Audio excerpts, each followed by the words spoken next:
did you have a nice Sunday afternoon in the park? Oh, yeah, we rented a bicycle built for two, and we pedaled all around the lake. Well, wait a second. I pedaled. She sat there like a queen with her feet up on the handlebars. I remember when Archie and me rented a bicycle built for two. We took a long ride in the country.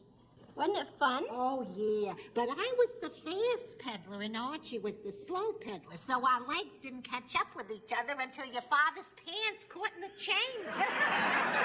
And we fell off. Oh, yeah. And then Archie figured out that on the way back, one of us should ride and one of us should walk. How far do you have to walk, Ma? Oh, only 3 miles. Let me help you with the crossword. Oh, this ain't a crossword. It's a life expectancy test. I found it in this old Harper's magazine Irene was throwing in. You answer all these questions, and then it tells you how long you're going to live. Well, let me see how'd you do. 846? Come on, that can't be right. Oh, no, it ain't. You got to put a dot here after the 4. There. Oh, that means you're going to live to be 84? And 6 months. Living with Archie will seem a lot longer.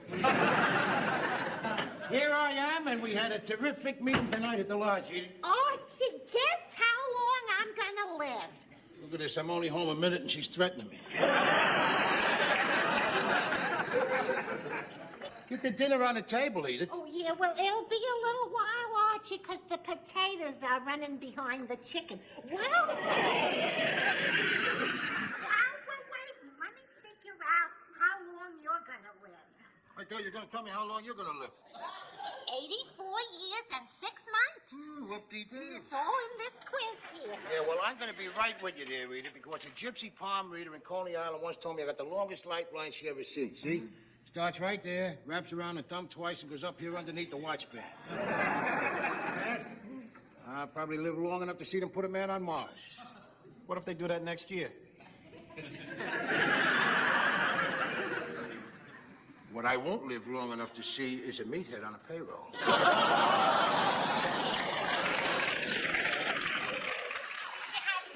At the lodge meeting? We had a million laughs. You remember Skeets Callahan that retired from window washing? Well, he had his little grandson there with him, little Skeets the Third. Kid was dressed up in a combat infantryman's outfit, you know. Cutest thing you ever seen with grenades and a machine gun and everything. It's terrible to see children playing war. Learning how to fight, that's the most natural thing in the world there, little girl. How can you say that? Well, because of the way God made man. I mean, look at them. We give him a trigger finger, didn't he? If God had meant man to fight, why didn't he put guns in the Garden of Eden? Well, who the hell is Adam going to shoot, Eve? Why is he going to do that anyway? Because she's got to help him populate the world and to make his breakfast for him. And when the world gets population enough, they got enough people in the world to make armies, then God sent down a word that they could invent a gun. And I think that German preacher Martin Luther made the first one. You know, you ought to teach a Bible class. They got those kids believing that God stands for peace and love. Which he does, except in time of war. Oh, what'd you come out with there, Edith? I better see if the potatoes caught up with the chicken. Yeah, I hope you laid in a couple of 6-packs of beer, because I got a hell of a thirst, Tommy. I was thinking about that all through the lodge meet. Oh, you done it. Here it is, first today. So what age did you come up with for me, huh? The potatoes look fine. What'd you get? 80, 85, 80? Oh, well, those tests don't mean nothing, Archie. They're just for fun. Well, I know they're just for fun. That's what I want to find out. How many years of fun I got left? Hey, what'd you get? Well, if I tell you, will you promise not to take it serious? Ah, who takes them things seriously? What is it? 63 years and 4 months. How do you like that? That magazine bumped you off before you get Social Security.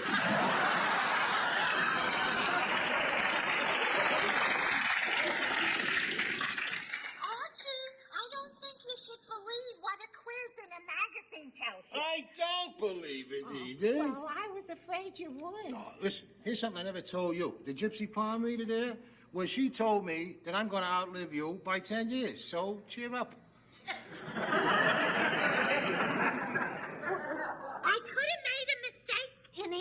Well, you always do, Edith. That's why I'm going to check your figures here. I don't want to leave my life in the hands of a dingbat. Gloria, would you help me get the dinner on? Yeah, get out and help your mother, huh? Yeah, maybe the potatoes past the chicken. Damn thing killed me off at 63. What kind of a test is this? How does it work here, me then? Oh, let's take a look. Oh, let's see. Well, it says you take your year of birth. What was that, 1924? Yeah? Yeah, all right. Well, that would make your base figure 580. Where'd you get that? Right over there, see? Yeah, then for your present age, which is what, 51? Yeah, well, you add 5 years. So that starts you out with 630. Wait a minute, there's something wrong right away. What, that adds up. I mean, look where you're sitting.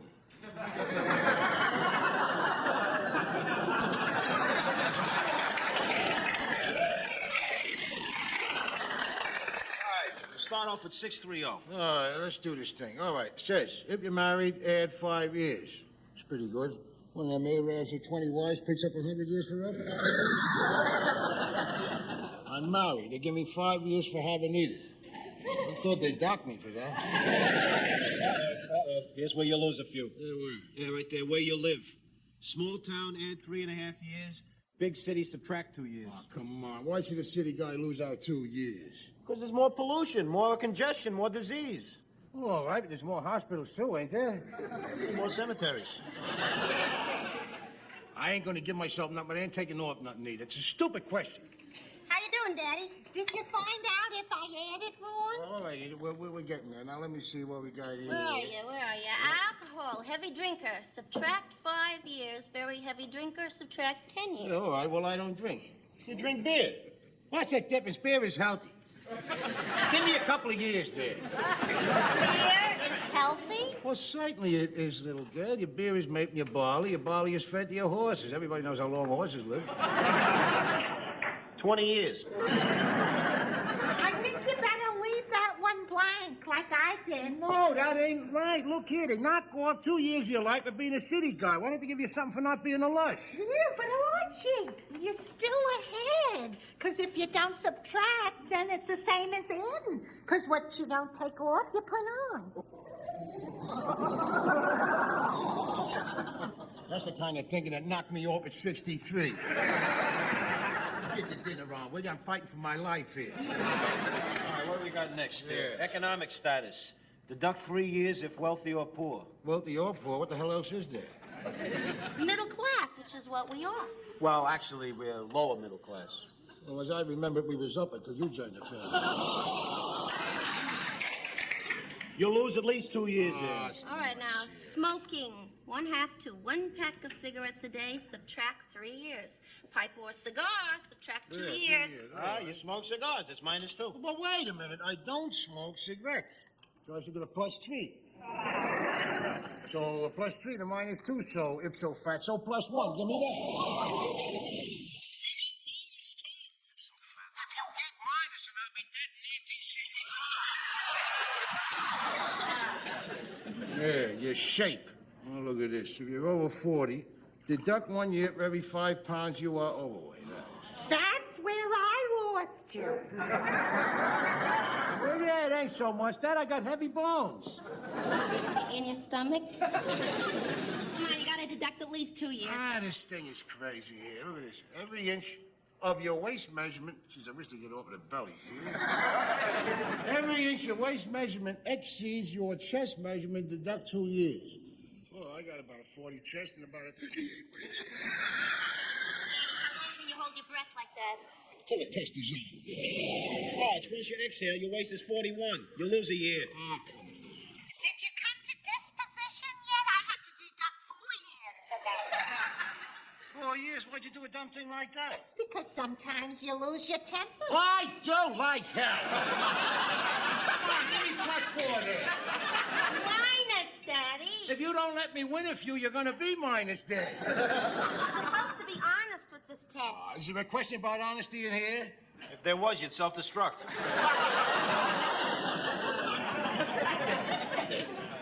I'll add up what I got. There you go. That makes 630, that's 608. Shut up! I lost the 4 I'm carrying here. Let's see. All right. 0. All right, Street 4. 77777. All right, I see that. All right, now, see, and from 6. Well, this is a stupid answer. What did you get? It's 570 years. This is a test for trees. Daddy, you're supposed to put a dot after the second number, after your 7 there. The dot there? There's your age. 57. You had me 63 over the table, eh? You see, Archie, like I said, that test don't mean nothing. It means a fast check for an undertaker. Come on, you're not gonna take this thing seriously, are you? I don't take it serious. The test is only for James and date nights. I get so nervous when dinner is late. I'm gonna go wash up. Yeah. Let's see this. 5 and 3, so less is 0, 3. It's a 7. 5. Archie. Oh,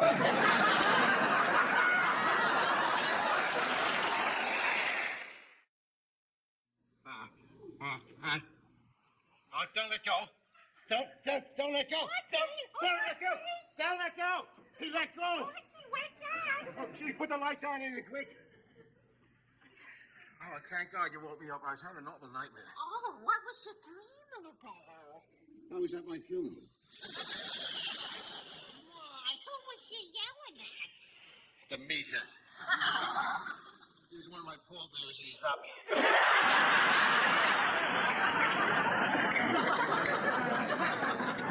He rolled right out of the casket and into the road. He had the new suit dirty and everything. I was never so embarrassed in my whole life.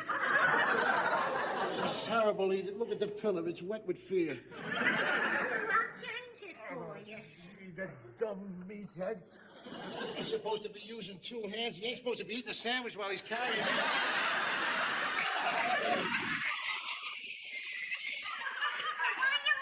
I'm looking for a cigar. Oh, Archie, smoking cigars ain't good for you. Even that test in the magazine said so. Oh, that damn test. If it wasn't for that test and that nightmare, they wouldn't have been burying me here in the bed. Archie, it was only a dream, and then tests don't mean nothing. It don't mean nothing to you, because they say you're going to live to be an old bag of 84. Me, I'm going to be planted in the flowers of my manhood. A nightmare and all. You know, to tell you something, it really makes you stop and think. Hey, listen. Hey, listen, Edith. Now, come here. Sit down. I want to talk to you here. Edith. As regards my real funeral. Oh, Archie, Get out of the bed when I'm talking. As regards my funeral, I want you to know that the union is taking care of everything. I mean, the plot, flowers, music, everything. The only thing you have to remember to bring is me. Archie, I don't want to talk about it. Edith, intelligent, modern people gotta talk about these things. Now listen, here's a last bequest here, see. The Reverend Fletcher. Fulcher. Whatever. I don't want that guy saying my last urology over.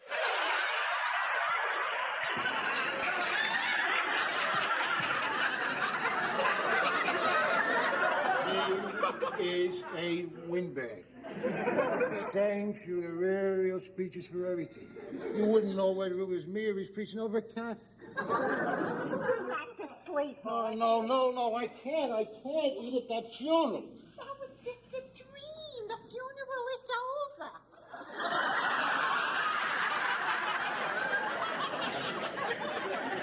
It wasn't over when I left it here. They didn't even get to the cemetery yet. If I get back and fall asleep, suppose I pick up on it again. They don't want to get to the part where they throw dirt on me. No, I need a beer. Lori, I am interested in what you're saying. No, you're not. You're more interested in food. It's not true. Well, maybe it's equal. Daddy was really worried. He hardly said a word all night. Yeah, it was a nice evening. Ah, look at this. midnight and he's still scravenging down here. He's the only human being whose mouth don't get 8 hours sleep. Nice to see you're in a good mood again, Arch.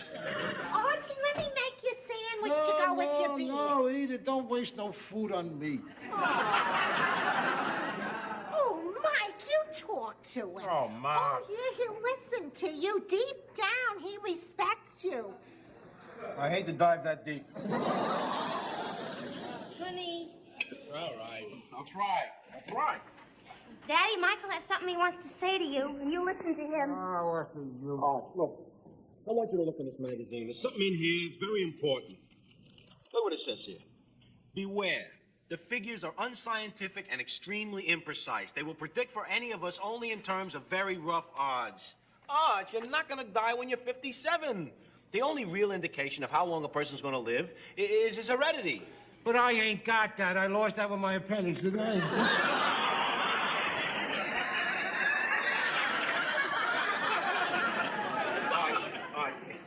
Your heredity is your family history. Well, then why don't you talk clear? All right. Your father. How old was your father when he died? 57. It's a coincidence. It's just a coincidence. What about your grandfather? How old was he? 56. When he was run over by a streetcar. I know, it cut off the whole year of his life. Daddy, your grandfather probably would have lived to be a very old man. Honey, doesn't long life usually skip a generation? Well, not in a Bunker family. We got dead relatives in every generation.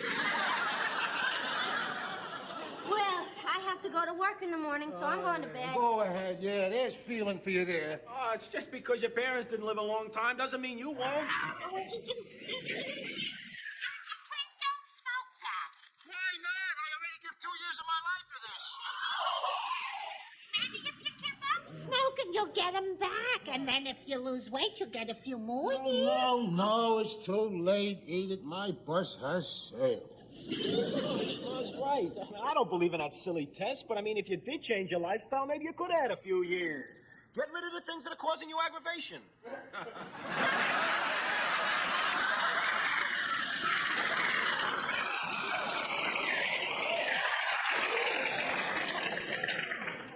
I'll tell you, he's got something there. This city life. You know, if I was living in a small town, it might add 10 years to me. Archie, where would we move to? It's the kind of part of Arizona as big as a small towns out there in the west. Go west, like English Greenback said. If I went west there, I might be able to do that one thing I want to do before I die. What's that, Archie? Ride a horse. I didn't know you liked horses. Sure, I always been nuts about horses. Ask Edith there. Where the hell you ever see a horse in New York unless you open up a can of dog food? Are you really serious about moving out west? Certainly I'm serious. Why not? Get out of the city. Get out of the rat race. Get out on that range where the buffaloes run. Where the deers and the antelopes play. Where seldom is heard discouraging word. And the skies, something all day. You know that death quiz, Edith? Maybe that taught us how to live. Maybe we ought to list this house for sale Monday morning. Archie, I think we better go to bed. But then you, Meathead, you and Gloria, you'll be out in the cold, huh? Arch, don't worry about me and Gloria. You just do what you have to do, all right? What does he have to do? Oh, here's my little girl. Listen, come over here and sit down, sweetheart.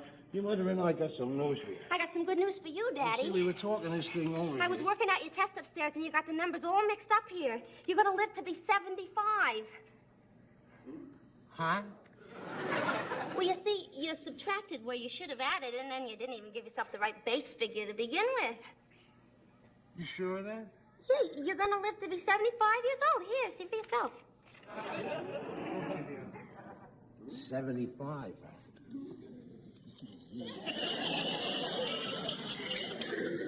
And you had me dead at 63. And 4 months. And 4 months!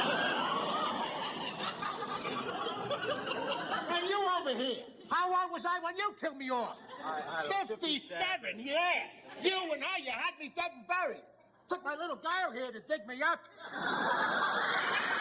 Well, I'm alive, and I'm gonna stay alive. And I'm gonna eat maybe a sandwich.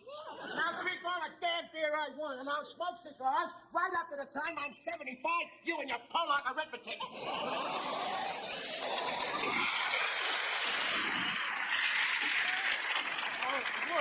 understand. I didn't make any mistakes.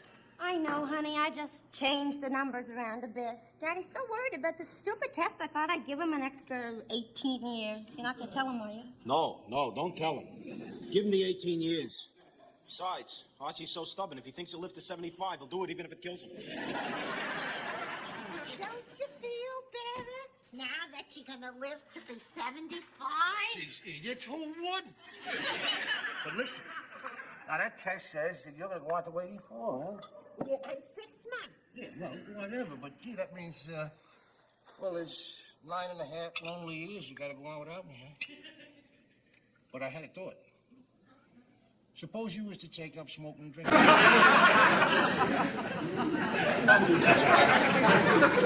guess nobody heard me over there, huh? There's plenty in the fridge. Gee, some daughters I know would be glad to get their daddy's cold beer. And some daddies I know would be glad to go with their wives to a family wedding. To all of that. Well, I don't think it was very nice of you to let Ma go to Scranton all by yourself. What are you talking about? Huh? What about me? Your mother knows damn well I don't like weddings ever since the last one I went to. That was mine. No,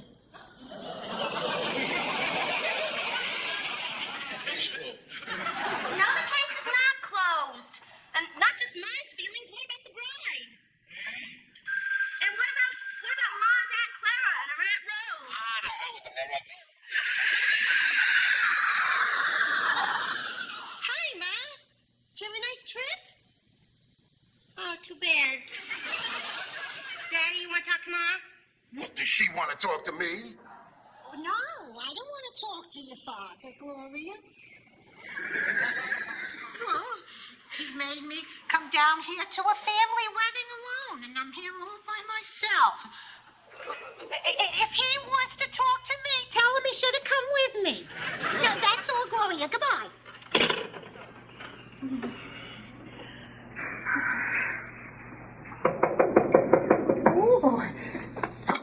Who is it? Guess who? Guess who? Aunt Clara and Aunt Rose. Oh, Edith. I'm so glad to see you. Ain't this a lovely room? We would have asked you to stay with us, Edith, but our place is such a madhouse. Oh, you can say that again.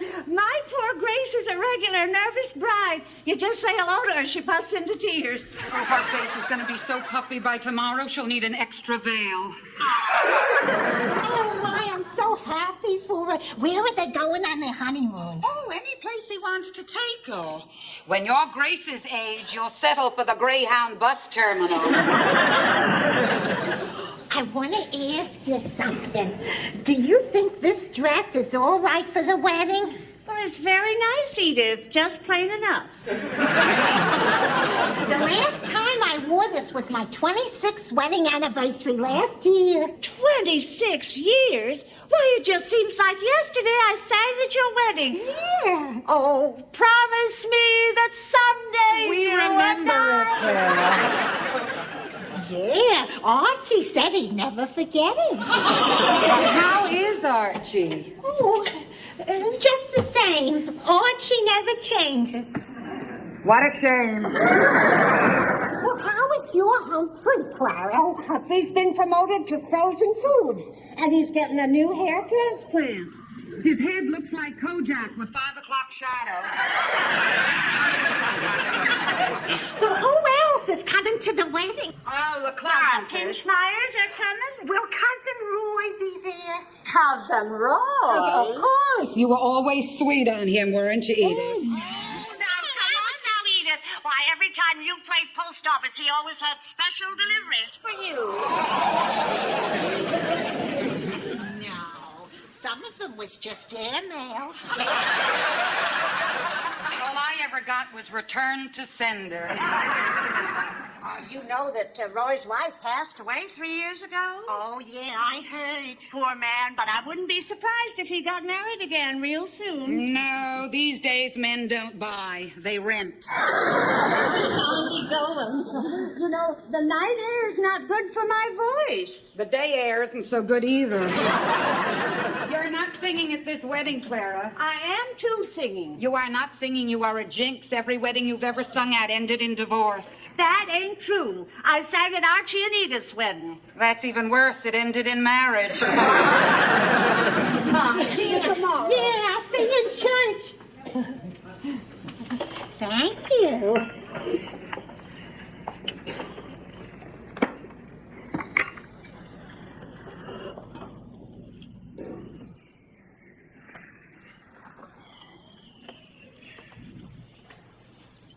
Would Madame care for a cocktail?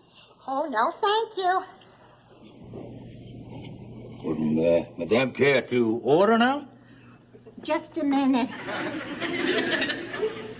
Would Madame care to give me a kiss?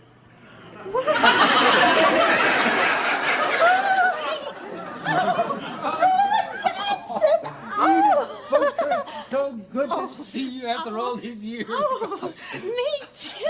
Oh, you sure fooled me. When you asked for a kiss, I was going to call the manager. Oh, I'm glad you did, Edith. He's a lousy kisser.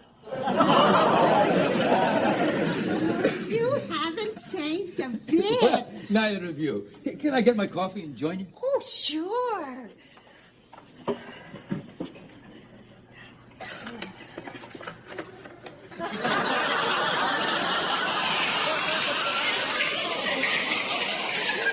Well, little cousin Edith. Remember how you used to come up to Scranton every summer? And you took me to the movies and then for ice cream afterwards. Well, not just me. Lots of the guys took you out. Oh, but you was different. You paid.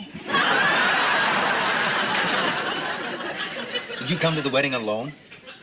Yeah. But how have you been, Roy? Are you still making things with your hands? Yeah. There's still some people around who appreciate fine cabinet making, thank goodness. I still have the jewel box you made for me. Oh, no. Oh, sure. Of course, I ain't got no jewels to put in it. So I use it for my hairpins. I still got something else you gave me, too. Oh, Roy, I was wondering all day yesterday if I'd see you here. Because, of course, I expected all the relatives would come to the wedding. Well, what is it? Let me see. Oh, yeah. Remember when you took me to Steeplechase Park and we went on the whip? And you fell against me and squished my Eskimo pie? Here it is. It's the ring you gave me out of your Cracker Jack box. Of course. I keep it in your jewel box under the hairpins. All this time. Jeez. We had a lot of fun together, didn't we? You remember playing post office?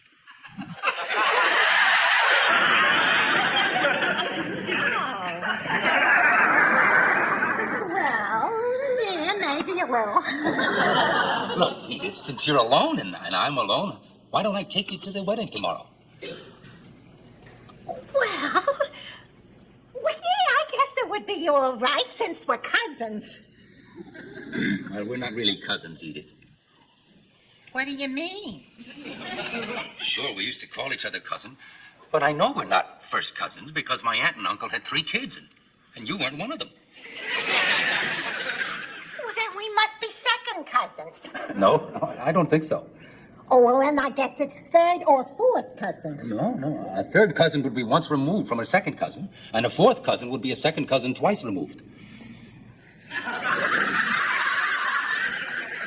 Twice removed from what? From the first cousin. Look, your Aunt Clara is your mother's sister, right? No, Aunt Clara is my father's sister.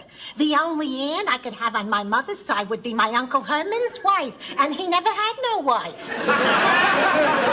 So, The only thing I got from my mother was an uncle. Your Aunt Clara's sister Rose was married to my mother's brother-in-law, so that made her my Aunt Rose by marriage. Well, then what does that make us? Total strangers. You mean there ain't no blood between us? No, not a drop. Oh, that's terrible. Why? It doesn't change anything, Edith. Well, if we ain't cousins, what are we? We're just very good friends.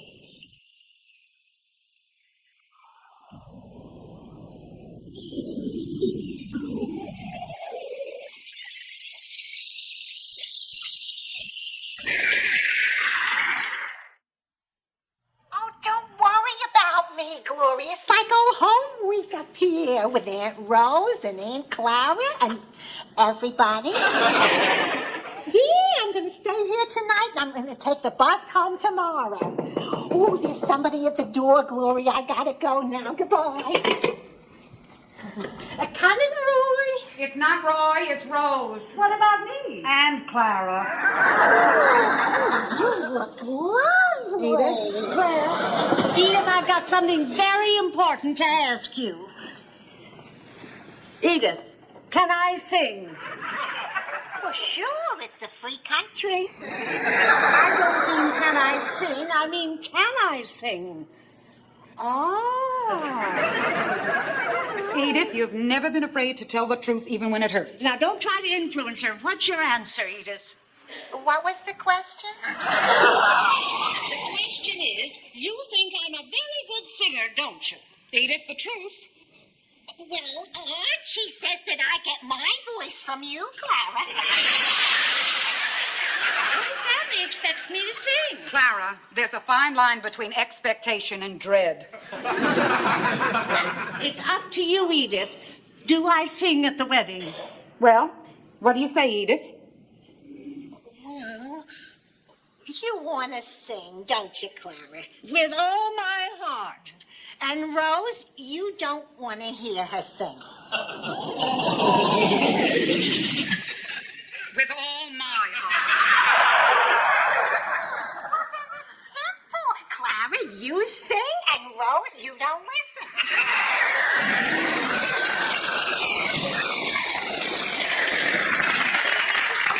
Thank you. You're welcome. I'll start with, oh, promise me. Over my dead body. For that, I'll do Rock of Ages.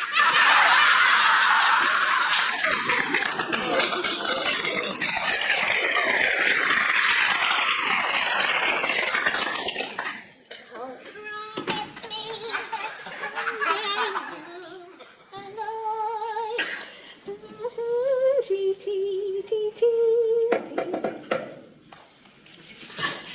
Coming, Roy.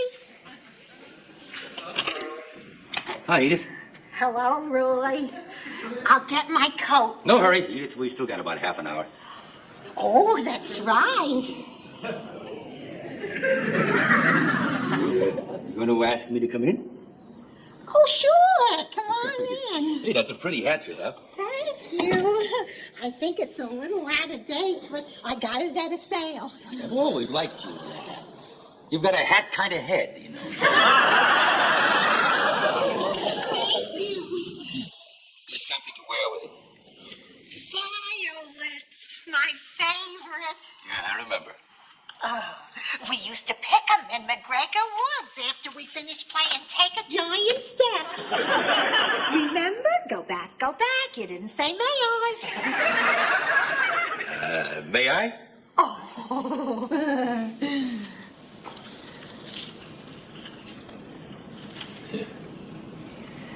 Thank you. Ain't this a nice room? Do you like the pictures? Yeah. That's another thing we've got in common, Edith. I got the same pictures in my room. You do? I think think they must be very valuable. They're bolted to the wall. Can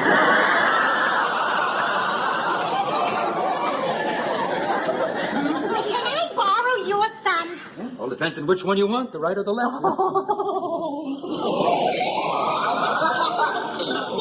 You know what I was thinking last night after I left you? No, what? I was wondering what would have happened if we knew we weren't cousins when we were kids together.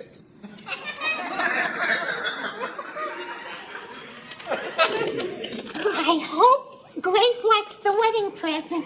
It's one of them clock radios with all them buttons. You know, you press a button if you want to wake up to the alarm, or you press another button if you want to wake up to music. Or if you don't want to press no buttons, you just wake up with your eyes open.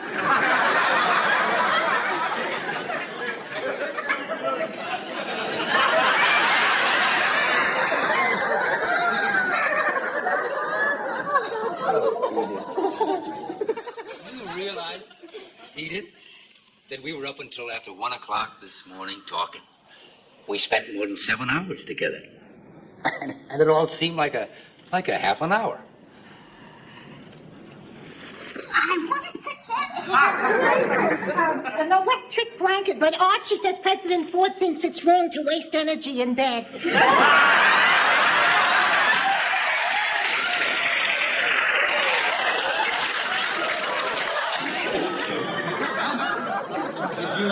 Did you enjoy our walk last night? Oh, yeah. Oh, it was so nice seeing the old neighborhood in Queens. Nobody walks at night no more. Nobody walks?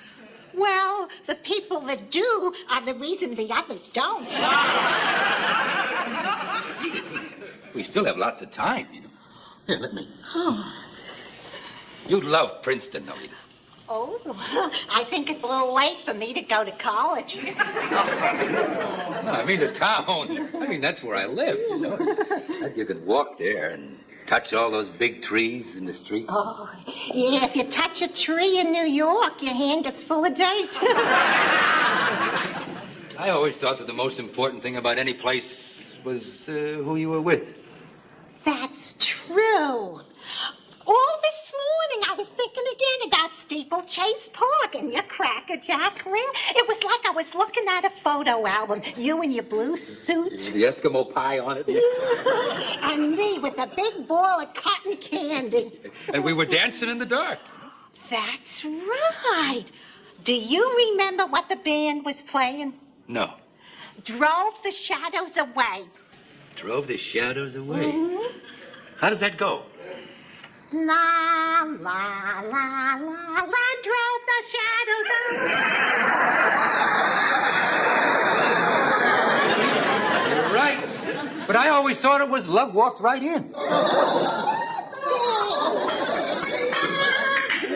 right in and drove the shadows away. Love walked right in and brought my sunniest day. Great idea. Listen, tonight after the reception, how about you and I going out someplace? Tonight? Yeah, sure. We could go get something to eat, and who knows, you know? Maybe we could find some place where we could go dancing again, you know? Oh, I ain't dipped in years.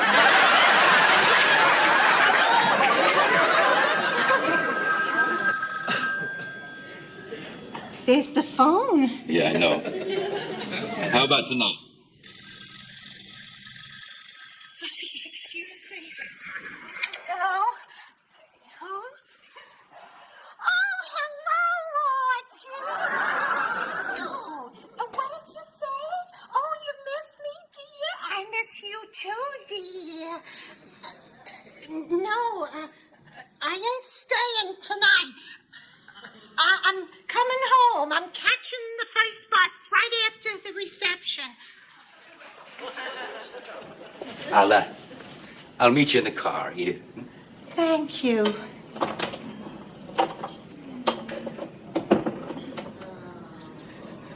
Oh, hello? Yes, I'm afraid you got the wrong room. I'm sorry, don't pay no attention to what I just said, Chickaboo.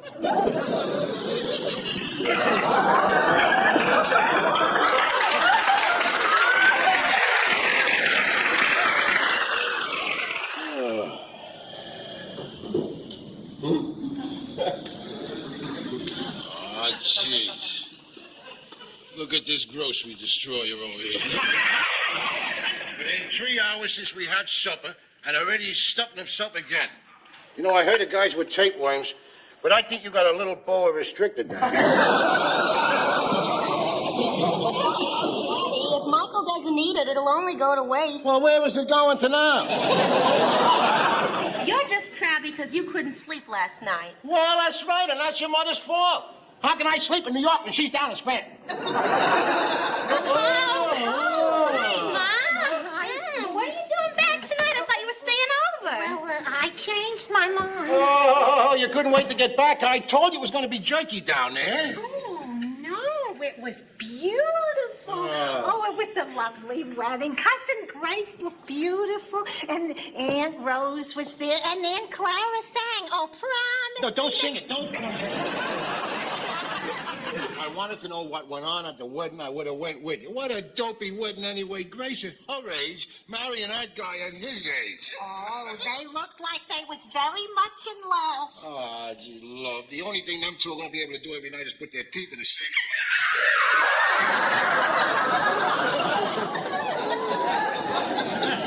Look at you with the posies there. What'd you do? Catch the bride's corset?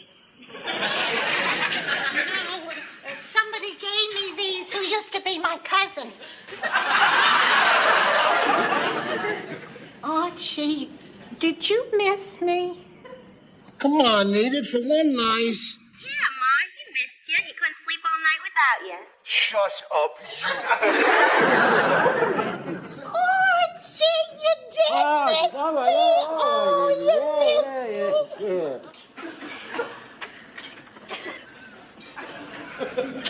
Eat it in front of the kids.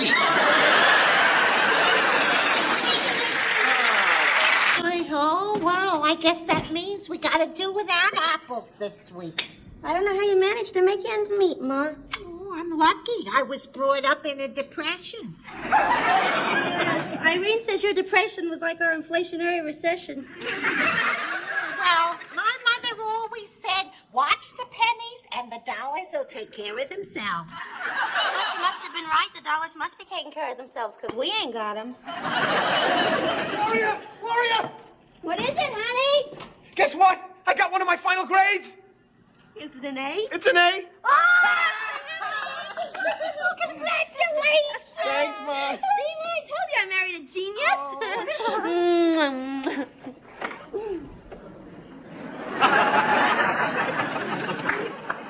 Ah, jeez, look at this.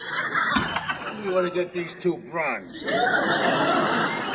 Michael just got an A in one of his courses. Whoop-de-doo. With an A on your report card and a quarter, you can buy a Hershey bar. I know you're thrilled, Arch, but you don't have to overdo the congratulations. Step aside, huh? You know you're getting crabbier every day. I don't remember the last time you walked into this house with a smile on your face. Well, that's because the last time I walked into this house with a smile on my face, you wasn't living here. How did you make out at the phone company? I took care of the argument, just like you always do with the phone company. I give them a swell argument and lost. But the thing that really buoyed me up was coming down in the elevator. I ran into this crabby dame. You know what she has the nerve to say to me? I wish you'd put out your cigar because the smoke offends me. Maybe she had a breathing problem. Sure she had a breathing problem. You should have seen the nose on her. She looked like she was playing a saxophone. Or maybe she just wasn't used to the smell of cigar smoke. I remember when we was first married, I had to spray the room every night after you smoked. But you couldn't get used to the smell of the spray. So you had to get used to the smell of cigars. No, I had to get used to not saying nothing about it. You know what I got used to whenever I come into the house? A kiss? I was thinking of something foamy in a can. Oh, you mean beer? Beer, yeah. Oh, sure, I'll get you some right away. So that's what you're really upset about? Because some lady in an elevator said she didn't like the smell of your cigar? That's right. And I told the lady if she didn't want to inhale my cigar smoke, then she really ought to shut her face. Surprised she didn't have you reported. She did. To the guard downstairs when the elevator got there. She told him the whole story, made him write the whole thing down. He took my name and address and everything. Told me he's going to fine me $50. Well, that's right. They got a law now against smoking in elevators. Well, to that law, I would say... Lucky for me, the guard was a straight guy. After the dame took off, I gave him one of my cigars. He ripped up the report. Boy, oh boy, and you're the one who's always preaching law and order, huh? That is for the criminals, little girl. Law and order should not rule the lives of law-abiding people. That's the law of prohibition they had in the old days. The gangsters had to go out there and open up speakeasies so a decent guy could raise a glass. So what are you saying? They're going to do the same thing in office buildings? The mafia's going to start running elevators you can smoke in? If there's a buck in it, the mafia will be there. Here you are, Archie. Yeah. No, I describe to a higher law there, Meathead, God's law, and God intended man to smoke. My mother always said if God intended people to smoke, he would have put chimneys on their heads. Your mother didn't know nothing. She didn't even want you to marry me. Wait a second. God intended man to smoke? Certainly. Why do you think God planted tobacco? To make salads, you dope you? That's to smoke. Everything God planted is for man to use. Then what about marijuana? God didn't plant marijuana, little girl. It was your Mexican bandits done that. Well, I'm for the new laws, because I don't think people should be allowed to smoke in elevators and movies and restaurants, because it really does bother the other people that don't smoke. Ah, what are you talking about? The only people it bothers are a bunch of pains in the necks that don't want the rest of the world to enjoy themselves. Well, I've been smoking around here for years, and up to now, I ain't heard no complaints from my loved ones. I complained. Well, I'm complaining too, Daddy. I hate your cigar smoke. El Stinko. Little girl, let me tell you, there's an old saying, never bite the hand that feeds your husband. Take a lesson from your mother over here. She learned to love my cigar smoke, right, Edith? No, I didn't. Ah, who cares anyway? Well, Arch, you gotta have respect for other people's feelings. I got respect for everybody's feelings. In the Constitution, we're supposed to have respect. You all got a right to the pursuit of happiness there. And if I want to pursue happiness with a cigar in my kisser, then you got to respect that. What are you saying? Cigar smoking is an inalienable right? It's for aliens. It's for the native born. Everybody can smoke. Now, let me give you a little history, the kind that you don't find in the history books. Naturally. Yeah. You know, if it wasn't for guys like me, smokers, there wouldn't be no America. You want to blow that past me again? Sure. You heard of your Washington, your Jefferson? The names ring a bell. Yeah, well, they was what you call planters. Planters were guys who used to raise cigars. If it was smokers like me buying the cigars from Jefferson and Washington, two of them guys would have went broke. There wouldn't have been no revolution against the English. Yeah, and we wouldn't have no Jefferson High School or George Washington Bridge. Daddy, you know what your cigar smoke is doing to my hair? It gets in there, and then Michael says he can't stand the smell of it. What's his nose doing in your hair? It's like when he's hugging me. Then he stops right in the middle of a hug, and he says, Gloria, your hair smells like the inside of a cab. If he's got such a terrific sniffer, why don't he sniff out a job for himself? What if you gave up cigar smoking, Archie? Remember that quiz you took a couple of weeks ago? It said that you could add years to your life. It's not just your own health, Arch. Doctors are saying that non-smokers are getting sick from inhaling the stuff that's puffed at them all day. You know what I'm getting sick of? I'm getting sick of the whole crowd of you yapping about this, so shut up. What are you doing? What are you doing? Look at Let's this. see how you like You it. look at your daughter over here. This is a disgrace. Honey, come on, take it in. You're gonna make yourself. Give me that cigar before you puke. See what they do to you? Well, who the hell told her to do that? A girl ain't supposed to smoke a cigar. Oh, it isn't good for anybody. Oh, come on. That's just propaganda put out by some of these big companies. They make a lot of money out of no smoker. What companies? Companies that put out the no smoking sign. Here you are, Gloria. Thanks, Mom. Come on, Edith. Get some lunch on the table here, huh? Oh, wow. Oh, that's something else, Archie. They say if you give up smoking, you'll find out what your food really tastes like. Come on. I can taste my food, what's left of it after the meathead gets done. You should quit. Glory, you're wasting your time. He's not gonna quit smoking. He's just like an alcoholic or a dope addict. Oh, not a dope addict. Come on, look at him. He's hooked on cigars. I could unhook with something of cigars like that. Sure. That's what all addicts say, Arch. You couldn't go 24 hours without smoking. Well, let me tell you something. I don't think you could go 24 minutes without eating. Michael has character, Daddy. He could go a whole day without eating if he wanted to. Well, Archie has character, too. He could go a whole day without smoking if he wanted to. You're damn right. Damn wrong. You'd go nuts without a cigar stuck in your face. Let me tell you something. When I was in the big war, WW2, there was many the time. We go for days on end without no smokes and the bullets whistling over our heads. What I could do back then in Fuji, Italy, I can do right now in Queens, New York. Prove it. What?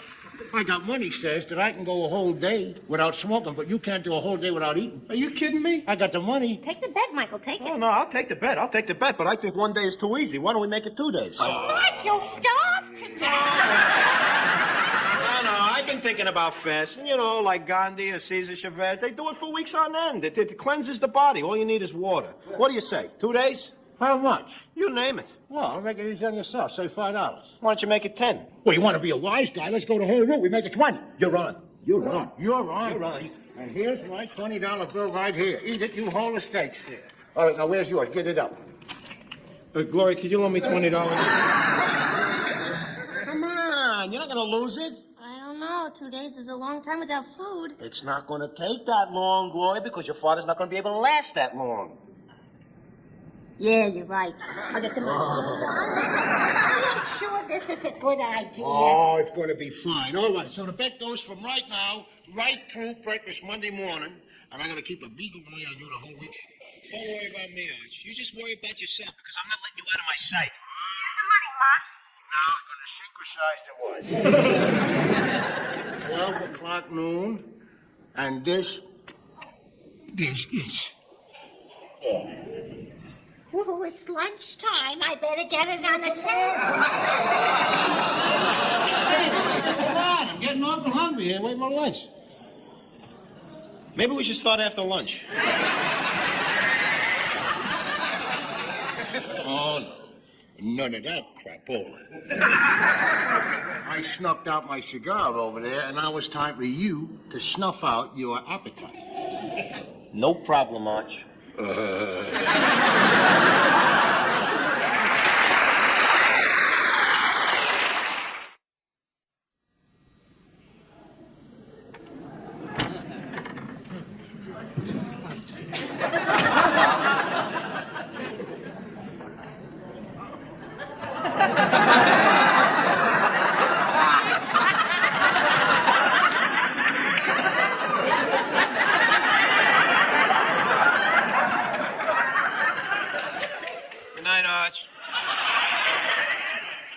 Wait a minute. Before you go to sleep, I want to tell you something. That this is the goofiest thing that ever happened underneath my roof. And it took you to think it up. Arch, this is the only way this thing is going to work. We don't trust each other. All right, get over there. Get way over. I don't want you touching me. Arch, I'm almost off the bed. I might as well be sleeping on the floor. Well, that wouldn't be a bad idea. So you had a little delicacy left in you. Oh.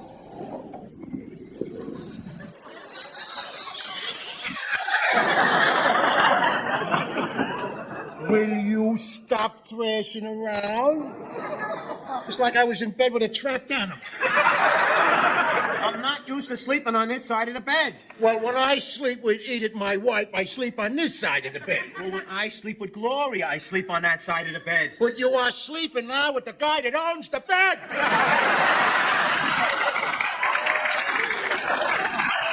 So get over there and shut up.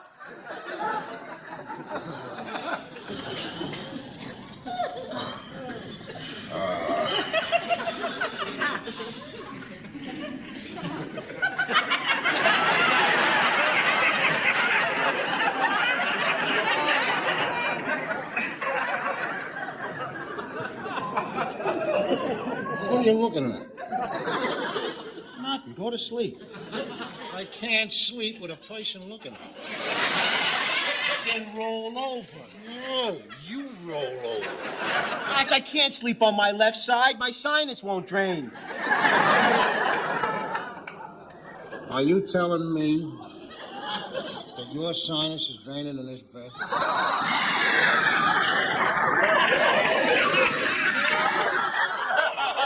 mean, that I'm sleeping with a guy with a leak?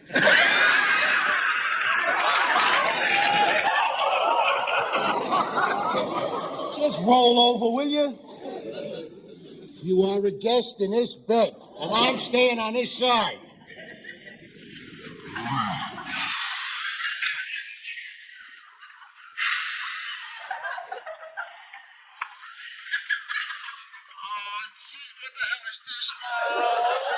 I can't fall asleep. I'm going to read. Turn out the lights. Just put your head under the covers. And breathe my own breath all night? Don't you know you could die from that? Wait, hey, where you going? I'm going to the bathroom. No. Wait a minute there, Meathead. You're faking. You don't want to go. I'm faking it? I've had 24 glasses of water today. I'm not faking it. I'm drowning. Wait. I'm going with you to that bathroom. Arch, I think I can manage on my own. Wait a minute. I ain't taking no chances on you sneaking downstairs to that kitchen. Well, I'm taking a chance that you'll stay here and smoke a cigar. I tell you what, why don't we trust each other? Go ahead by yourself. What's in the drawer? Q-tips. You're coming with me. No way. Yeah, you are. Yeah, you are. No way. Please keep it down in there. Just shut up and go to sleep, little girl. You already got Ma up. We can't sleep with all this noise. Well, then shut up and stay awake, little girl. Go ahead. If you don't come with me, Arch, then I'm going to go downstairs into the refrigerator for another glass of ice water after I've gone to the bathroom. Oh, no. I'm going to stay right on your heels. Oh, excuse me, Ma. Oh, I'll be right out. Ma, it's terrible in there. It's like being in a cage with a couple of tigers. I know. Nothing good ever came of betting. Oh, a day and a half without food. I don't know how Michael's managed it so far. And I don't know how Daddy's getting on without a cigar. Oh, easy. Every time he wants a cigar, he yells at me instead. All over me All here. over the world here. Come on, Daddy. You don't have to follow him everywhere he goes. He can be trusted. Are you kidding? After 36 hours without eating, he'd go through this icebox like Typhoon Mary. Just getting another glass of water, all right? Yeah, well, see, the water's all you get to. I'm the only one that's allowed to eat around here. And oh, boy, look at this refrigerator, how full it is. Yeah, close the door, will you? You don't like the sight of all that delicious chow in there, huh? Oh, Daddy, stop that. That's not fair. Thanks, Gloria. It's all right, honey. Daddy, if you had any sense at all, you'd admit how much better you feel for not having a cigar. Oh, don't mention that, will you? I'm trying to forget about cigars. Try to think about how nice the house smells without him. Edith, to me, it smells like some kind of a sanaquarium. But not for long. I'm going to be pumping soon here. Oh, Daddy, come on. You've given it up for a day and a half. Why don't you admit that you can give it up altogether and then Michael can eat? What are you throwing about? He can eat any time he wants. So tell him go ahead and eat. Sure, and lose the bet. Oh, can't you see how weak he looks? Starving, huh, Meathead? Have a raspberry. Where you going? Going out for a walk. Hey, you're going out for a walk, sure, so you can buy some cigars. Nothing doing. I'm walking with you. The hell with the walk, then. I'll go up to the toilet. Wait a second. You going to the bathroom? Maybe I could save you a little trip, Arch. If you were looking for this. Where'd you get that? Found it in the spare roll of toilet paper. What a crazy place for cigars. Yeah, it is a crazy place. It's almost as crazy as putting a cigar over here on a windowsill. You know what another crazy place you could put a cigar? Up here on a door ledge. You were trying to cheat us. You can't prove that, buddy. How do you know that them cigars wasn't here when I bought the damn house? Oh, Daddy, you're supposed to play fair. Michael is, and this is no picnic for him, you know. Don't say picnic, Gloria. I'm sorry, honey. Don't say honey, Gloria. We're Where's my little box of chocolate miniatures here? Don't say chocolate, Daddy. Besides, you ate them all. Don't say 8, Gloria. The white 8, huh? Well, I'll say 8. Hey, Cut it out. Honey, hey, pick me. stop that. Handball. Don't say that. Hot dog.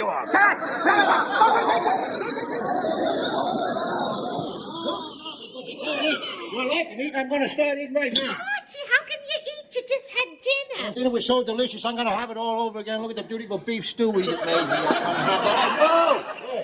Oh, yeah. Some of that superb potato salad. I nearly forgot the delicious whipped chocolate pudding here. Wait till I get the chocolate pudding. Take a whip of that there. I think I'm going to start with the chocolate pudding. Archie, if you eat that, you'll bust. What do you mean? Where can a guy eat a gorgeous meal like this and win $20 at the same time? You're a cruel man, Arch. And now, since I don't like to eat alone, why don't you sit down and have your glass of water with me? You think you're gonna break me down, don't you? You think so, huh, pal? Well, you're gonna break me for me, buddy? No. There you are. I know. Now, look where he's going. He's looking for food. He's rooting in the drawer of the sideboard. I think he's going to eat a deck of cards. Look at this guy. I think his tongue is hanging out of his eyes. This $20 is almost mine. You can't wait to eat there, can you, Meathead? No, but I know what you can't wait for. After you eat, you always like a nice cigar. Your stomach's all full, but the lungs are saying, where's the smoke? Send down the smoke. Yeah, wash over my own. Oh, you breathe in hard, Arch. You gotta fill that hole somehow. I ain't got no hole. Feel the craving. Stop it. He's going berserk here. You know what he needs? He needs a fix. Give him a shot of that chocolate pudding here. How about that, huh? How about this? How about what? How about this? I'm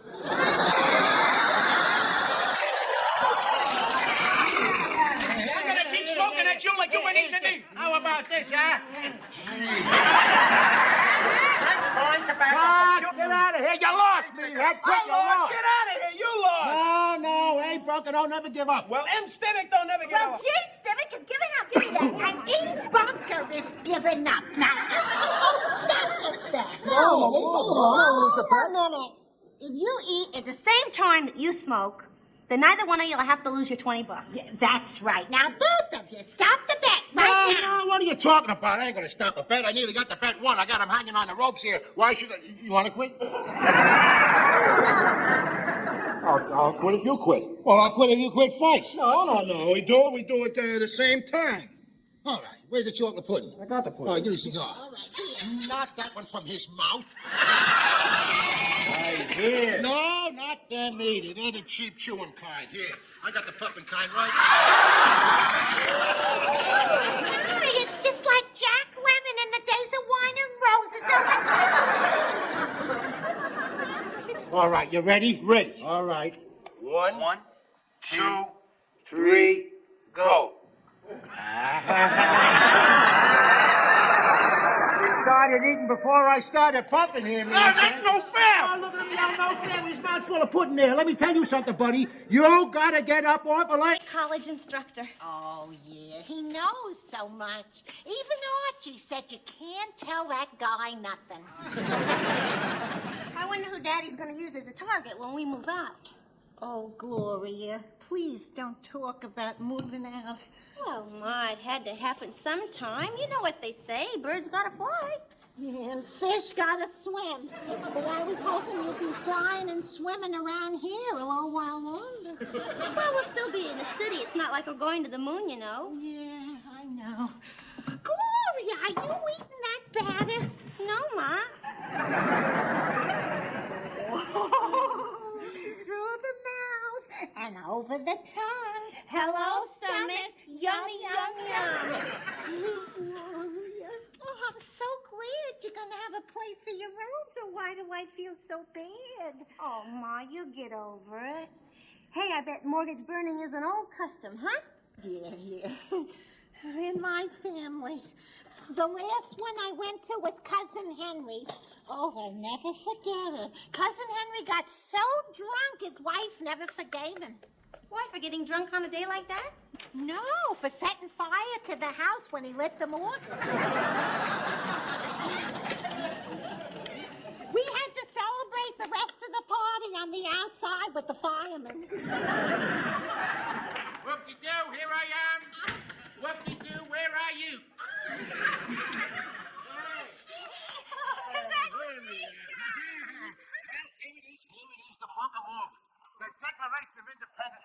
From now on, we own a whole joint. Oh, Huh?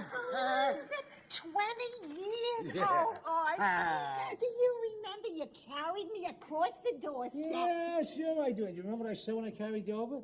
Yeah, you said, watch your head, dingbat, or you'll knock your brains out.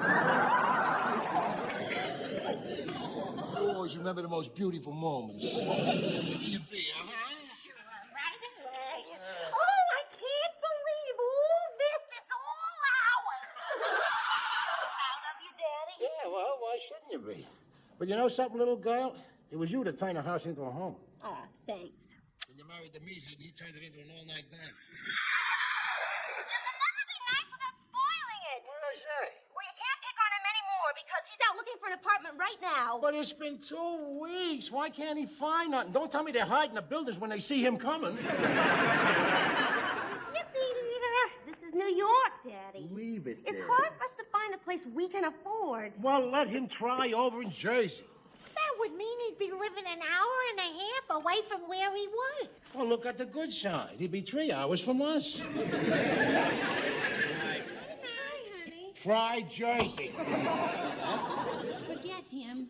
Don't tell me, let me guess. No luck. Oh, plenty of luck, all bad. The problem is our income is too low for private developments, too high for city housing. Why don't you take a cut in wages and move into the slums? The trouble with you, Meathead, is you got things too soft there. Edith and me, we didn't have things soft when we were starting out. Ask her. We didn't live with my family. No, he was living with mine. Shut up. Mike, did you look at the place near that market? Yeah, Ma, but it's not a safe neighborhood. But the ad said it was a security building. Yeah, that means it's a short scream from the police station. Something tells me, Meathead, that you aren't really looking hard for an apartment. Are you kidding me? I want to get out of here so bad I can taste it. Oh, you'd do anything if you could taste it. I don't have to take that from you anymore, Arch. I got a job now. Oh, yeah, geez, I keep forgetting. He's working now. Yeah, and it's a very important job, too, teaching. I think he's going to teach the colors and the Puerto Ricans to be Polak. You know, that's what I'm going to miss most? Your eloquent verbalization of total absurdity. And I didn't finish high school either. Michael, that was a real estate agent. We have the chance of an apartment for $240 a month, 4 rooms. $240. Let's go. This is it, Arch. This is it. By the end of this week, you won't have Mike Stivic to kick around anymore.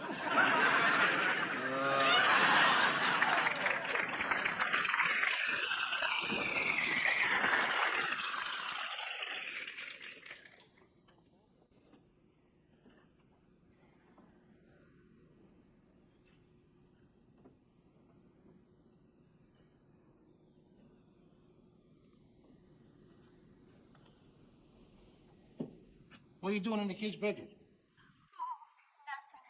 I was just thinking of all the nights I've spent up here singing to Gloria to try to make her go to sleep. You could never figure it out. That's what was keeping her awake.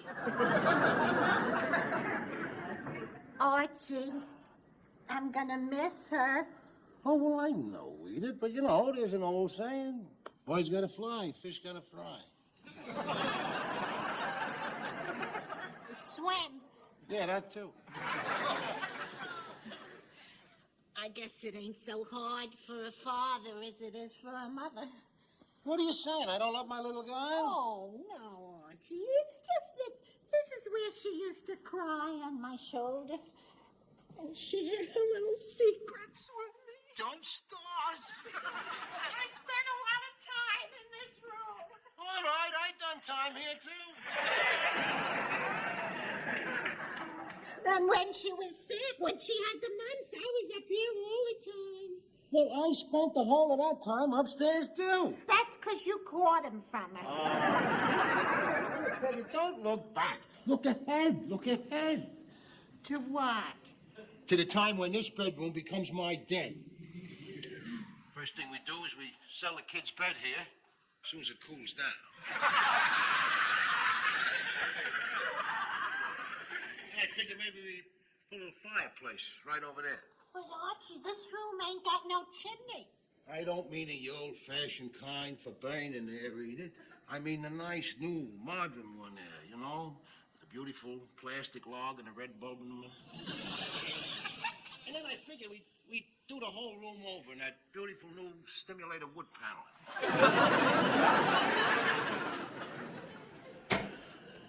There's Mike and Gloria back. With Elise in their pockets, I hope. Yeah, it was the worst one yet. We're never gonna get out of here. Oh, I don't want to hear that. Did you try Jersey? Oh, it was dirty and tiny and $2.80 a month. Who would rent a place like that? I saw a rat this big on the stairs. Sure he was on the stairs. Where'd you expect to find him? Taking the elevator? Oh, they wouldn't want to live in a place like that. Ah, this guy look for any excuse to stay right here. Hey, I said I was gonna get out of here by the end of this week, and I swear it. You swear? An atheist? Who's listening? Hello? Oh, hi, Lionel. Oh, that's too bad, yeah. Hold on a second. Ma, it's Lionel. He says he can't make it to the party tonight. Oh, well, tell him I'm sorry. Ma says she's sorry. No, I still can't find an apartment. It's because you're looking with a bag over your head. Will you leave me alone? Try Jersey. I hate Jersey. Everybody hates Jersey. But somebody's got to live there. Lionel, if I don't get out of here, I'm going to go crazy. Good, then you can move to Bellevue. Hey, well, good luck, man. Yeah. Goodbye. What you looking so down in the mouth about? Ah, Mike Stivix really got a problem. Why, did Bunker padlock the refrigerator? No. See, Mike and Gloria are having a hard time finding some place to live. Party said he's got to get away from Archie. They do? I wonder how old Bunker will feel if I rented those kids our old house right next door to him. He'll probably kill himself. Yeah. I thought you said you wanted to sell that house, Pop. Well, I can't. There's no market for it. But you know, it just might pay me to rent that house to those kids until the interest rates come down. You know, you got a mean streak in you, Pop. Yep, and it sure does come in handy at times like this. Well, I hate to spoil your fun, but there's no way Mike's gonna rent that house next door to Archie. Oh, no?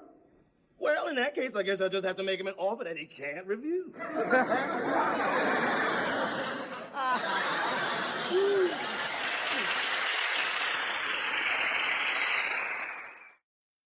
With someone like you, how would it do? I'd like to leave it all behind and go and find some place that's known to God alone. Just a spot to call our own. We'll find perfect peace where joys never cease. Out there beneath the kindly sky, we'll build a sweet little nest somewhere in the west and let the rest of the world go on.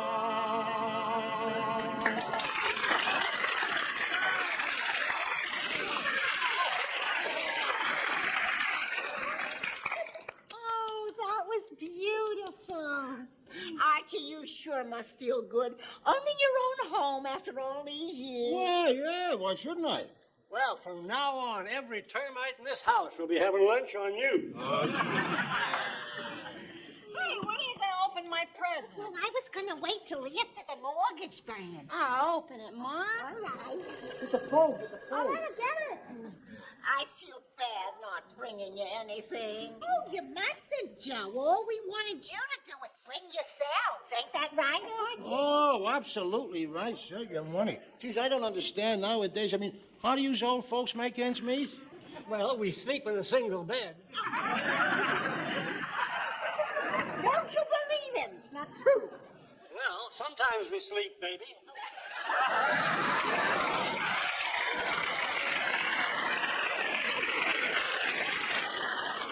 Don't let his face fool you. There ain't no flies on him.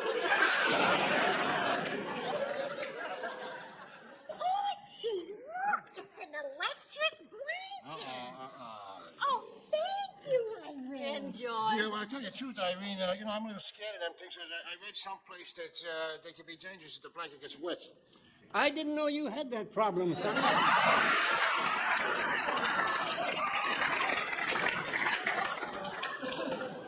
Thank you, Irene. Who was that on the phone, Glory? Oh, nobody. I'm gonna go see what's keeping Michael. Here's another good song for a mortgage burning party. I don't want to set the world on fire. I just want to burn a mortgage tonight.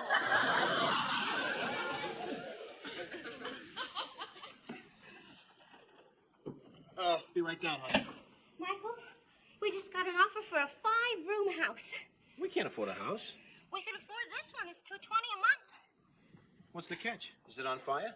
No, it's in terrific condition. I just don't think you'll like the view. Well, who cares about the view? Well, I thought you might. Well, why? What does it look out on? This house. George Jefferson just called and wanted to know if we wanted to rent his old house next door. Oh, well, you told him no. Well, of course. I said thanks, but forget it. We're not living next door to your father. Honey, you don't have to convince me. I love my parents, but I wouldn't want to live next door to them either. Good. Still, at that price, it's going to be a good house for somebody. Yeah, somebody else. Somebody Archie can get along with. Like who? I don't know. Maybe if Nixon can't make his payments at San Clemente.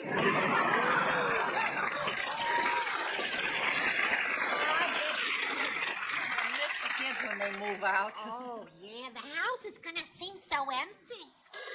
I'll get it. Oh, I'll get it. I'll get that. You get that? What are you, a 1,000-legger? Hey, you munch. Hey, get off the phone. Say hello to Munch. Hey, Mr. Kelly. Hey, Arch, we just bring you a couple of little presents. Oh, gee, why did you think you had to do that? Because you asked us to. Don't you know when I'm kidding? Yeah, that's why we bought them. Who's got something here? You didn't bring nothing, huh? Oh, I'm sending over a case of beer. It only seemed fair. After all, that there is what paid off my mortgage on a bar. Come on, guys. Sit down over there. Yeah, not my shit. I'm so glad you could stop over. Can I get you something to drink? Yeah, I'll have a scotch. He'll have a rye. I'll have a scotch. Here. I know you're going to love this. Oh, take a look at it.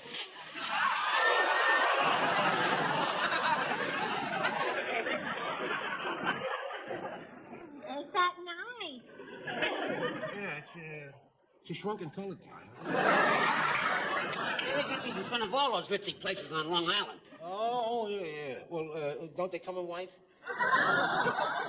That was George Jefferson again. He wants to knock the price down to $190 a month. $190? That makes you think. Yeah, that makes me think. It makes me think that George Jefferson is using us as pawns to get at Archie. Well, it's not going to work. Then it's definitely out. Well, isn't it? Yeah. Hey, if you don't like it, Arch, I can always trade it in for a spittoon. Oh, no, Munson. No, we'll keep that. I mean, it's the thought that counts. Of course, you could have done something else. Archie, you mean you're going to put that in front of your house? No, geez, I'd have half of Harlem here thinking I was renting rooms. Oh, thanks a lot. Hey, Gloria, that ring there is where you're supposed to tie your horse. What if I got a camel? Gloria, would you help me in the kitchen? Everybody, now I'm gonna bring in the big surprise. I really love surprises. Don't you, Mr. Quigley? Well, at my age, every time I wake up, it's a surprise.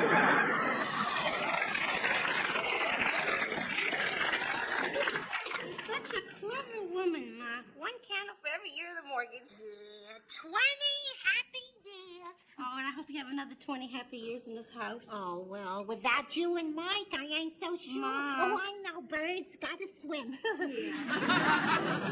Gloria, I just took the strangest phone call for you. It was a man, and all he said was, "Tell Gloria that includes carpets and drapes," and bang, he hung up. Carpets and drapes. Maybe it's an apartment. Well, not exactly, Ma.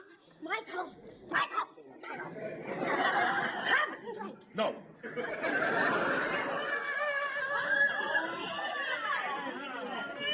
Archie, you gotta make a wish and blow all the candles out. I know that. Let me make the wish here. Hurry, the candles are dripping. Yeah, I got it. Okay. Oh, My wish didn't come true. Why not? The Meathead is still here. Now we gotta go to the big event of the evening, now. Turning the mortgage over Archie, here. be careful. Don't set fire to the house. Remember Cousin Henry? Yeah, I always hated him. All right, pause for the phone. Yes, this is Gloria. What price? Well, that's fantastic. Gloria, tell him no. Tell who, know about what?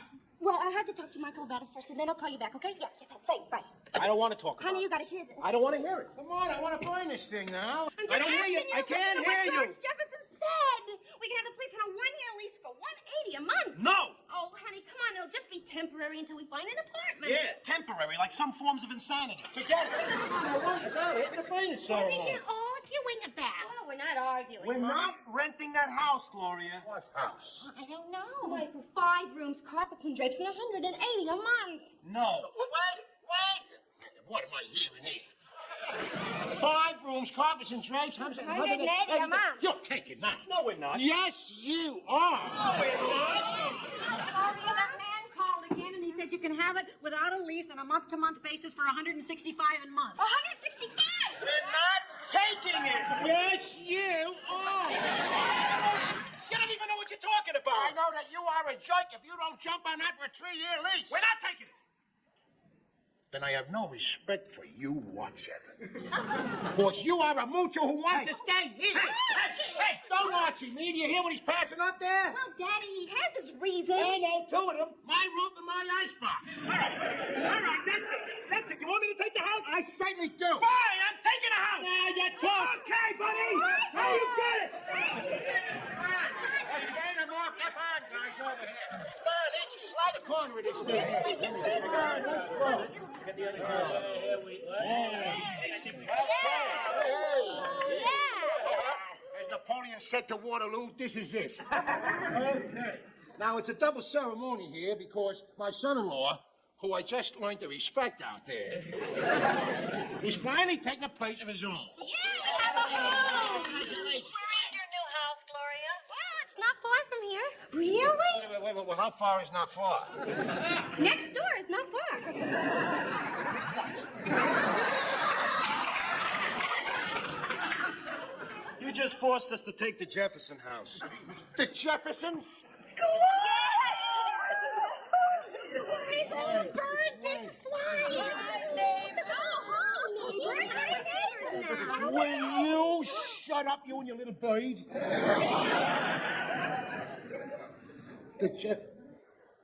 Do you mean the across the alley Jeffersons? That's the house. The dry cleaning Jeffersons? That's the house. The George Jeffersons? That's the house. Everybody, we're gonna have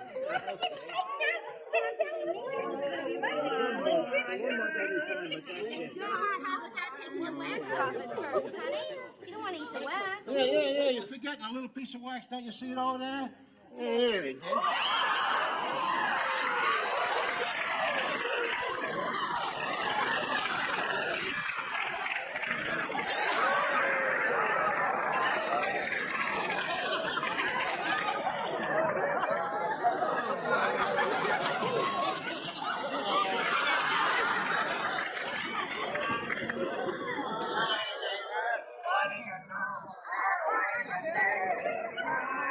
The morning began with the soft confidence of a pot lid that refuses to rattle. Lena woke first, as she always did, not because of discipline, but because her mind had a peculiar alarm clock that rang at the exact moment lights started trying the doorknob. She slid her feet into slippers that looked like 2 apologetic clouds and padded to the kitchen where the kettle's whistle never screamed. It negotiated. Marco came next, hair doing its heroic best to pretend it wasn't hair, more like a friendly crown, and he measured oats the way a peacekeeper measures words, carefully with a margin for grace. They had never agreed to call their apartment the Lantern, but the name hovered anyway, because something in those rooms always glowed, even when every bulb was off. The glow could be the child of the window that faced the playground, or the cluster of magnets on the fridge that held up grocery lists, spelling words, and a drawing of a dog named possibly Earthquake. The glow could be the laughing arguments that took place without raising voices. Lena and Marco clinking spoons to settle a debate about whether a tomato is a fruit or a vegetable or merely a public controversy in a red jacket. It could be the way their daughter, Gia, 11 and already fluent in 3 different kinds of kindness, curled into the couch like a question mark at night and woke up as an exclamation point. Or maybe the glow was Grandma. Grandma had 2 names, Mina to the past, Grandma to the whole building. She'd grown up in a town where doors were kept unlocked because a door's dignity depended on trust, and arrived in the city with a suitcase and a violin she never played in public. In the apartment, she moved like someone always halfway to a dance step. When she brewed tea, she believed the steam carried news from the leaves. You will be fine, but you must stir clockwise. When she cooked, she tasted with her eyebrows first. Disappointment was a lowered brow, delight a lift that made everyone want to lift with her.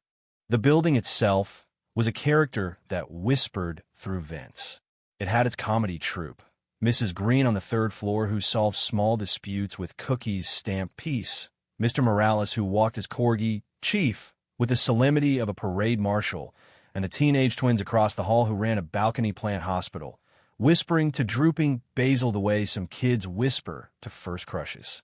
The landlord, a man named Hal, dressed like a geometry teacher and spoke like a poet lost between metaphors. He'd say things like, "The boiler is a dragon that requires respect," and then bring you space heaters with an apologetic shrug that read, "I have failed to knight the dragon." Yogurt with lemon zest, Lena asked, coaxing sunshine with a grater. Oats with diplomatic cinnamon, Marco replied. He kissed the top of Lena's head and then kissed the air near the kettle, as if congratulating it on being water's therapist. He was the kind of man who resembled a steady chair, plain wood, dependable, refuses to wobble even when life insists on tap dancing on it. He taught literature at a community college and referred to every book as a crowded room with an emergency exit. He reminded his students, and sometimes himself, that the best arguments left dignity intact. Gia patted in, with headphone hair and a trumpet case that contained no trumpet. She was enrolled, unofficially, in 6 activities. School band where she played triangle with unnerving intensity.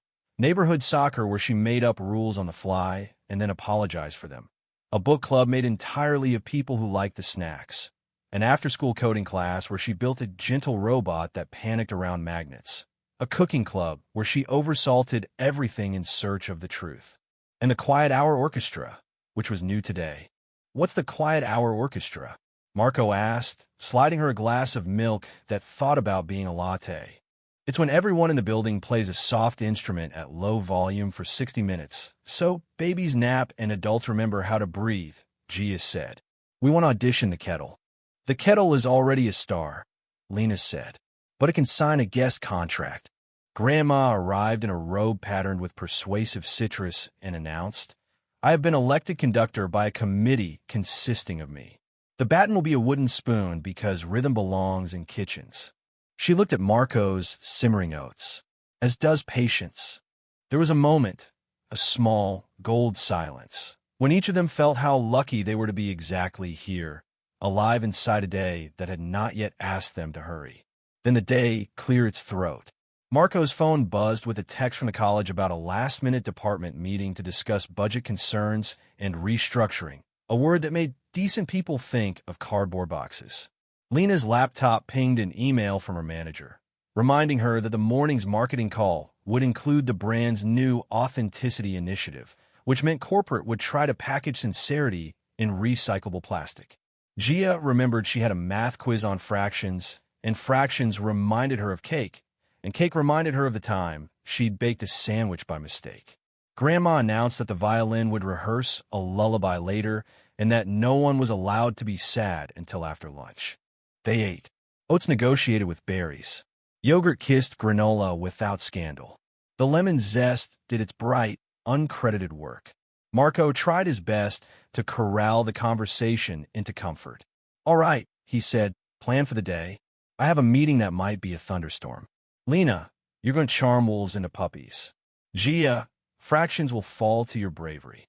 "Grandma," Gia asked, I will repair the universe with soup, Grandma said.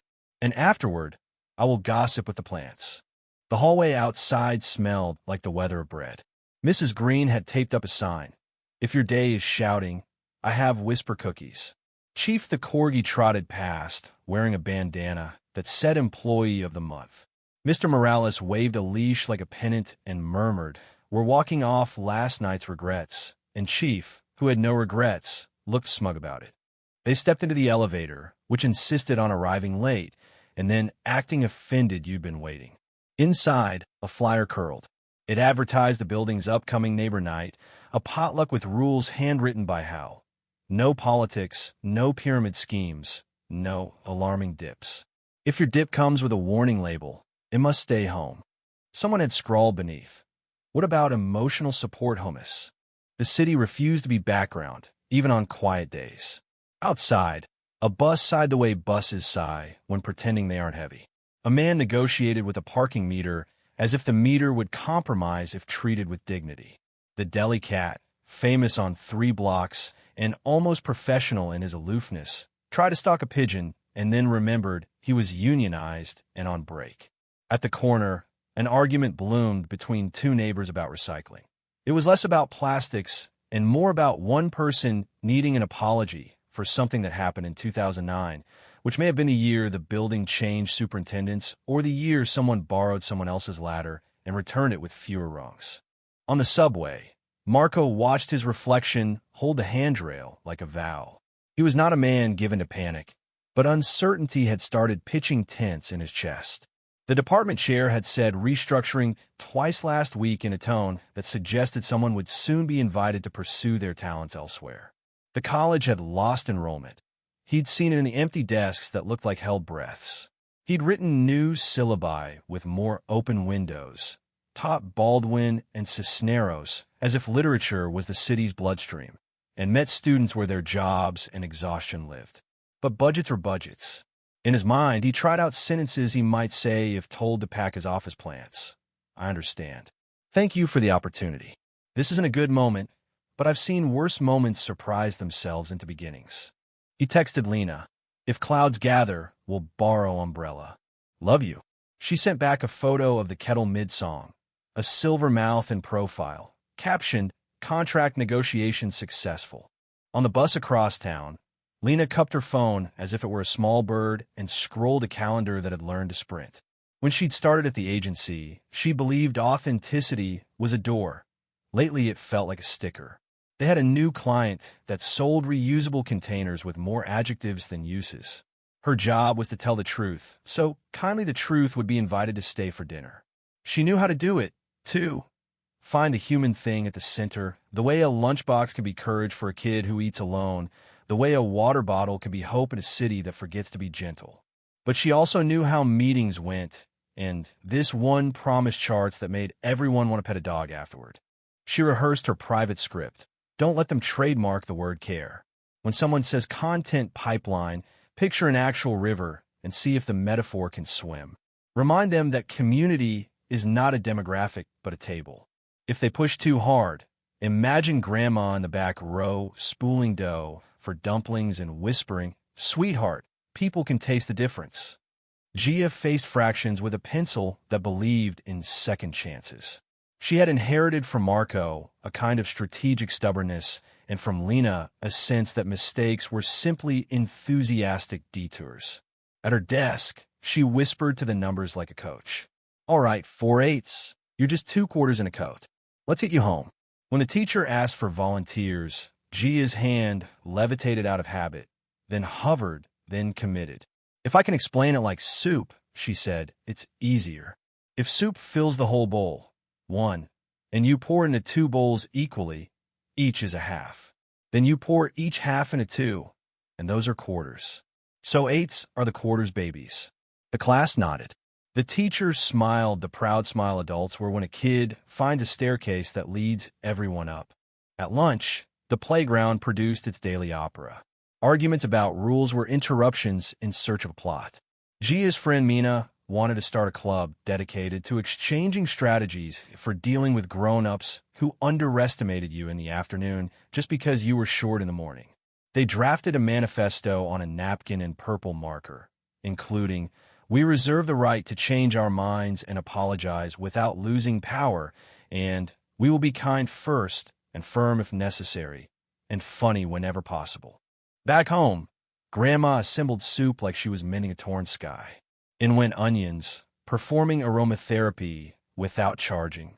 In went carrots, coins the color of optimism. Potatoes offered ballast. Garlic offered scandal. A bay leaf sailed on top, like an admiral pretending to be a canoe. She hummed an old lullaby that never grew old. When the doorbell insisted on itself, she wiped her hands on an apron away clouds, sometimes wiped themselves on a mountain, and opened to find Mrs. Green carrying a plate of whisper cookies and worry.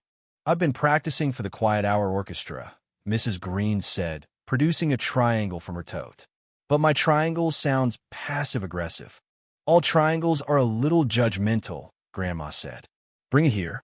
We'll teach it humility." They set the triangle beside the soup to let the steam talk sense into it. In the living room, the plants kept their green confidences. Grandma misted them with the same spray bottle she used to tame flyaway hair and whispered about photosynthesis as if it were a neighborhood rumor. The fern shivered in agreement. The succulent refused to be involved in drama. On the kitchen table, the violin waited, patient as a lighthouse. Evening approached the building with the tact of a friendly librarian turning off lamps one by one. Marco came home carrying a folder of maybe futures. The meeting had been difficult, not devastating. The chair had said words like attrition and interdisciplinary collaboration, which meant nothing today and everything next semester. The good news, if you rotated it under good light, was that his job was safe for now. The uncertain news was that he'd be teaching 2 classes outside his comfort zone, one called Digital Humanities Primer and another called Professional Communication, which sounded like a class where people learned to write emails that apologized while refusing to be sorry. He found himself excited anyway, the way you sometimes get excited when you discover a new corner of your own street. Lena followed, not long after, shoulders a little tight from carrying other people's expectations, but eyes bright as if she'd packed glow sticks in them. She set her bag down and practiced the ancient ritual of not talking about work for the first 7 minutes at home. Gia barreled toward them with news that the Fractions had gotten homes and that the Quiet Hour Orchestra had accepted the kettle as a visiting artist. Grandma ladled soup with the gravity reserved for coronations. They ate around the table that had earned its scuffs. The soup achieved its mission. Bread made alliances with butter. The conversation ran like a river that knew the rocks by name. They spoke of classes and clients and the sudden, noble mystery of eighth notes. They laughed about Chief the Corgi's new rank, Chief. They gave the day a grade and agreed it had passed, with a note that it should work on not scaring people in the morning. After dishes, the building's quiet hour descended, and something rare happened, soft-held. Through the thin walls of city life, tiny songs floated. Someone plucked a guitar like a question asked kindly. Someone else coaxed a harmonica into remembering summer. Grandma took up her violin and played a lullaby that had watched over 3 generations from a chair by a window. Marco sat with Gia to fix a rebellious zipper on her backpack and told her that zippers were like conversations, better when you don't force them. Lena wrote a note to her future self and stuck it on the fridge. When they say authenticity, ask them, for whom? There was a knock at the door, the gentle 2-beat that neighbors use when they don't want to scare soup. It was Hal, hat in his hands like a bouquet he'd forgotten to water. Apologies, he murmured. I wouldn't interrupt quiet hour, but we've had a small schedule tangling. The boiler, our resident dragon, has ideas. Heat may be dramatic tonight. We have blankets, Grandma said, and a stove, and a violin that doubles as central heating. Hal smiled at a small sit-up. If the dragon breathes smoke instead of warmth, call me. Also, a reminder, neighbor night on Saturday. The sign-up sheet is on the lobby corkboard under the poster for Find Your Kind of Yoga. Please note, Hummus is not a personality. When he left, the kettle asked to do a solo, and the family approved. Steam stitched the air. Marco pulled Lena close and did that quiet dance people do when they finally arrived at the day's soft edge. Gia pretended not to watch and watched anyway, absorbing the choreography of gentle living. Later, bedtime proceeded with its usual negotiations. Teeth asked to be brushed in the language of elbows. Pajamas wondered whether they could be worn tomorrow too, if nobody told anybody. The reading lamp tried on different moods and settled on Firefly. Gia asked for one more story and then bargained for one more after that. And Marco, the chair of the Department of Soft Limits, approved both. When the apartment dimmed to the color of quiet, Lena and Marco sat at the window with mugs that knew their hands by heart. The city performed its lullaby, the far laugh, the bus sigh, the night shift of a bakery arguing with yeast. They talked about money without letting it run the conversation. They talked about parents and how to love them without borrowing their worries. They talked about the future like two people drawing the same map from opposite ends and meeting in the middle with a stapler. What if, Lena said, we measured success by how often we managed to make each other less afraid? I would win, Marco said, grinning. You would, she agreed, but I'd come second with dignity. They watched a couple on the sidewalk below attempt to carry a sofa through a door that refused to cooperate.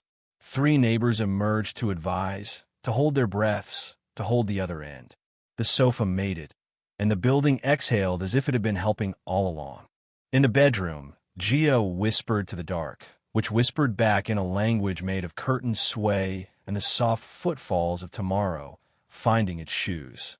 She thought about the club manifesto and added silently, we will be brave in small ways first, then bigger when necessary. She thought about fractions and families and how both were made of parts that became whole by agreeing to be. She fell asleep holding the idea that the world was a complicated soup and that she lived in a kitchen with people who knew how to stir without spilling.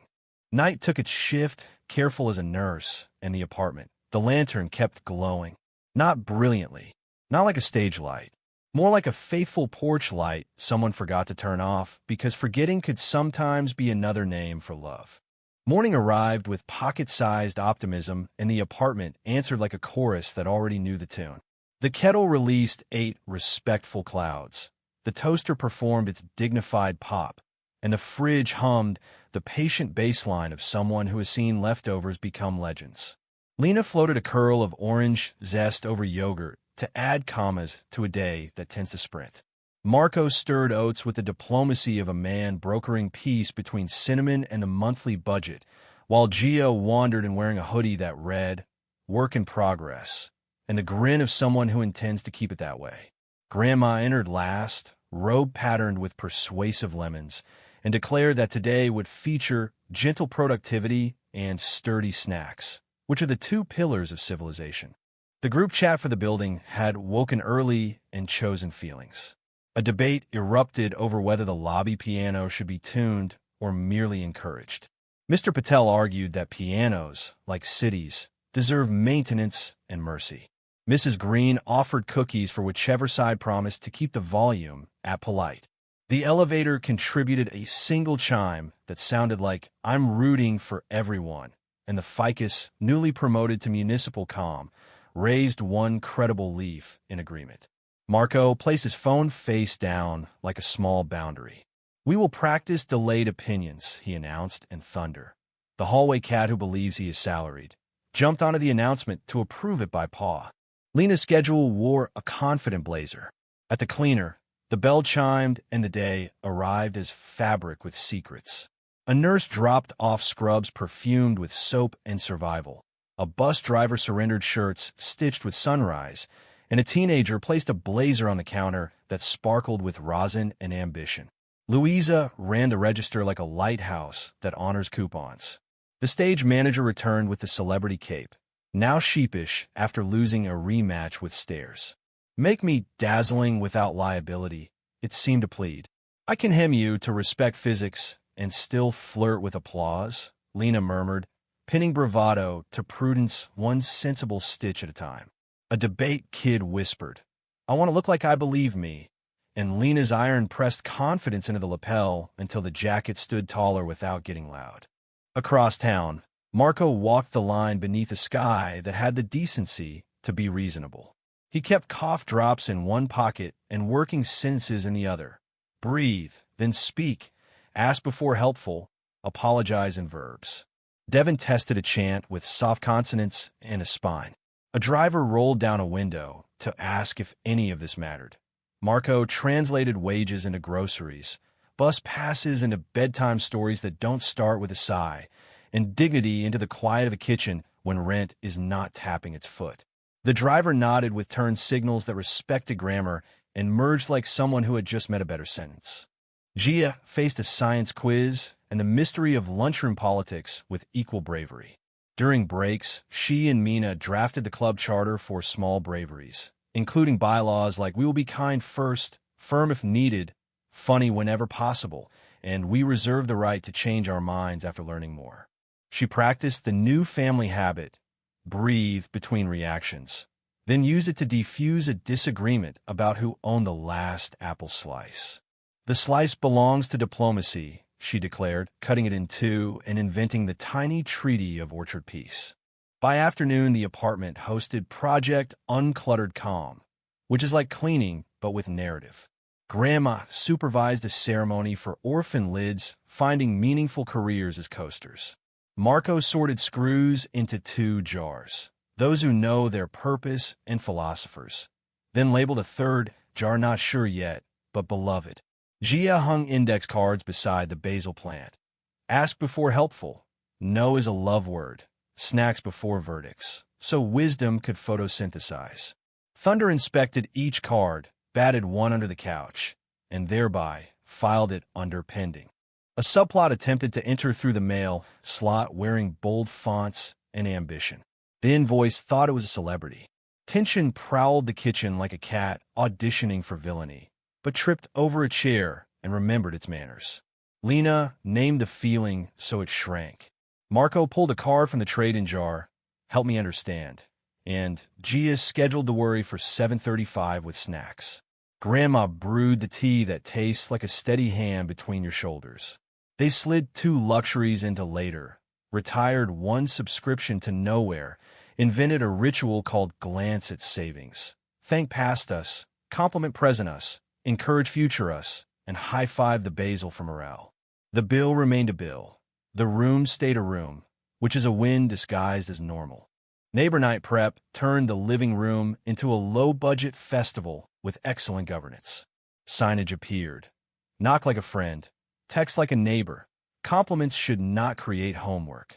Marco taped 2 chairs to the floor with painter's tape labeled curiosity and snack, so arguments would choose better seating. Lena stitched a cheerful table runner because conflict becomes house-trained near good textiles. Gia drafted a program with acts like bread that teaches patience, apology relay, I was wrong, how can I repair, here's what I'll do next, and Grandma's headliner, advanced eyebrow, nonverbal conflict reduction. The potluck assembled as if summoned by a gentle spell, nor arrived with loaves braided like pep talks. Mr. Collins unveiled regret-free casserole, which came with directions and boundaries. A blender enthusiast and a sleep enthusiast announced a jointly authored truce. Citrus hours begin after 9. Banana bread reparations continue for 1 month, and earplugs are distributed alongside hugs. The lobby piano was tuned by a neighbor who swore he could hear Dust apologize. When he finished, he played a single chord that made the elevator stand up straighter. Compliments circulated with rounded edges. You look less tired, retired in favor of, you look steady. You're so busy, traded itself for, you know what to prioritize. The compliment returns desk gave store credit for awkward phrasing, redeemable for kindness that lands like a pillow. At the boundary booth, Grandma taught the gentle punctuation of no, and people left smiling in a way that suggested relief had borrowed their faces. Dinner afterward was onion honesty and cooperative pans. Pasta hugged back. Salad minded its manners. Oranges arranged themselves into patient moons. They debriefed like a small newsroom that trusts commas. Marco reported a new rule from the line. No surprise night meetings, ever, which earned universal applause. Lena described a coat that walked in frightened and left brave, because buttons are promises when you stitch them with care. Gia crowned quote of the night. I can love you and still not loan you my last Saturday. A sentence that now lives on the fridge with diplomatic immunity. Later, the building auditioned for Quiet Hour Orchestra. Someone plucked a guitar like a question asked kindly. A very shy trumpet attempted one scale, apologized, and tried again softer. Grandma conducted with her wooden spoon baton, and the violin told the air a bedtime story. The elevator carried a laminated note. Thank you for your patience. I am still improving, and meant it. The ficus photosynthesized approval. Thunder patrolled the baseboards with managerial dignity and eventually settled on the warmest square of rug like a stamp of municipal success. When night folded the windows into mirrors, they practiced the family's new sport, celebrating non-events. Nothing catastrophic happened today. They applauded. No one lost their temper in the group chat. Second round of applause. A bill didn't run the evening. Encore. Gia proposed medals for unremarkable bravery, remembered water bottle, returned Tupperware with a story, paused before replying, and they pinned the imaginary medals on each other with very real grins. Before bed, they stood at the window and watched the block behave itself. A couple maneuvered a sofa through an unsympathetic doorway. 3 neighbors appeared with advice, muscle, and comic relief, and the sofa agreed to be reasonable. Somewhere a baby sighed the treaty of sleep. Somewhere a baker negotiated with yeast. Somewhere a bus rehearsed patience at a red light. The city felt like a complicated soup, and from their kitchen came the quiet knowledge that they knew how to stir without spilling. Morning would come again with its practical haircut and its to-do list that tries not to shout. There would be more fabric and feelings, more verbs and sandwiches, more tiny frictions that require big patience and decent lighting.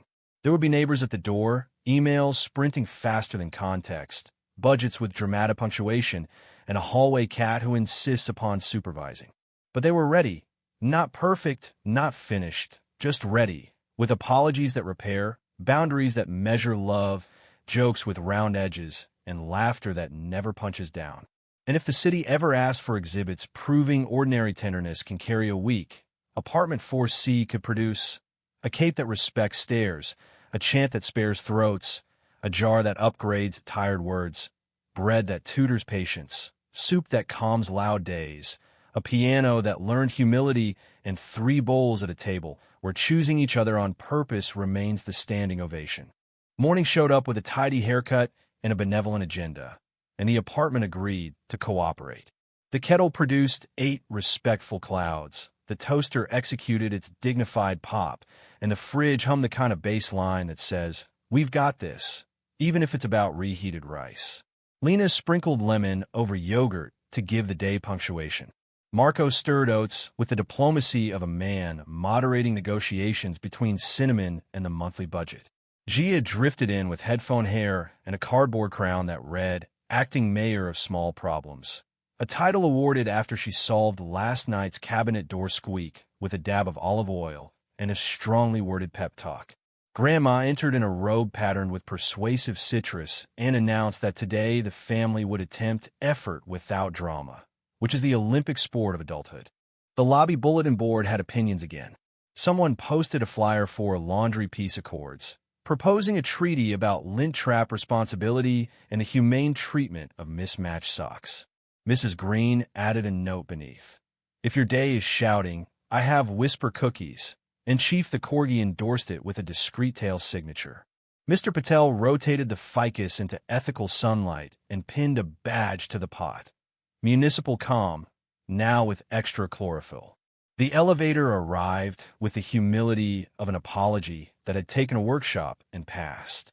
At the cleaner, the bell chimed, and the day walked in wearing fabric with backstories.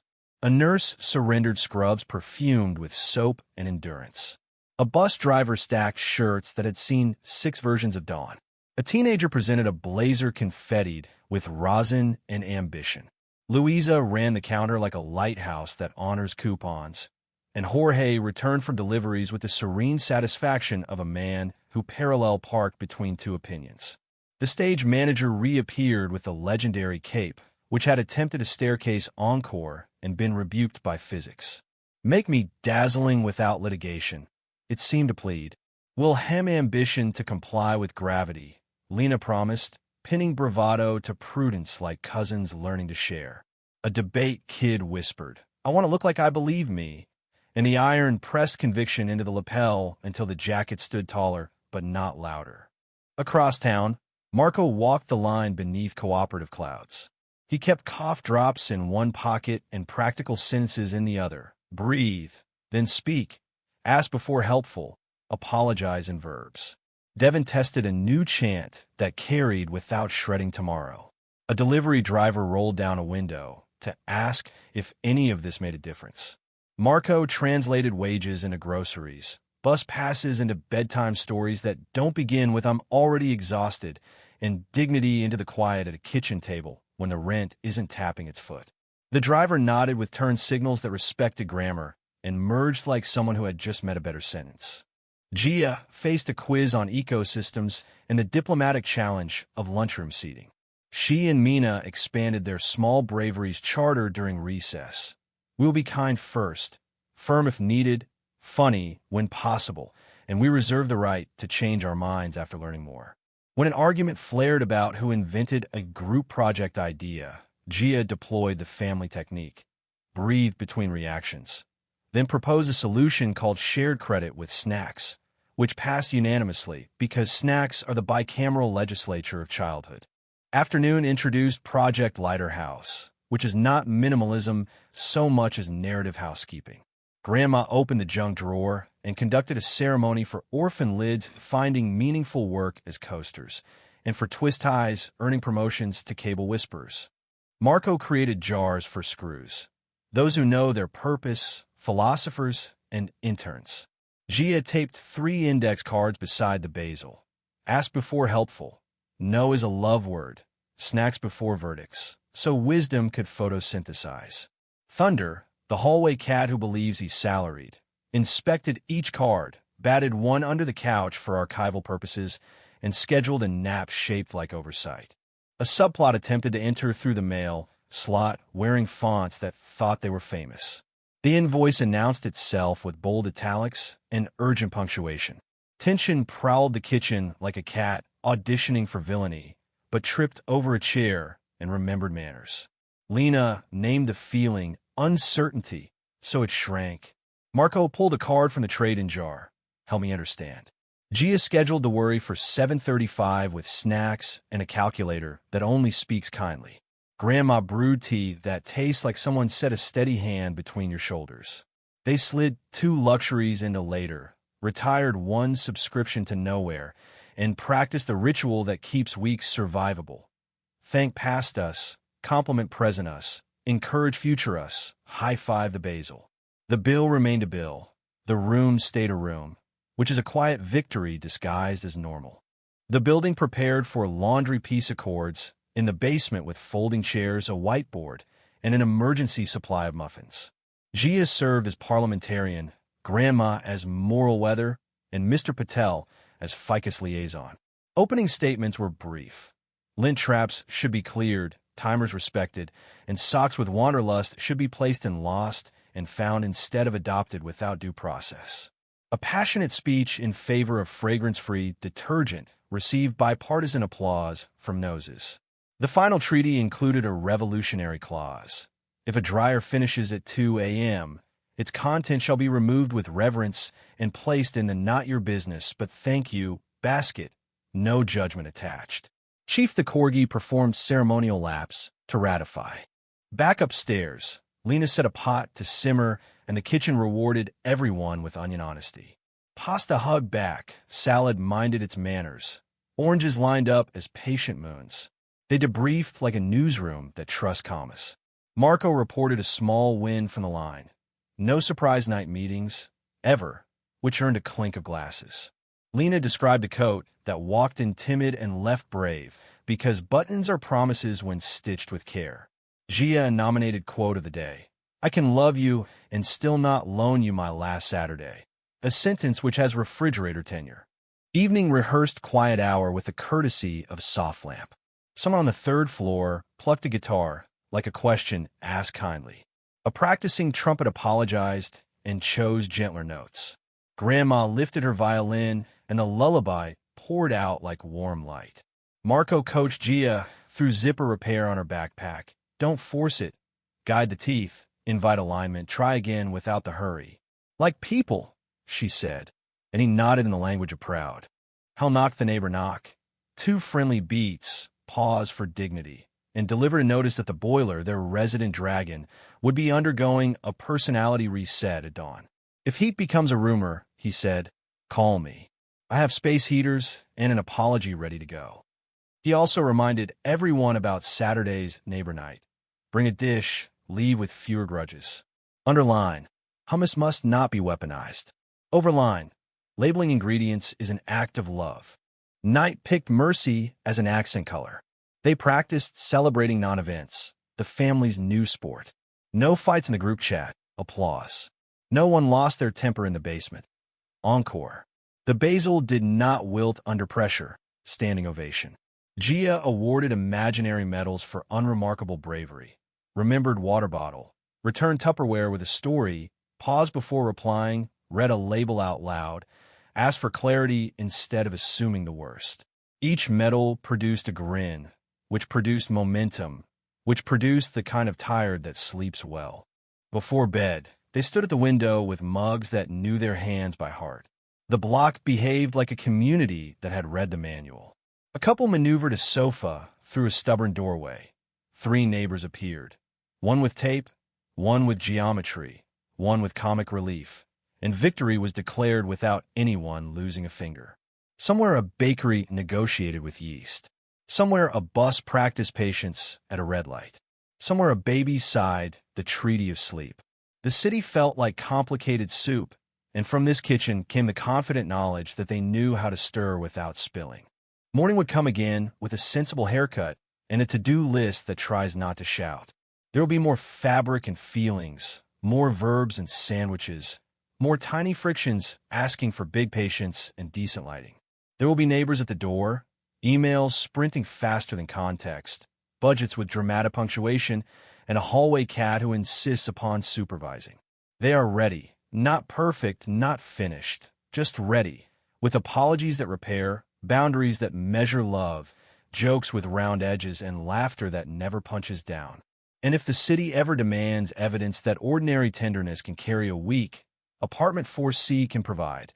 A cape that respects stares, a chant that spares throats, a jar that upgrades tired words, bread that tutors patience, soup that calms loud days, a ficus with credible posture, a laundry treaty that holds, and 3 bowls at a table where choosing each other on purpose remains the daily landslide victory.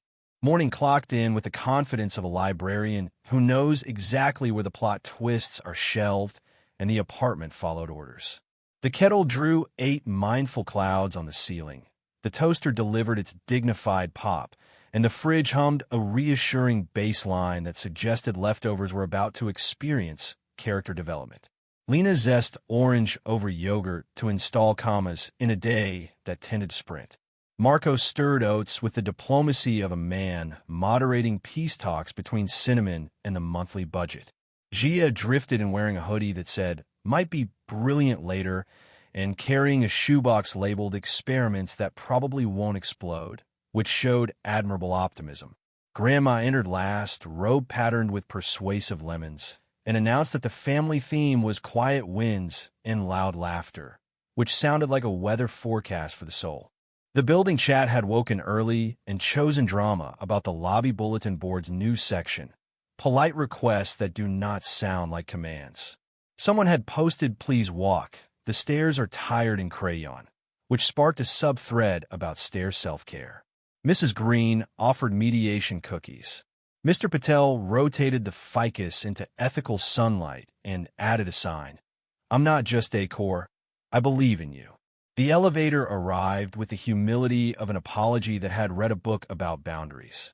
At the cleaner, the day walked in wearing fabric with backstory. A nurse surrendered scrubs scented with endurance. A bus driver stacked shirts embroidered with dawn. A drama student offered a blazer confessing to a rosin habit. Louisa ran the counter like a lighthouse that honors coupons. and Jorge returned for deliveries with the serenity of a man who parallel parked between two opinions. The celebrity cape reappeared blinking innocence after yet another disagreement with stairs. Make me dazzling without litigation, it seemed to say. I'll hem you to respect physics and still flirt with applause, Lena promised, anchoring bravado to prudence with patient stitches. A debate, Kid murmured. I want to look like I believe me. And the iron breathed conviction into the lapel until the jacket stood up straighter without raising its voice. Across town, Marco walked the line beneath cooperative clouds, pockets carrying cough drops and small brave sentences.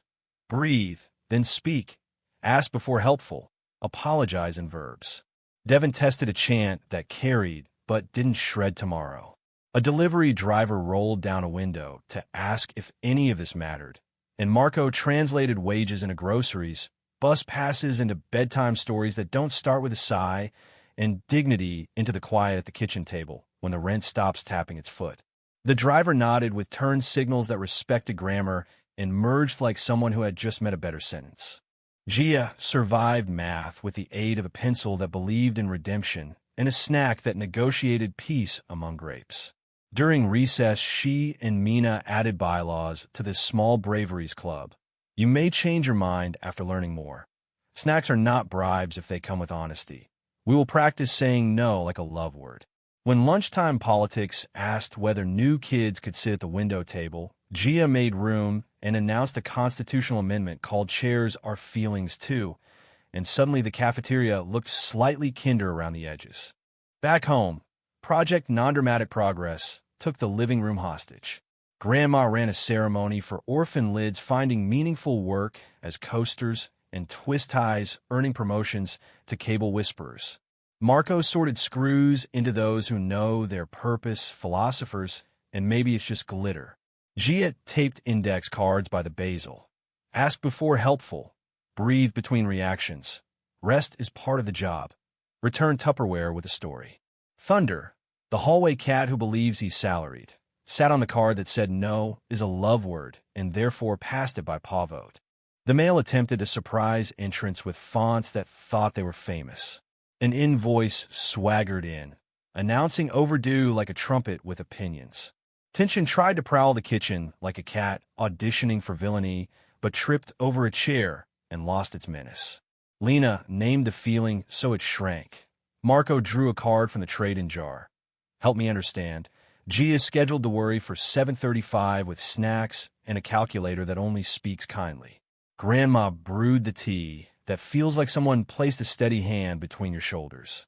They moved 2 luxuries into later, retired 1 subscription to nowhere, and performed the ritual that keeps weeks breathable. Thank past us, compliment present us, encourage future us, high-five the basil. The bill remained a bill. The room stayed a room, which is a quiet, important victory disguised as normal. Neighbor night preparations turned the hallway into a cooperative festival. A whiteboard appeared with lists that refused to panic, nor promised bread that teaches patience. Mr. Collins volunteered chili that apologizes for nothing but labels its ingredients. A blender enthusiast and a sleep enthusiast co-authored a truce. Citrus hours begin after 9. Banana bread reparations continue for 30 days, earplugs distributed with hugs. The lobby piano, recently tuned, played a chord so agreeable the elevator stood taller. Dinner assembled with onion honesty and cooperative pans. Pasta hugged back. Salad minded its manners. Oranges arranged themselves into calm moons. They debriefed like a newsroom that trusts commas. Marco reported the department's new rule, no surprise night meetings, which earned a standing ovation from the couch. Lena described sewing a secret star inside a student's cuff because hope prefers pockets. Gia read aloud the club's manifesto addendum. We will try to laugh with round edges that bruise nobody, and if we fail, we'll repair faster than we joked. Grandma bestowed cookies shaped like commas because pauses deserve dessert. Evening fell gently, and the quiet hour orchestra tuned itself to kindness. Someone plucked a guitar like a question asked softly. A trumpet practiced humility in a corner. The violin told the room a story about a lake that remembered lullabies. Hal performed the neighbor knock, 2 beats and a pause for dignity, and deliver notice. The boiler, their resident dragon, would undergo a personality reset at dawn. Should heat become a rumor, he said, I have space heaters and contrition. He left with a slice of kindness bread and a facial expression that looked like hope in a cardigan. The laundry peace accords met in the basement under fluorescent honesty. Gia served as parliamentarian, Grandma as moral weather, Mr. Patel as ficus liaison. The treaty was signed with pens that don't leak, lint traps cleared after each cycle, timers respected like small gods, abandoned socks deposited in the not your business but thank you basket, and a new clause. If a dryer finishes at 2 a.m., its contents shall be relocated with reverence and 0 commentary on fabric choices. Chief the Corgi conducted ceremonial laps to ratify. Everyone pretended not to cry at how civilized it felt to be kind about cotton. Upstairs, they practiced celebrating non-events, the family's favorite sport. No one sent a spicy text. Applause. The invoice did not hijack the evening. Encore. The Basil survived a lengthier lecture on photosynthesis. Standing ovation. Gia awarded medals for unremarkable bravery. Asked for clarity instead of assuming the worst. Returned a casserole dish with a better story. Used I statements without allergies. The medals were imaginary. The momentum was not. Later, they stood at the window with mugs that knew their hands by heart. The block behaved like a community that had found its inside voice. A couple convinced a sofa through a stubborn doorway with geometry, patience, and 3 neighbors who arrived carrying tape, encouragement, and jokes with round edges. Somewhere a bakery negotiated with yeast. Somewhere a bus practiced patience at a red light. Somewhere a baby sighed the treaty of sleep. The city felt like a complicated soup, and from this kitchen came the confident knowledge that they knew how to stir without spilling. Morning would come again with its sensible haircut and a to-do list that does not shout. There will be more fabric and feelings, more verbs and sandwiches, more tiny frictions requesting big patience and decent lighting. There will be neighbors at the door, emails sprinting faster than context, budgets with dramatic punctuation, and a hallway cat who insists on supervising. They are ready. Not perfect, not finished, just ready, with apologies that repair, boundaries that measure love, jokes that land like pillows, and laughter that never punches down. And if the city ever asks for exhibits proving ordinary tenderness can carry a week, Apartment 4C can present a cape that respects stairs, a chant that spares throats, a jar that upgrades tired words, bread that tutors patience, soup that calms loud days, a ficus with credible posture, a laundry treaty that holds, and 3 bowls at a table where choosing each other on purpose keeps winning by a landslide. Morning wore its best. We've got this face in the apartment, accepted the memo like a team that has already practiced the handshake. The kettle raised 8 polite clouds. The toaster delivered its dignified pop, and the fridge hummed a bass line that sounded like it had tenure. Lena curled a bright ribbon of lemon over yogurt to add punctuation to a day that tends to sprint. Marco stirred oats with the diplomacy of a man negotiating a ceasefire between cinnamon and the monthly budget. Gia drifted in wearing mismatched socks and a badge made from tape that read, Minister of Reasonable Expectations, which is the only ministry that never gets enough funding.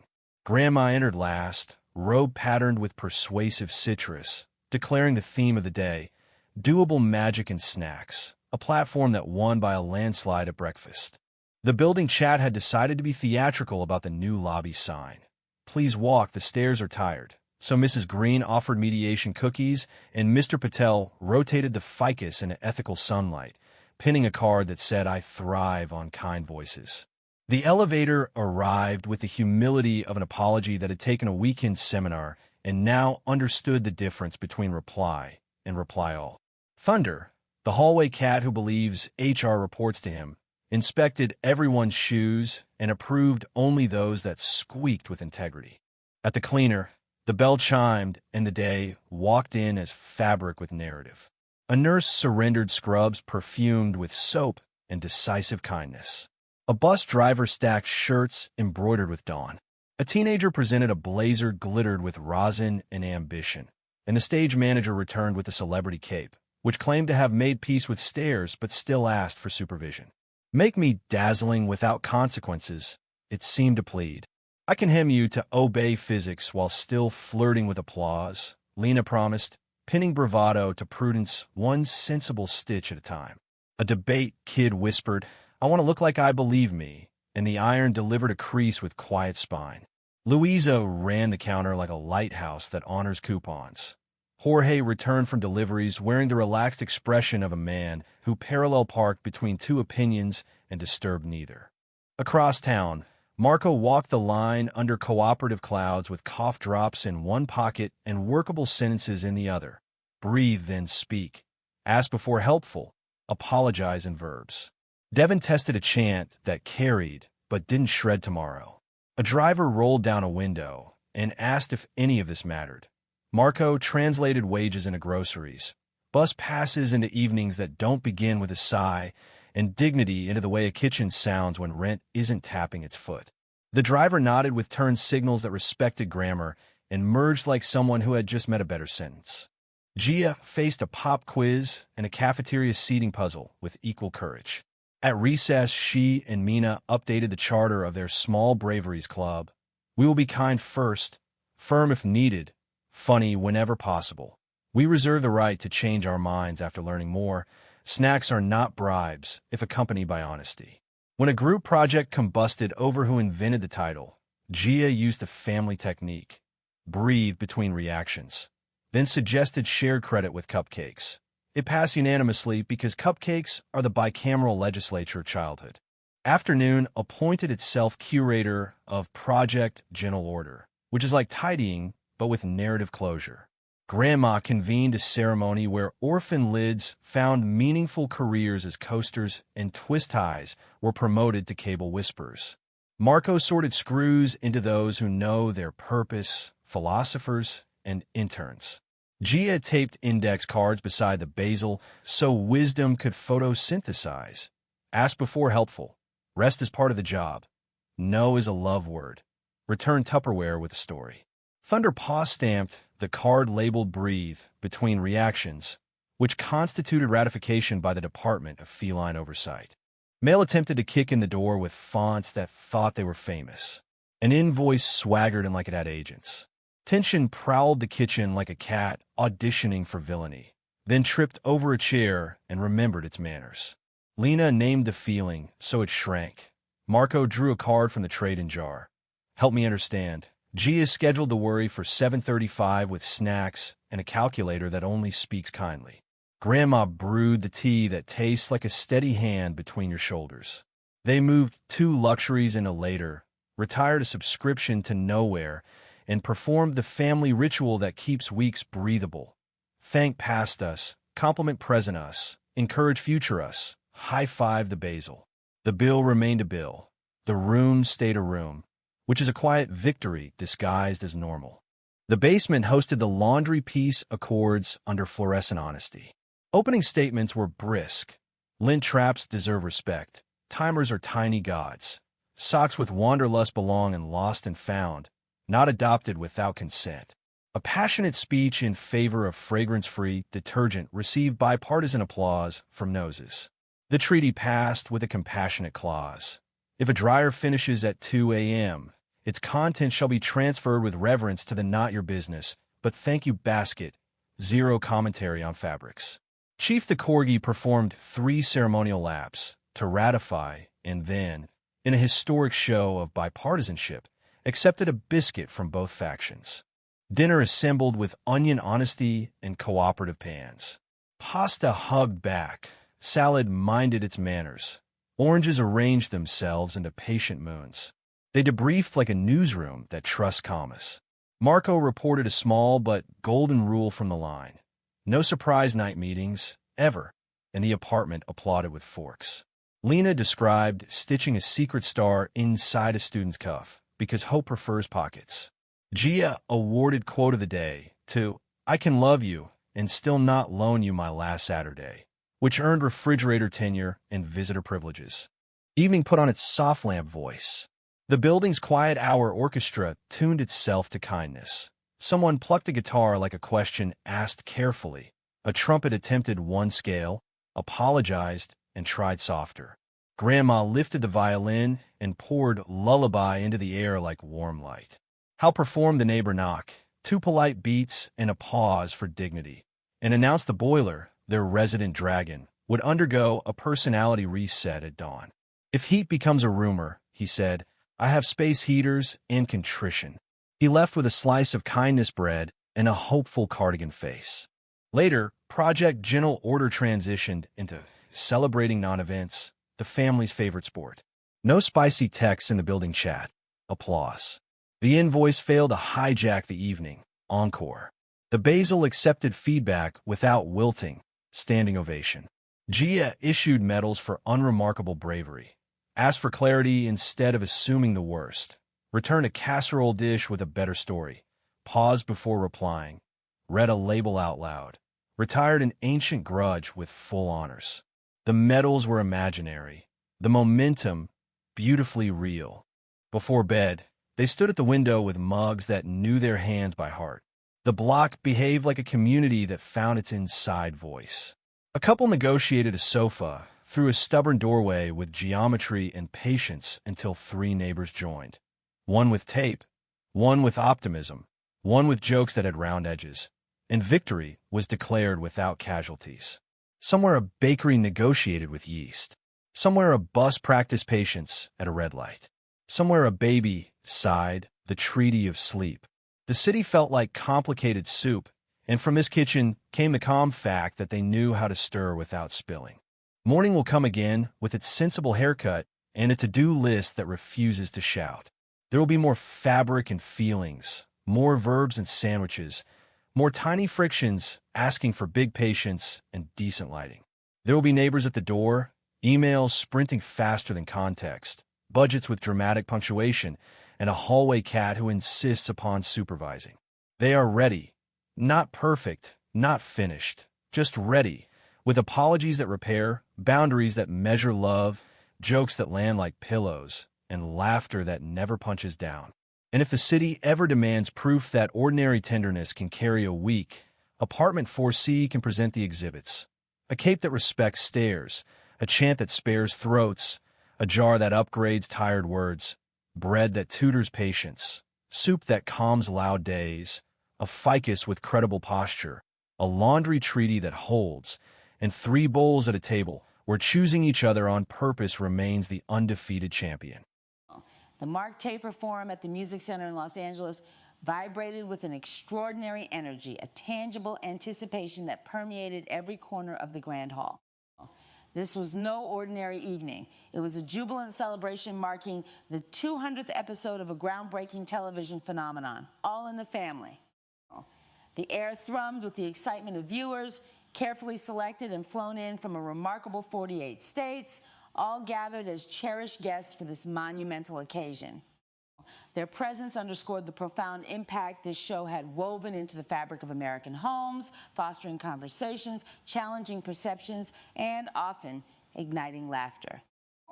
Hosted by none other than the brilliant creator, Norman Lear, and graced by the esteemed cast, including Carol O'Connor, Gene Stapleton, Rob Reiner, and Sally Struthers. The event was a tapestry of nostalgia and thoughtful reflection. The guest list was a charming roll call from across the vast American landscape. The Willings had journeyed all the way from Monroe, Louisiana, their faces beaming with shared delight. Terry and Glenn Anderson represented the crisp air of St. Paul, Minnesota, while Lucille and James Dillon brought the warm spirit of Natchez, Mississippi. From the picturesque mountains of Asheville, North Carolina, arrived Abe and Roz Friedman, their enthusiasm palpable. Julie and John Meyer joined from Milwaukee, Wisconsin, Sue and Tim Decaruba from Cincinnati, and Mickey and Nora Brokus from the vibrant heart of New Orleans, Louisiana. Each couple, a testament to the show's widespread appeal, carried stories of how All in the Family had touched their lives. Leonard and Wilma Jacobs represented Lakeview, Ohio, Steve and Vicki Hellinger from Sterling, Virginia, and Les and Pat Honecker from the quiet charm of Gap Mills, West Virginia. The Heartland was present with Charles and Helen Wood from Terre Haute, Indiana, and the rugged beauty of the West with Mr. and Mrs. Dennis Davis from Snake River, Idaho. From the iconic streets of San Francisco came Pete and Marge Kizios. Wyoming S Spirit was captured by John and Evelyn Fosner from Rock Springs, while the Sunshine State contributed Jess and Bert Fuller from Tampa, Florida. The stark beauty of Spearfish, South Dakota was represented by Greg and Debbie Janner, and the southern warmth by Clement and Dottie Kanja from Knoxville, Tennessee. Irene and Baron Gray came from Searcy, Arkansas, and further bridging the gap, Mickey and Marcia Householder from Hedgesville, West Virginia. Each name echoed in the hall, representing a fragment of the national consciousness shaped by the series. The stories shared by these viewers upon receiving the incredible news of their invitation were heartwarming, a testament to the sheer joy and disbelief that accompanied the honor. What did you do? Just scream, holler, cry. One guest recounted, the memory's still fresh. Mort said, Mort met so happy. And we thought, this is a hoax. Another chimed in, perfectly capturing the surreal nature of the moment. Many felt a renewed sense of connection, almost as if embarking on a new adventure. Seems to me like we having our honeymoon since we didn't have our honeymoon before we got married, one guest mused, highlighting the communal joy and excitement. The spirit of camaraderie was evident, with newfound friendships already blossoming. Made some friends that hope we can, correspond with for the rest of our lives. One attendee shared, reflecting the profound sense of connection fostered by a shared love for the show. The overarching sentiment was one of enduring gratitude. We will never forget this. The celebration promised an intimate evening where Norman Lear, the visionary host, would delve into the heart of one of television's most honored, controversial, and provocative shows. Surrounded by friends and neighbors, these guests from across the nation would be treated to choice moments spanning 200 episodes of All in the Family. As the iconic opening theme, Those Were the Days filled the venue, a melody that evoked a bygone era while simultaneously serving as an ironic commentary on its challenges. The audience settled in, ready for an evening of both entertainment and profound insight. Norman Lear's welcoming words resonated with a depth beyond mere pleasantries, acknowledging the remarkable journey of the show. He spoke of an ancient Greek definition of happiness, positing that happiness is the exercise of your vital abilities along lines of excellence in a life that affords them scope. This philosophical opening immediately set a thoughtful tone, elevating the celebration beyond simple reminiscing. He then connected this concept directly to the hundreds of individuals who had poured their talents into the show over the years. Tonight, Mort represents 60 or more very happy people, writers, producers, actors, directors, staff, and crew, who since our debut in January 1971 have been exercising their vital abilities communicating with you. He emphasized the tireless effort to connect with the audience, reaching further and further to touch your funny bone, your emotions. Not always succeeding, but reaching. The continuous effort, the unwavering commitment to engage viewers on a deeper level was the true measure of their achievement. Crucially, Lear acknowledged the audience's pivotal role in the show's enduring success. Now, you viewers provided us with that world, that scope, because All in the Family was anything but a success when it began. But 15 weeks into our run, you discovered it, and you are the reason we're here tonight. This heartfelt gratitude highlighted the organic growth of its popularity, the slow burn that eventually caught fire in the hearts and minds of millions.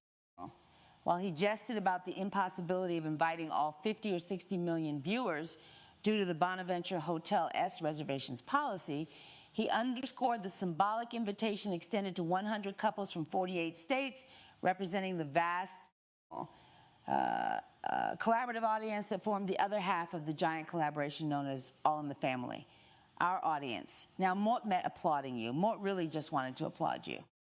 The genuine warmth of his words enveloped the room, establishing a profound connection between the creators and their dedicated public. As Lear spoke, the stage transformed, and behind him, a powerful visual appeared. Archie and Edith Bunker in bed. It was a simple yet revolutionary image for television of its era, as Lear pointed out. Not a big deal, granted. But married folk, even a handful of unmarried folk, have been sleeping together since the dawn of time. Before January 1971, television comedy didn't reflect that fact. This seemingly small detail was in fact a seismic shift, signaling the show's fearless commitment to portraying everyday reality, even its most intimate, mundane aspects. The introduction to the chosen scene was equally profound, with Lear explaining that out of 200 episodes, they opted for the simplest and most poignant. Archie and Edith in one of their very favorite moments, illustrating the core of their complex relationship. The scene unfolded with Archie, a whirlwind of nervous energy after a long day, attempting to orchestrate a moment of peace, if not total quiet, in the bedroom. Edith, Edith, Edith, Edith. You know, it's been a long, kind of nervous day. So what do you say we just, look, put the paper down, and then you just go over there, way over there. Just go see me by, huh? His gruff affection was undeniable, yet always tempered by his own eccentricities. Edith, ever the gentle soul, began to sing a sweet, heartfelt melody that perhaps grated on Archie's nerves, but was born of pure emotion. But remember, whatever happens, ma love you truly, ma love you truly, I'ma feel it so, I'ma feel it deep, deeply, deeply, I'ma feel it. Lord, ma love you truly, truly. Her earnest declaration of love expressed through song was met with Archie's typical, though not unkind, exasperation. Come on, darling, listen. Mot know you re-singing, and you know you re-singing, but the neighbors alive would think Mot met torturing you. This seemingly minor exchange, infused with the gentle humor that defined their relationship, led to a more serious reflection from Archie about his own emotional state. Mot look tell you the truth, Edith, Edith. I ain't teat myself, you know. What Mot mean is, let's not start something that Mot can't finish. It was a rare moment of vulnerability from a character often portrayed as impenetrable. Lear seized upon this scene to convey a fundamental truth about human existence, a truth that permeated every episode of the show, how thin the line is between laughter and tears. We humans are fragile and we re-foolish. So the humor in life doesn't cease when we are suffering, any more than it stops being serious when we are laughing the hardest. That's why, from the very beginning, all in the family chose to deal with human problems that concern us all. This profound insight encapsulated the show's essence, its courage to weave humor through the deepest struggles and to find solemnity even amidst joy.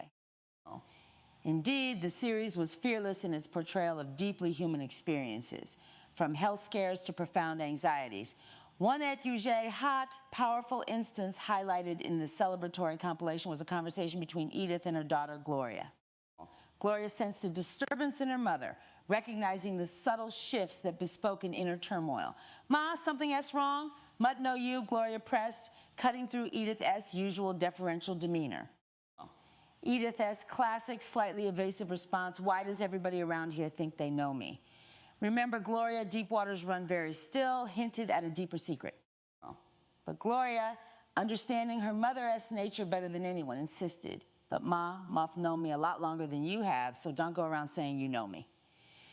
With gentle persuasion, Gloria managed to break through, and Edith finally uttered the words that had been weighing heavily on her heart. Mort got a lump in my breast. The raw honesty of this moment, Gloria's shock, what did you just say? Mort got a lump in Ma, and Edith's quiet admission that as the first time Mort said it out loud resonated deeply. It was a depiction of vulnerability that was both courageous and profoundly relatable, capturing the silent battles many face and the solace found in finally verbalizing fear. Edith's immediate concern wasn't for her physical health alone, but for her husband's perception of her. Mut met. Afraid if Mut had this operation, Archie want to think of me in the same way. This fear, common and deeply human, speaks to anxieties about self-worth and desirability within a long-term relationship. Gloria, with a strength that belied her sometimes flighty nature, offered unwavering reassurance. Oh, Edith, stop scaring yourself. Archie loves you, and nothing's going to change that. Yet Edith's deep-seated insecurity, but Mort met going to change a lot, brought to the forefront the physical and emotional tolls such procedures could entail. Gloria, drawing on a deeply personal and unspoken history, shared her own experience, a revelation that both surprised and comforted Edith. Oh, listen, even if you have to have the operation, it's still going to be all right. Believe me. When Edith retorted, you don't know, Gloria firmly responded, that's just the point, Edith. Ma do know, ma ka na ove kep. The weight of those words, revealing Gloria's own prior struggle with a breast lump 6 years prior, underscored the quiet courage of women supporting women. You mean you? 6 years ago. And you see how Frank and Moat get along? It hasn't made one bit of difference in our marriage. It was a moment of profound empathy and shared experience, solidifying the bond between mother and daughter. Another scene, humorously recalled, involved Archie's reaction to Edith's recovery from a scare that turned out to be a mere cyst, not cancer. The miscommunication was classic bunker as Archie arrived at the hospital, burdened by an unspoken fear, only to find Edith in good spirits, but with a broken ankle. Edith, they told me you had cancer. I thought Moat did too, Archie, but it was just a little cyst, and the surgeon got rid of you just like that. Oh. So why are you laying here? Well, when they told me everything was all right, Moat got so excited, Moat jumped off the examining table, and Moat broke my ankle. The juxtaposition of immense relief and everyday clumsiness was pure all in the family, illustrating how life often throws absurd curveballs, even in the most serious moments. The celebration continued with recollections of more dramatic narratives, including the harrowing account of an attempted home invasion and assault on Edith, a testament to the show's willingness to confront grim realities while offering models of resilience. While the broadcast clip only provided a snippet, the gravity of the implied situation resonated deeply. Edith, preparing for her birthday, was alone when a male intruder cornered her. His words chillingly predatory, "Lady, you restalled, and it ain't gonna do you any good, and this is gonna happen. So just relax, okay? Listen, I gotta get out of here. See, I gotta get ready for my birthday party." His cold demand, followed by her quick thinking, "Happy birthday." "Oh, thank you. Could we do this without kissing?" And then the desperate ploy, "Oh, there's something burning in the kitchen. What is it?" "S in the kitchen." All right, come on. "Oh, come on. There's something burning in the kitchen." "Oh, there's a fire. My birthday cake is burning." "Lady, get rid of it. This scene, though presented with an underlying tension rather than explicit depiction of violence in the transcript, represents a very real and concerning type of societal vulnerability. The motives for Etchu Shehat egregious acts often stem from a deeply disturbing combination of power assertion, entitlement, and a profound lack of empathy, coupled with opportunistic behavior. Sadly, such incidents occur frequently in real life, not always reaching the stage of overt violence due to victims' ingenuity, but often leaving lasting emotional scars. The perpetrator in this fictional scenario relies on surprise, intimidation, and the assumption of vulnerability, operating with a low level of sophistication, yet aiming to inflict severe harm through psychological and physical coercion.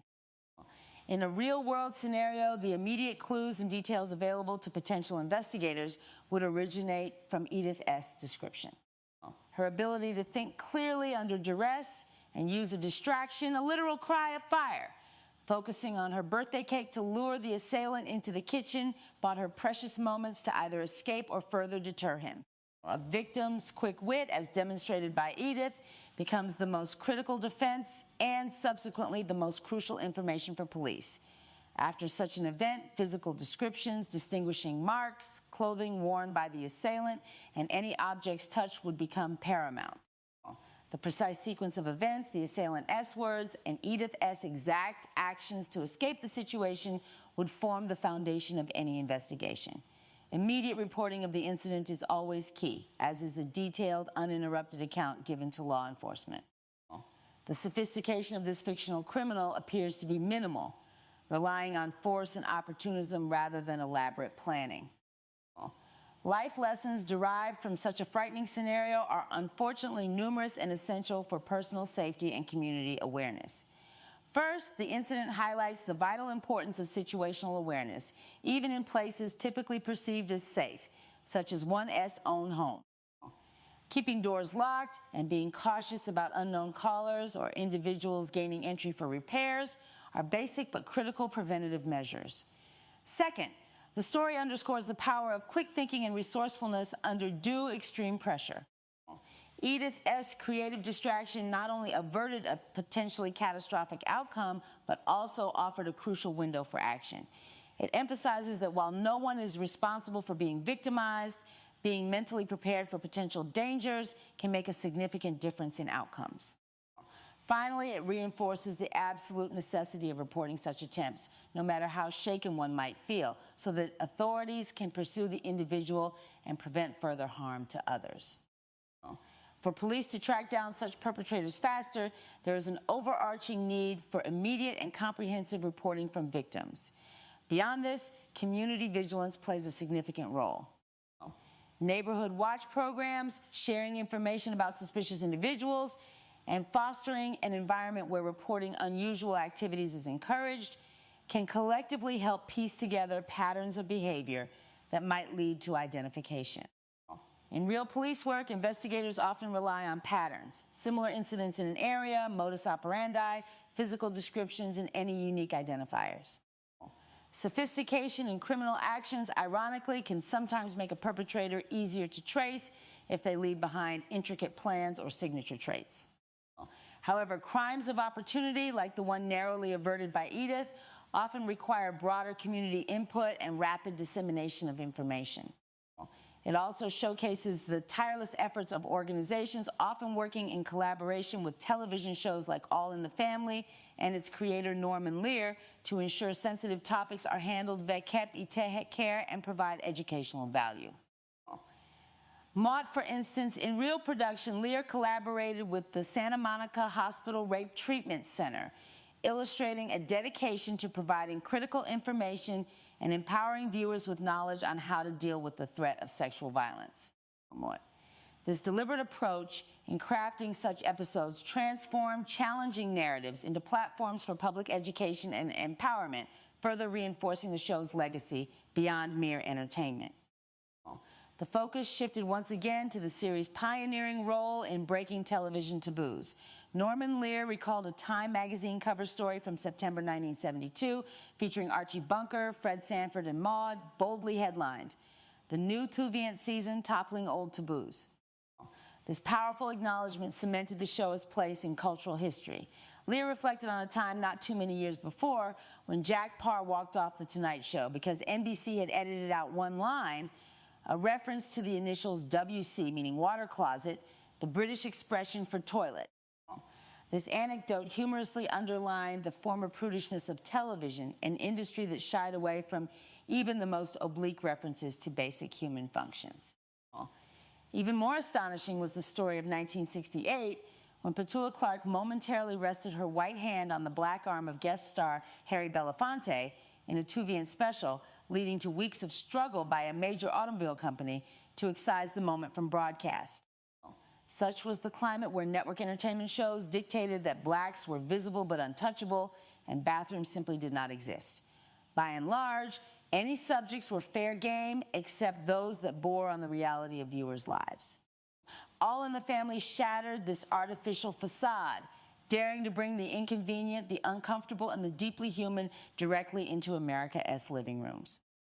This radical departure was epitomized by the contentious yet deeply engaging debates between Archie and his liberal son-in-law Mike, affectionately dubbed Meathead by Archie.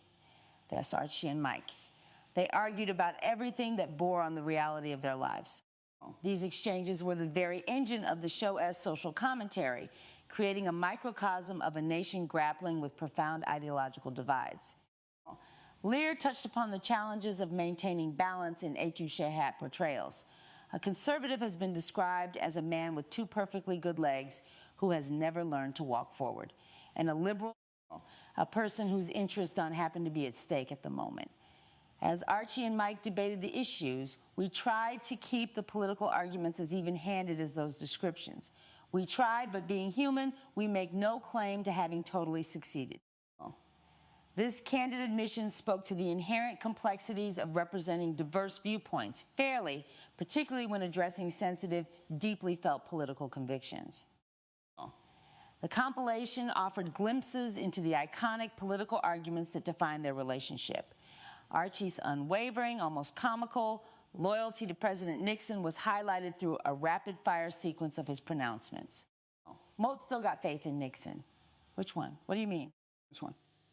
The Nixon who knew why we should be in Vietnam. Yes. The Nixon who knew all the reasons we had to be friends with Russia and China. Yes. The Nixon who knew all the secret reasons we had to keep bombing Cambodia. That damn right. The Nixon who didn't know a single thing about Watergate? Come on, Mort, get it. Mike's exasperated attempts to inject reason were often met with Archie's anachronistic fear-mongering. When are you going to stop ve kep ite hat this komi jazz? It's all over, Arch. The Red Scare's kaput. Nixon's going to Peking, remember? Hold it, buddy. He ain't there yet. What is that supposed to mean? 5 presidents have been warning us for the last 25 years against them red jinx. Now, nobody's going to tell me that the signals is off now and 1 billion enemies is now our friends. Oh, no. Mr. Nixon has got something up his sleeve. Archie's disdain for chink ping-pong players and his fervent, if historically skewed, defense of American patriotism. Oh! That'd be the day when this country sits down with a nation of chink ping-pong players who don't believe a thing. Showcase the prejudices and narrow-mindedness the show so bravely illuminated. He idolized figures like Franklin Delano Roosevelt, selectively remembering their qualities through a highly biased lens, contrasting them unfavorably with contemporary leaders. He even humorously criticized Eleanor Roosevelt's activism, inadvertently revealing his own discomfort with women who ventured beyond traditional roles. He knows how to keep his wife, Pat, home. Roosevelt could never do that with Eleanor. She was always out on the loose, running around with the colors, telling them they was getting the short end of the stick. She was the one that discovered the colors in this country. We never knew they was there.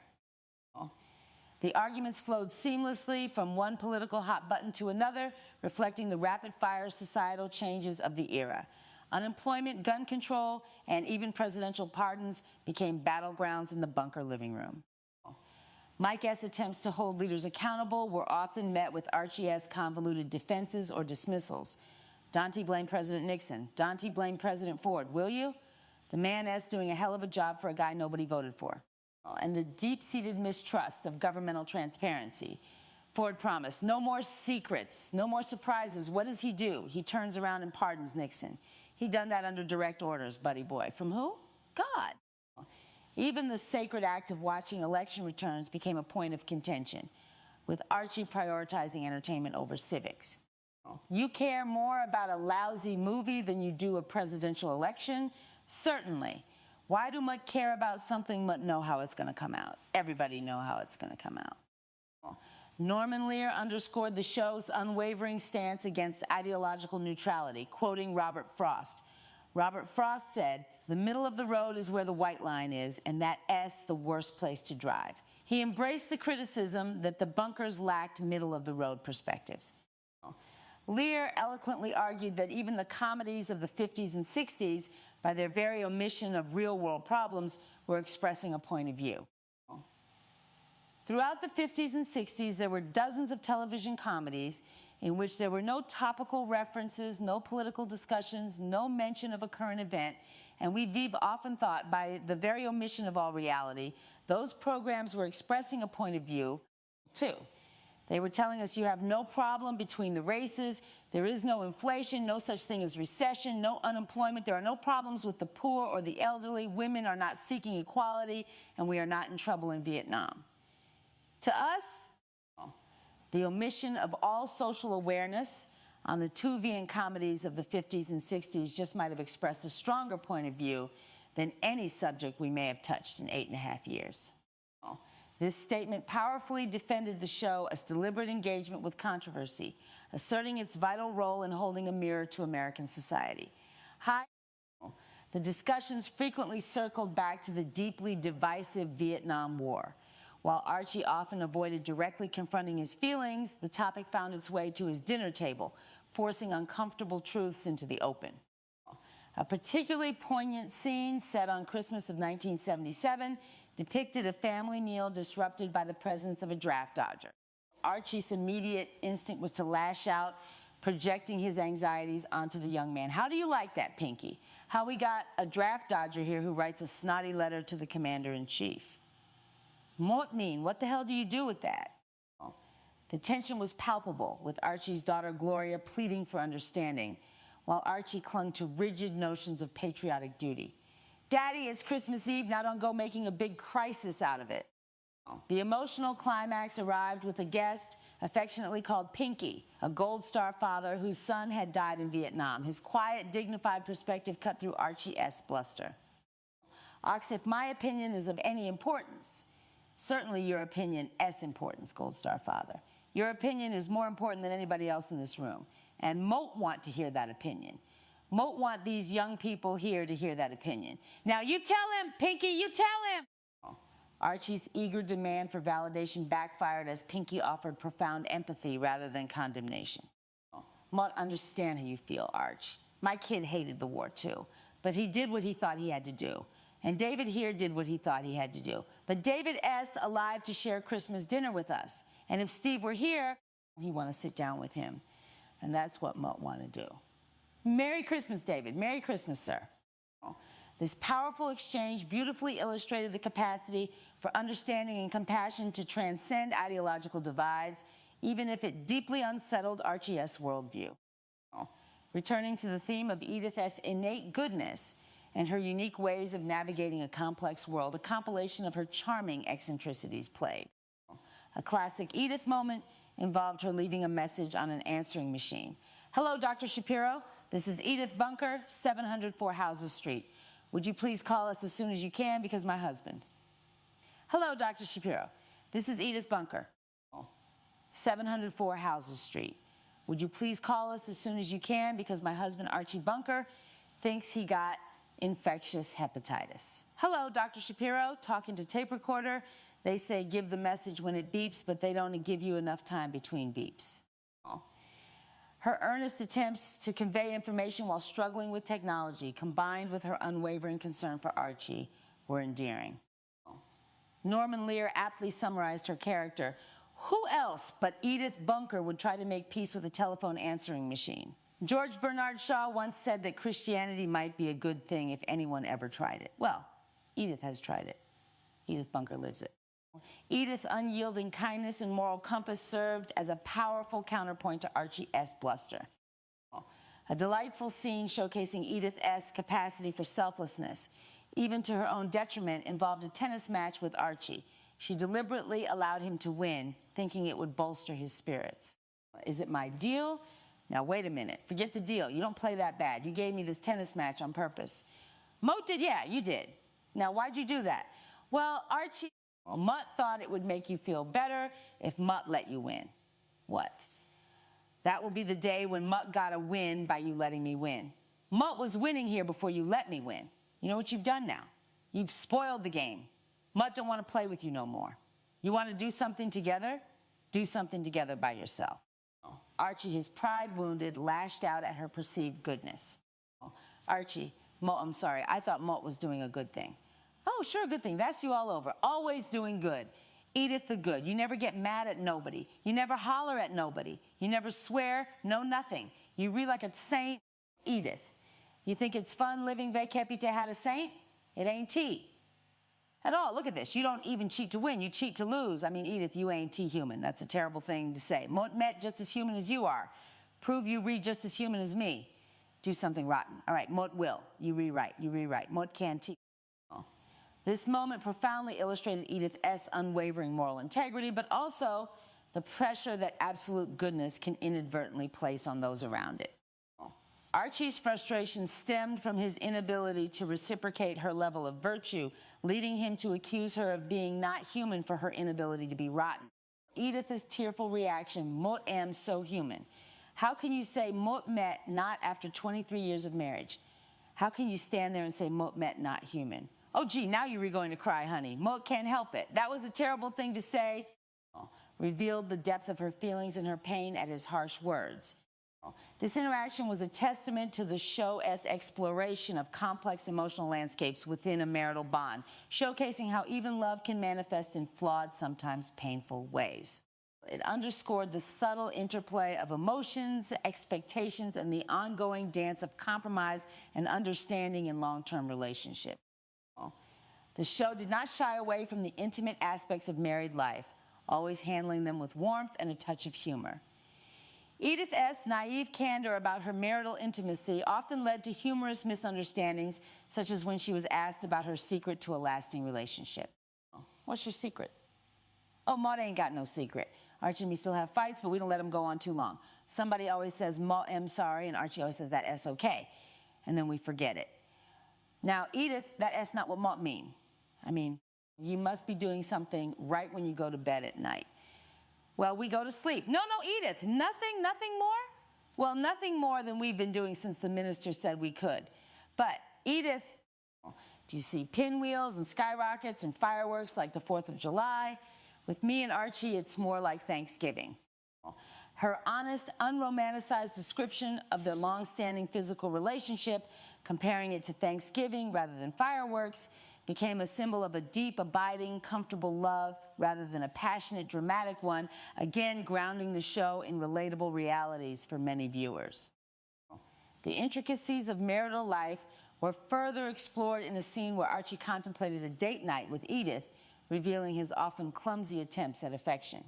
Tell me, where would you like to take me? Well, Moat would like to take you out to the kitchen and introduce you to some pots and pans.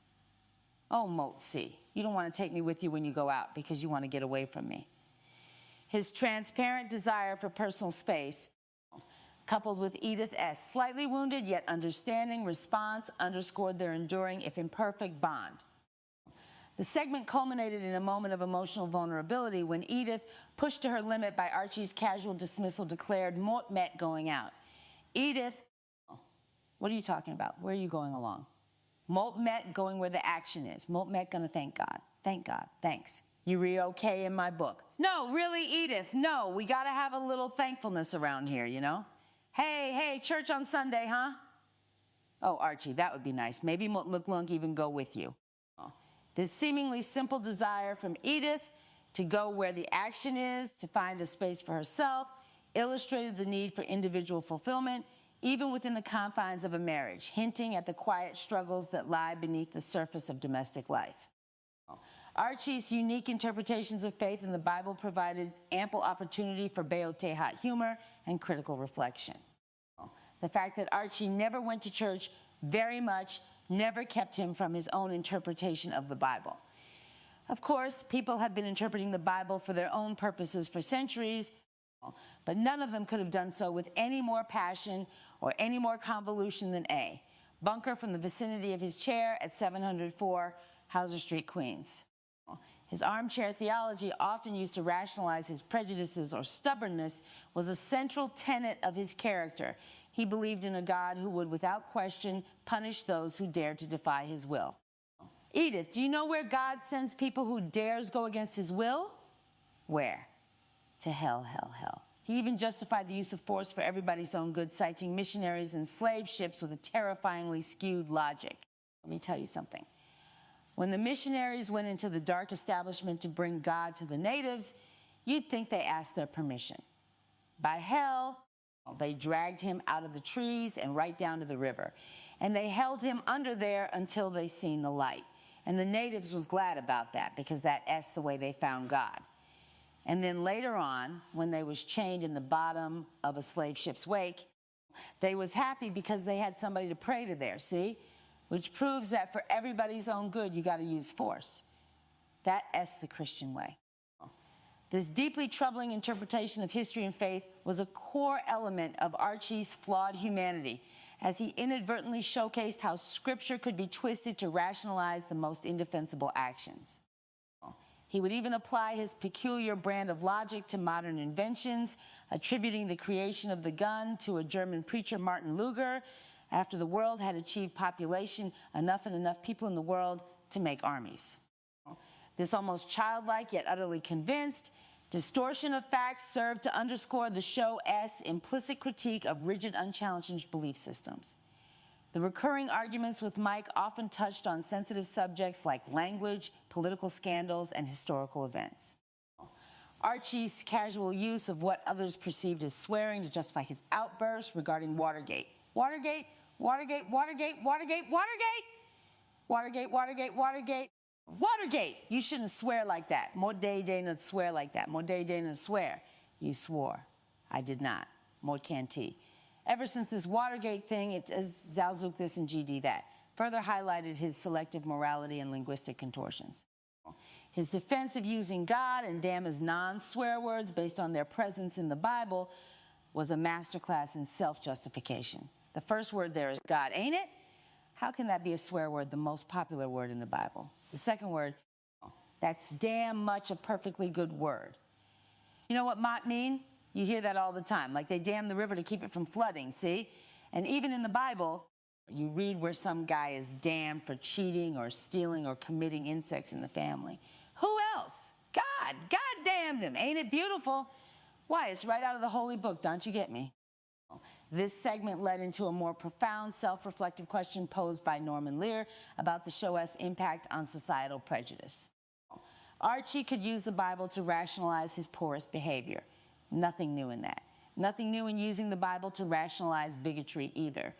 Has the presence on television of Archie Bunker, the bigot, helped to assuage the problem of bigotry in our society, or has it reinforced it? The question has been raised often, and we don't know the answer. But we reconvinced that part of it rests in how smart we perceive the American people to be. Lear challenged the notion that audiences were easily manipulated, rejecting the cynical view attributed to H.L. Mencken, no one ever lost money, underestimating the intelligence of the American people. He believed in the public's capacity for critical discernment. Anyway, however much we may laugh at the way Archie expresses his outrageous prejudices, and however lovable he may be in other respects, we are content that the American people can know kept very well that Archie Bunker, the bigot, is basically a horse-ass rear back.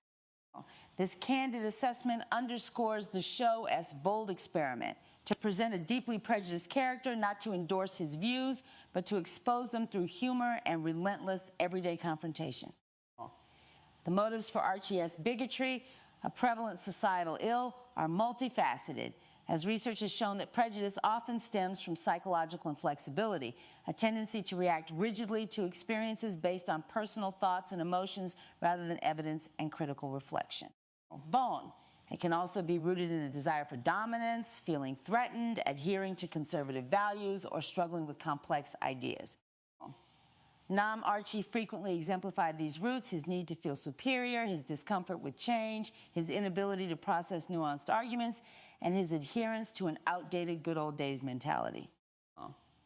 These psychological roots explain why such cases of prejudice occur with alarming frequency in society, passed down through generations, often without conscious examination, as Archie himself acknowledged inheriting his attitudes from his father. The clues in addressing such a societal challenge are not found by traditional law enforcement, but by keen observation and critical analysis of dialogue, behavior, and the ensuing impact. When Archie makes an outlandish prejudice statement, you telling me the Pope gets a kickback on chain letters? Oh no, Mitt Met gonna sue that guy. First thing in the morning, Met gonna get myself a good Jew lawyer.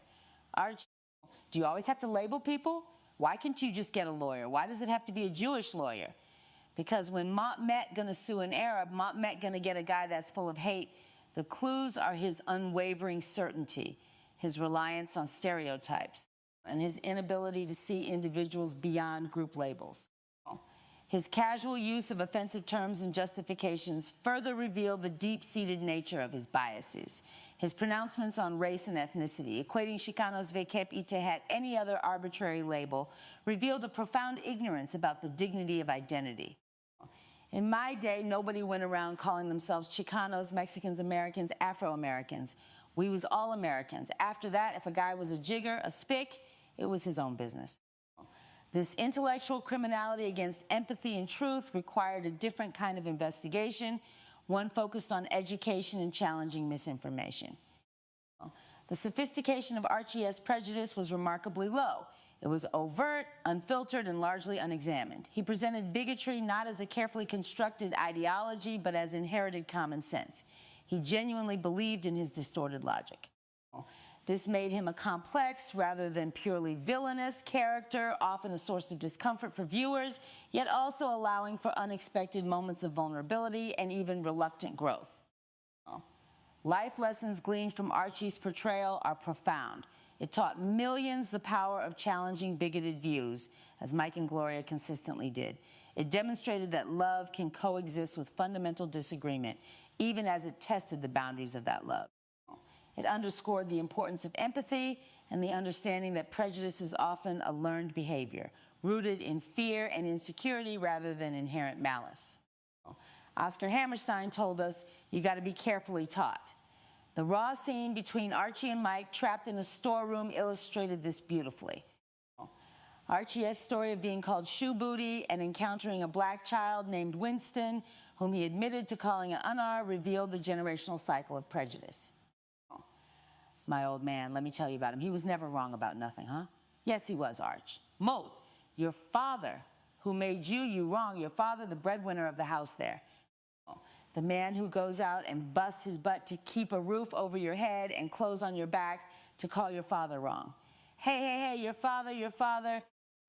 That S, the man that comes home bringing you candy. Your father S, the first guy to throw a baseball to you and take you for walks in the park holding you by the hand. My father held me by the hand the whole way. My father had a hand on him now. Mort look lunk tell you. He busted that hand once, and he busted it on me to teach me to do good. My father, he shoved me in the closet for 7 hours to teach me to do good. Of course, he loved me.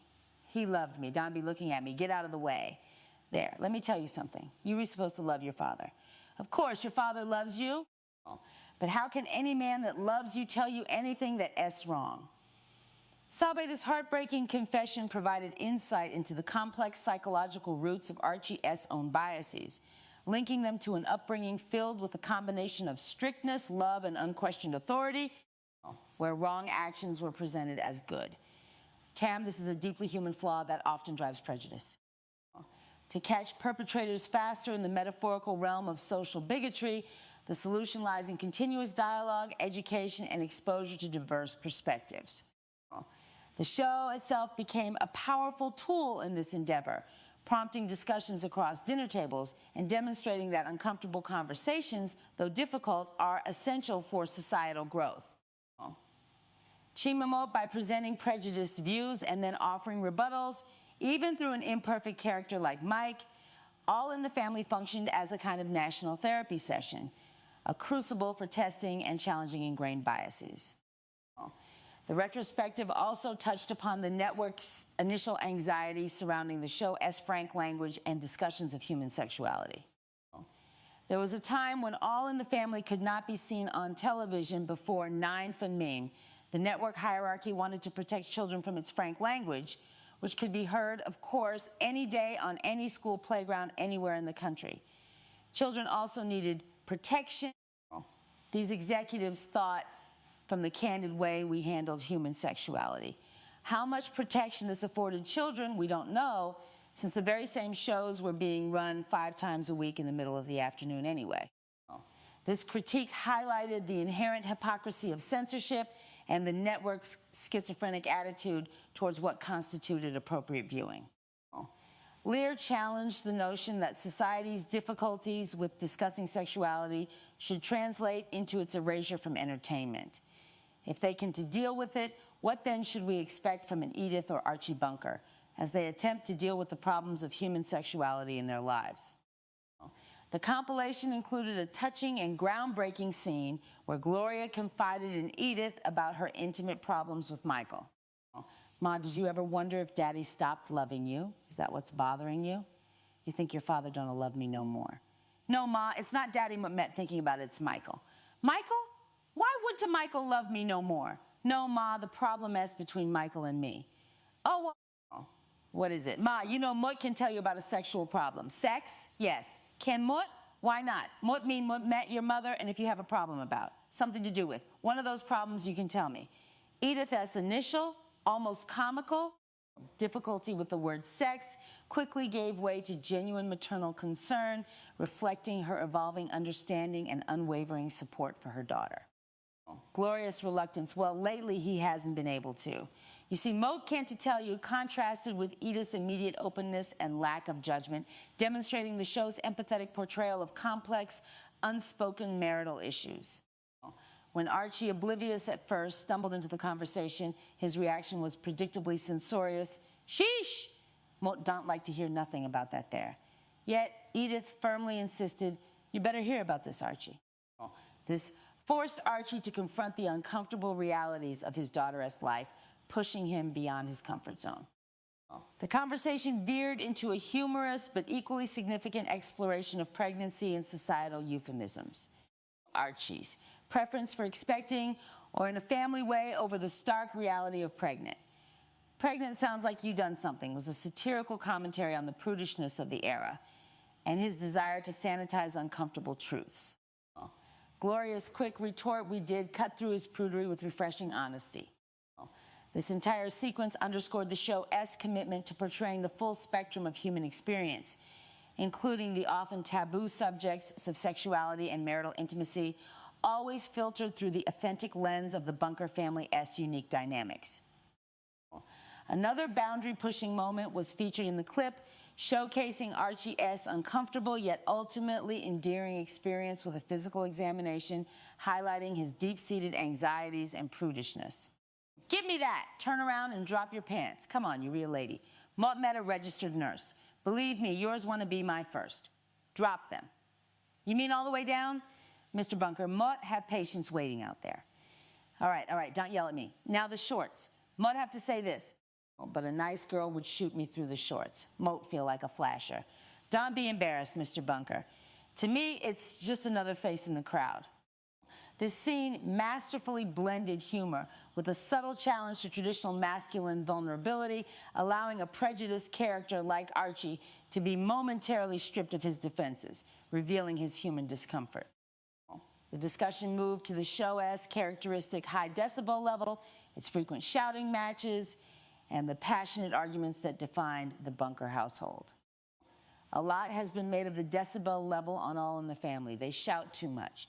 The complaint is legitimate, unless you happen to come from a family who lives at the top of their lungs and the ends of their nerves. Those of you who do know such a family might agree that the unbridled passion of the Bunkers and the Stivicks is more than just loud. It is also a celebration of life. Norman Lear deftly reframed the apparent flaw of their loud interactions as a vibrant expression of life itself, asserting that genuine, unvarnished emotion, even when noisy, holds a profound truth. The clips continued, showcasing a poignant argument between Gloria and Mike about contraception, a topic rarely discussed so openly on television at the time.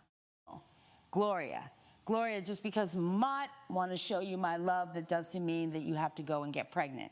What do you mean? Me? You think Mort can get pregnant all by myself? Mort met tired of being the one that has to take all of the precautions. Why are you the sum of that for a change?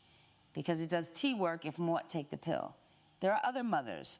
Gloria, you know that you hate male contraceptives as much as Mort do. Now, Mott know it's not fair for the woman to take all the precautions, but that's the way things are. You were born with all the parts that need protection. Yeah, because you were born with all the parts we need protection from. This remarkably candid and progressive conversation for its time, exposing the unequal burden of contraception often placed on women, reflected the show's commitment to the burgeoning feminist movement and its social critique. Another scene involved Gloria recounting a challenging day at work, met with Archie's insensitive dismissal. Lousy, Ma. Mort met telling you it's a city full of weirdos out there. To begin with, it was sales day at the store. Do you have any idea what 50% off does to nice, normal women? It turns them into raving lunatics. Did you ever see a size 18 fatso trying to zip herself into a size 10? No, but Mort remember. Ma, Mort am talking. Ma, now, if that was tea bad enough, coming home on the bus, Mort felt like a sardine in a can. And lucky me, Mort got to be standing right next to a groper. He made me feel like a fresh loaf of Wonder Bread. Oh, Ma, Mort tell you, the only good thing about getting on a bus nowadays is knowing that you re-getting off again. Hold it there, oh, little gal. Mort can hear them complaints all the way up in the tail end. Listen, you might be working long enough to know, but when you come home at the end of the day, you're supposed to leave your troubles outside the door. When you come in with a cheerful wife and a smile, don't be bringing your burdens in here and dumping them on your mother. Will you get supper on the table? Give me that.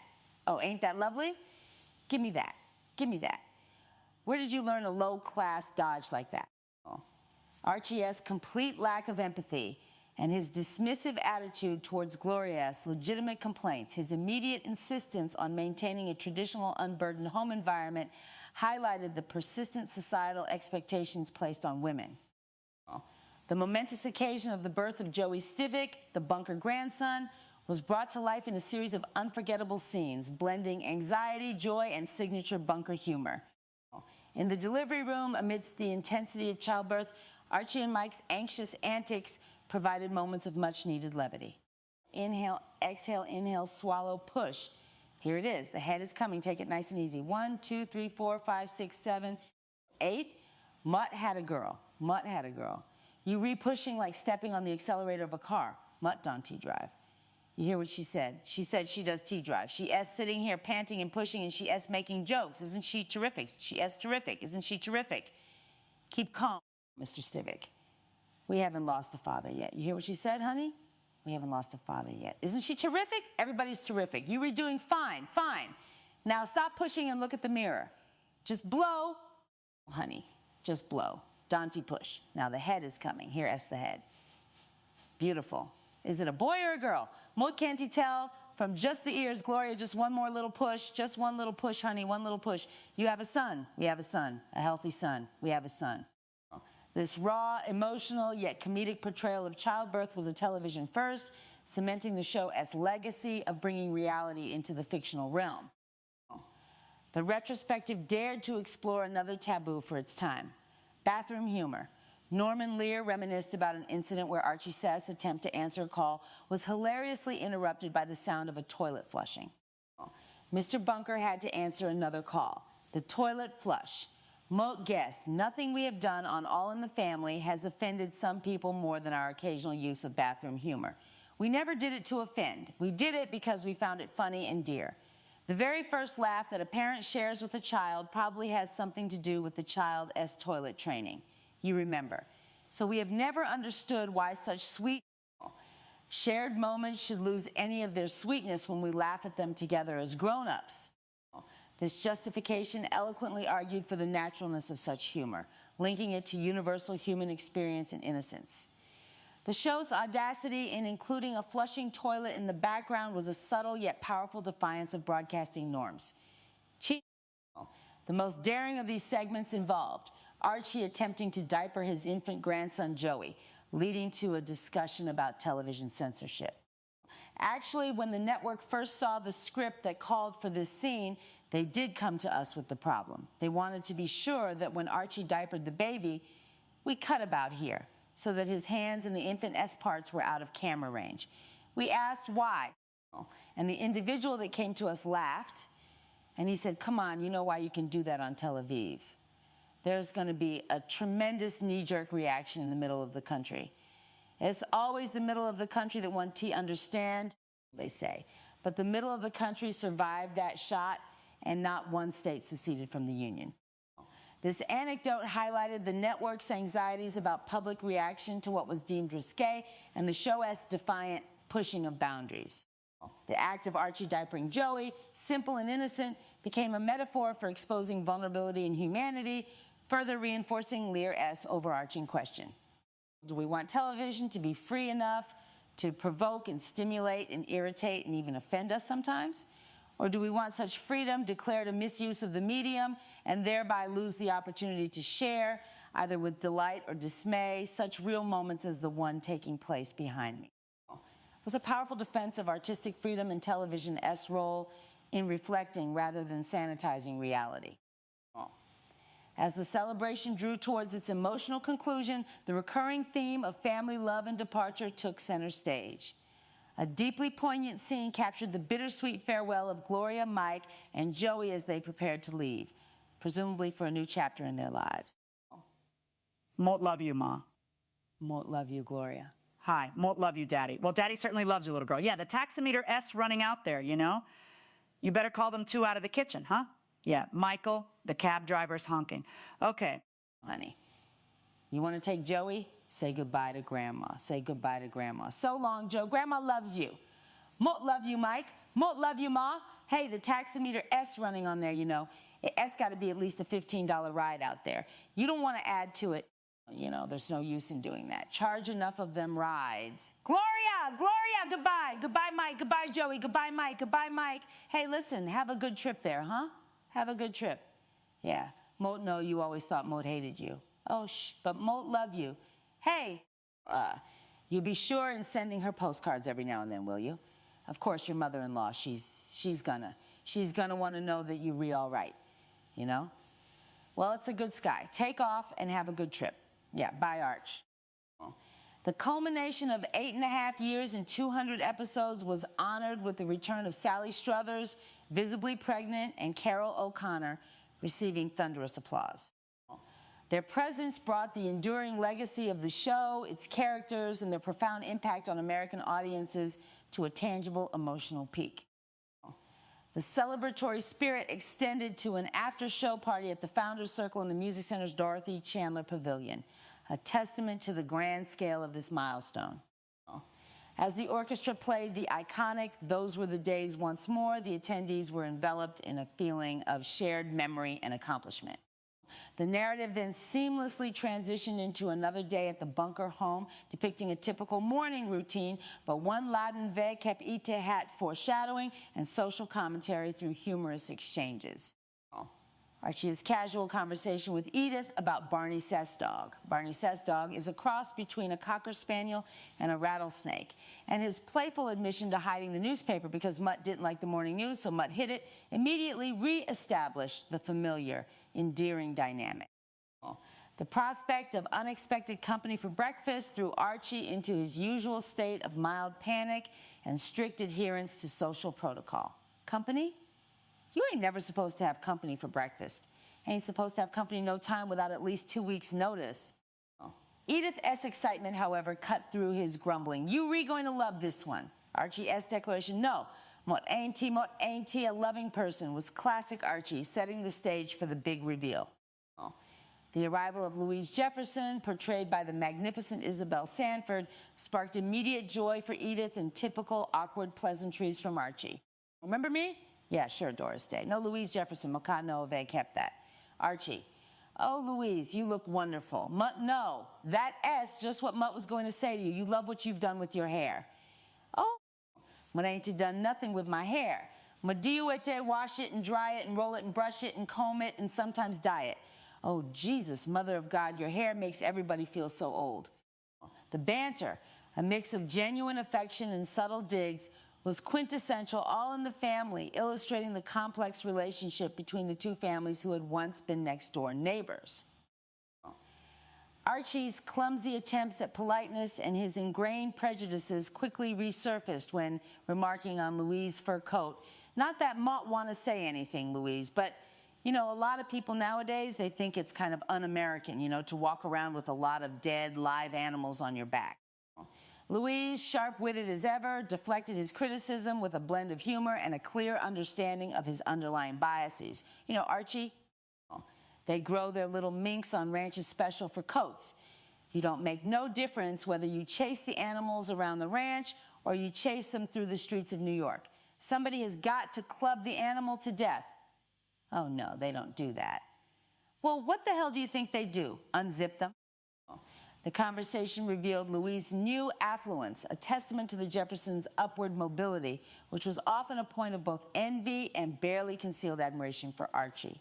Won't guess he ain't got no time to go slumming nowadays, you know, with the 5 cleaning establishments. 7. Oh, whoop-de-doo. 7. Louise's visit had a purpose, to ask Edith to show their recently vacated, remodeled house to potential renters. Well, our house is ready for renting, all but the drapes, which Mont Met going to pick up right now. And some people are coming to look at the house. Would you show it to them for me, Edith? Oh. Edith's immediate hesitation, me? Oh, more than no. Wait a minute. Wait a minute. She could do that. You could do that. You could do that. But More never showed a house before, was met with gentle encouragement from Louise and enthusiastic support from Archie, who in this instance saw a practical, if subtly self-serving, benefit. Edith's poignant reflection on entering the now empty Jefferson house was deeply human. Oh my, Mort ain't been back next door since Mike and Gloria and Joey left. Oh my, it's gonna be sad. But look, bet when we walk through the rooms, look, hear voices. This touching moment again highlighted Edith's emotional depth and her connection to her family, a feeling Archie typically dismissed with his gruff pragmatism. Stay with us, Lord. That's one of her old-time problems, Louise, you know? Sometimes she hears voices. What's this wrong, Vay Kepita had that. Sometimes I hear voices too. Yeah, but you don't crawl into bed with me at night and tell me what the voices say. Thank goodness. After Louise departed, Archie immediately pivoted to his true motivation, controlling who would live next door. You know, you nearly blew our chance to pick the new neighbors here and root out the wrong ones. Who are the wrong ones? Oh, you know what Mott mean. We want to keep the neighborhood the way it is. What way is it? Come on, Edith. The way it is since the Jeffersons moved back into the city. This exchange perfectly encapsulated Archie's ingrained resistance to change and his thinly veiled prejudices. He openly expressed his belief that George Jefferson was the biggest racist in them all, an ironic projection that served to justify his own biases. Mutt know what you mean, all right? And don't be giving me the long face there. Mutt know what you read thinking up there. Mutt met some kind of a racist. I ain't he. Listen, Mutt look like tell you that George Jefferson there is the biggest racist in them all. He hates white people. His comments about the Old South and colored people reflected an outdated, profoundly ignorant worldview that the show consistently aimed to expose as absurd. Edith's quiet, steadfast resistance to Archie's prejudiced thinking, calling his pronouncements crapola, served as a powerful, understated form of justice within the household. She represented the moral compass that continuously challenged Archie's warped perspectives. The next scenes show Edith as endearing, if clumsy, attempts to act as a real estate agent. She enthusiastically presented the Jefferson home to potential renters, highlighting its virtues with her characteristic charm and innocence, even inadvertently revealing personal family anecdotes. It's a positively Dole-esque house. Well, you are quite a sales lady, Mrs. Bunker. Oh, thank you. Moat love it. Moat really would love to take it. Good. But Moat met afraid Moat look like have to pass. Yeah, Moat don't think Arthur would like it. And he makes all the decisions. Her interactions culminated in the arrival of Polly Lewis, a warm and friendly woman who, much to Edith's delight, decided the house was just right for me. And my husband, Ed, trusts my taste. So it looks like we're going to be neighbors, Mrs. Bunker. Moat met so glad. Mrs. Lewis, call me Polly. You too? Oh, Moat don't mean that you should call me Paul. Moat mean that Moat should call you Polly and you should call me Eden. That S what Moat mean. Do you see what Moat mean? Oh. This seemingly innocuous exchange set the stage for an inevitable confrontation when Archie would discover that his new neighbors were not who he expected them to be, playing directly into his prejudices about maintaining the neighborhood's way it is. The tension mounted when Edith informed Archie of their new neighbors. His assumptions about a regular color and a pretty woman led him to believe they were white, reflecting his unconscious biases. Did you get a look at them? Moat saw the lady. Her? Well, what is she like? She's nice? Yeah. Moat mean, what does she look like? She's pretty. Yeah. Moat mean, what kind of a color is she? A regular color. Well, swell. Why didn't you say so? That's what we want around here. The doorbell ringing became an agent of revelation. Polly Lewis, standing at the door, was revealed to be a black woman. Archie's initial reaction was a deeply uncomfortable attempt to cover his prejudiced assumption, mistaking her for the maid next door. Oh, Mr. Bunker, and if you are selling magazines, nobody in this house knows how to read. Moat met not selling anything. Moat met from next door. Oh, you reworking there, huh? You think Moat met the maid, don't you? Well, what else could you be? I mean to say that. Moat met your new neighbor, Polly Lewis. How do you do? Oh, are you too amazing? That's good. Come on in, Polly. Polly, this is my husband, Archie. Archie, this is Polly Lewis, our new neighbor. New neighbor? Yeah, Moat, no. Moat just made a mistake here. Rita, it's your fault. I took her for the maid next door. How stupid of me.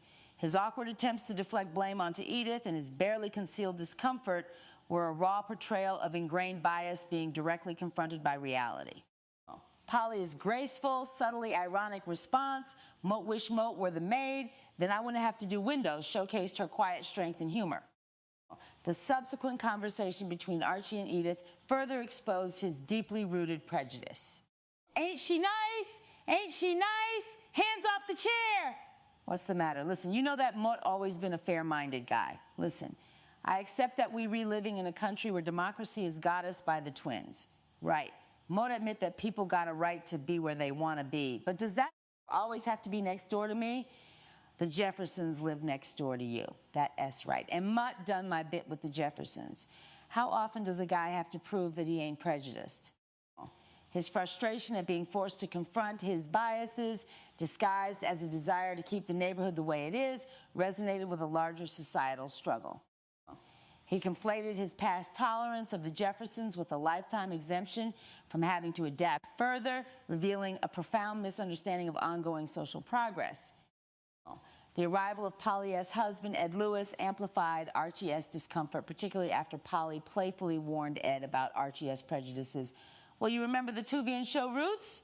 Yeah. You remember the man with the whip? Yeah. Same guy, no one. Oh, God. But you're gonna have to meet him sometime. So when you do please Ed, be nice. Oh, why not? Mort hated him in Roots, but Mort LeGlunk give him a second chance. The Roots reference, a powerful cultural touchstone about the horrors of slavery, cleverly highlighted Archie's problematic nature without explicit condemnation. When Ed, a black man, arrived, the immediate dynamic was tense. Archie, with his usual bluster, attempted to welcome him. However, when Ed revealed he was a police detective, the city is. Mo met with the police. Mo met a detective. Archie's entire demeanor shifted, his prejudice momentarily replaced by a calculating desire to exploit the situation for a fixed ticket. This humorous turn demonstrated how self-interest could sometimes override even deeply ingrained biases, showcasing Archie S.'s complex and often contradictory nature. His realization that Ed was in the Vice Department, Mort met in Vice. Vice, well done. Vice cover open garbage cans? No. Let's do. Mort, told you so. Put a lid on it was met vacapte hat, further awkwardness and comedic exasperation, ultimately underlining the folly of his presumptions. The broadcast transitioned to an exploration of a family crisis within the Bunker household related to Stephanie, a child left in their care. The storyline revolved around Stephanie's estranged father, Floyd Mills, a man struggling with alcohol and attempting to exploit Archie and Edith for money by threatening to reclaim his daughter. This scenario highlights the real-world complexities of family dynamics, addiction, and potential child exploitation. The motive behind Floyd S.'s actions was desperation fueled by addiction, prioritizing immediate financial gain over the stability and well-being of his child. Such cases are tragically frequent, as substance abuse often destabilizes families and places vulnerable children at risk. The sophistication of Floyd S.'s attempt was low, relying purely on emotional blackmail and the love Archie and Edith had developed for Stephanie. He was to a mastermind, but a struggling individual resorting to harmful tactics. In such a case, the details and clues police or child protective services, which are more appropriate here, would rely on are the patterns of neglect, the threats of emotional harm to Stephanie, and Floyd S.'s explicit demands for money in exchange for not taking her back. Edith and Archie S.'s direct testimonies, along with any corroborating evidence of Floyd S.'s unreliable behavior or financial demands, would be crucial. The crime here, while not violent, is the emotional abuse and potential exploitation of a child and the manipulation of caregivers. Life lessons from this fictional but deeply resonant narrative are significant. It underscores the importance of protecting vulnerable children, even when family ties are strained by complex issues like addiction. It also emphasizes the difficult but necessary step of setting firm boundaries with individuals who prioritize self-destructive behaviors over their responsibilities. Furthermore, it highlights the dilemma of whether to enable or confront an individual struggling had addiction. Archie's initial reluctance to give Floyd money, but we ain't got $1,000 in the house. Well, get it. You know where Mameta Mot Fem Mot Kep, a note to hear from you today. Archie, Mot ain't going down to that hotel tonight and hand her over. Well, Mot ain't going down to that hotel tonight and hand over $1,000. Because Mot want to tell you something that wouldn't be the last time. That guy ain't going to be satisfied with no $1,000. He LeGlunk keep coming back and back and back like a chronicle rash, was rooted in a practical understanding of enabling, even if his motivations were sometimes clouded by his own stubbornness. To catch perpetrators faster in such family-oriented dilemmas often involves earlier intervention by social services or legal guardians. Recognizing the signs of parental instability and the courage of concerned family members or community members to report potential harm can prevent situations from escalating. The show portrayed Archie and Edith's struggle as an emotional one, demonstrating the internal conflict of wanting to help a loved one, Floyd, while protecting another, Stephanie. Their journey to confront Floyd directly and negotiate, ultimately giving him $100 instead of the requested amount, showed a pragmatic, though perhaps imperfect, resolution driven by love for Stephanie. You could give him the $100 you brought with you. You blew it. $100 will do just fine. Archie, you see what Mort mean? Archie, please give him the money.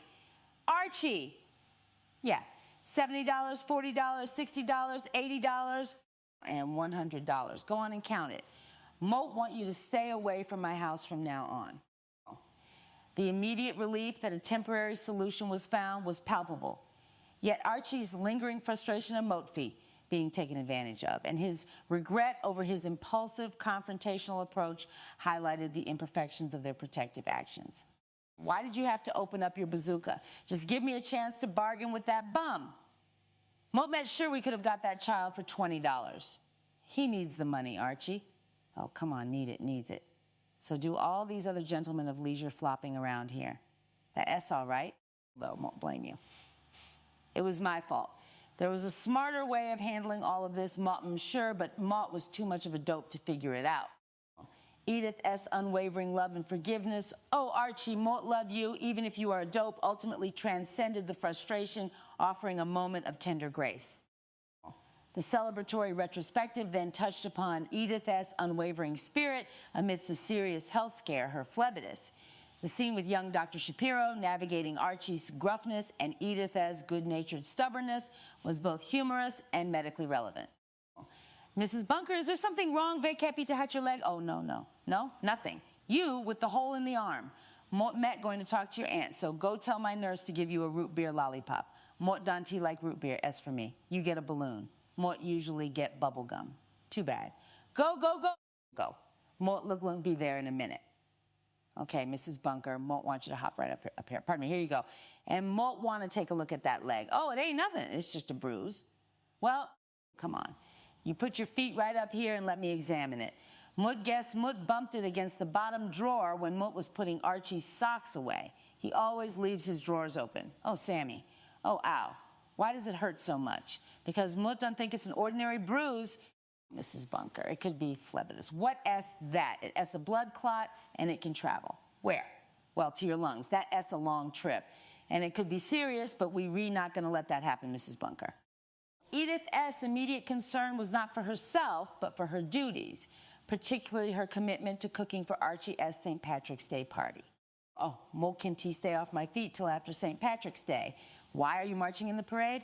No, Mo ain't T Irish. But the bar is because it S Kelsey S, and Kelsey used to own it, and Kelsey is. So Archie S giving the St. Patrick's Day party, and he wants it to be the best ever. So Mott Met going to do the cooking, and we going to have corned beef and cabbage. Mrs. Bunker, can you cook in bed? No, the stove is in the kitchen. Then call a caterer. Mrs. Bunker, stay off your feet. No cooking. Her steadfast loyalty and determination, even in the face of serious medical advice, highlighted her deep devotion to Archie and her role within their household, a selfless quality that often bordered on self-neglect. The ensuing scene revealed Archie's utter blindness to Edith's condition, blinded by his preoccupation with the party preparations. He relied completely on Edith for everything, from carrying heavy sacks of potatoes and 50 pounds of corned beef to doing all the cooking, oblivious to the immense strain it placed on her. His quirky pseudo-scientific explanations for the shrinkage of corned beef, because when you burl corned beef, it shrivels up. It's like when you burl a plum, it turns into a prune. And the corned beef, after you burl it, is still corned beef. It don't get fat like a prune, it's skinny. So 55 0 pounds equals 25 5 pounds. You get it? Think Mo understood that. Good. Well, it scares me that you were going to think like you. Provided humorous relief amidst the underlying tension of Edith's escalating health issues. Archie's insistence that Edith would still manage to cook for the party, dismissing her quiet plea for a caterer. Archie, could we get a caterer to do the cooking? Leave that to me bragging to everybody that you read the best cabbage cook in the world. Not a chance. Moat needs you to do it. Darling, this is an awful lot of work, was a painful demonstration of his self-absorption and his inability to truly listen to her needs. He misattributed her reluctance to that Gloria Steinway woman and feminist ideas rather than acknowledging her physical ailment. His complete unawareness culminated in a deeply moving and shocking moment when he discovered Edith incapacitated in bed, unable to walk. Edith, take a look, huh? Yeah, does this look funny, huh? Or do Moat just look like the jolly green jerk? Does it? Yeah, what? It's funny. We'll say so. Ha hecta, hecta, hecta. Yeah. Yeah, well, make sure that Harry takes all the parts. There are 18 of them. And Moat want them all back because some of them belong to the neighbors. Well, you can tell Harry that yourself. We all going down there together, me and Harry and you and the parts. Oh, no, Archie, Moat ain't going. Moat got to stay off my feet. Off your feet, Edith? No, you got to get up on your feet, darling, and get yourself dressed. Come on, we're going to be late for the party. Oh, come on, Edith, we got to get down to the party. Edith, come on, will you?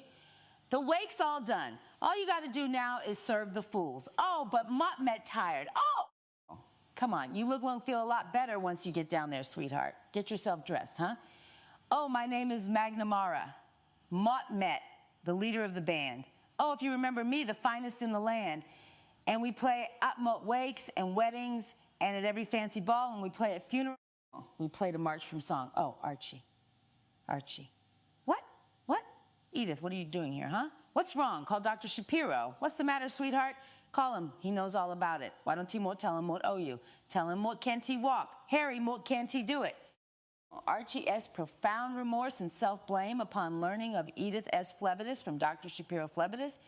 Ain't that what the Democrats give Nixon? She'd be okay. She has her medication.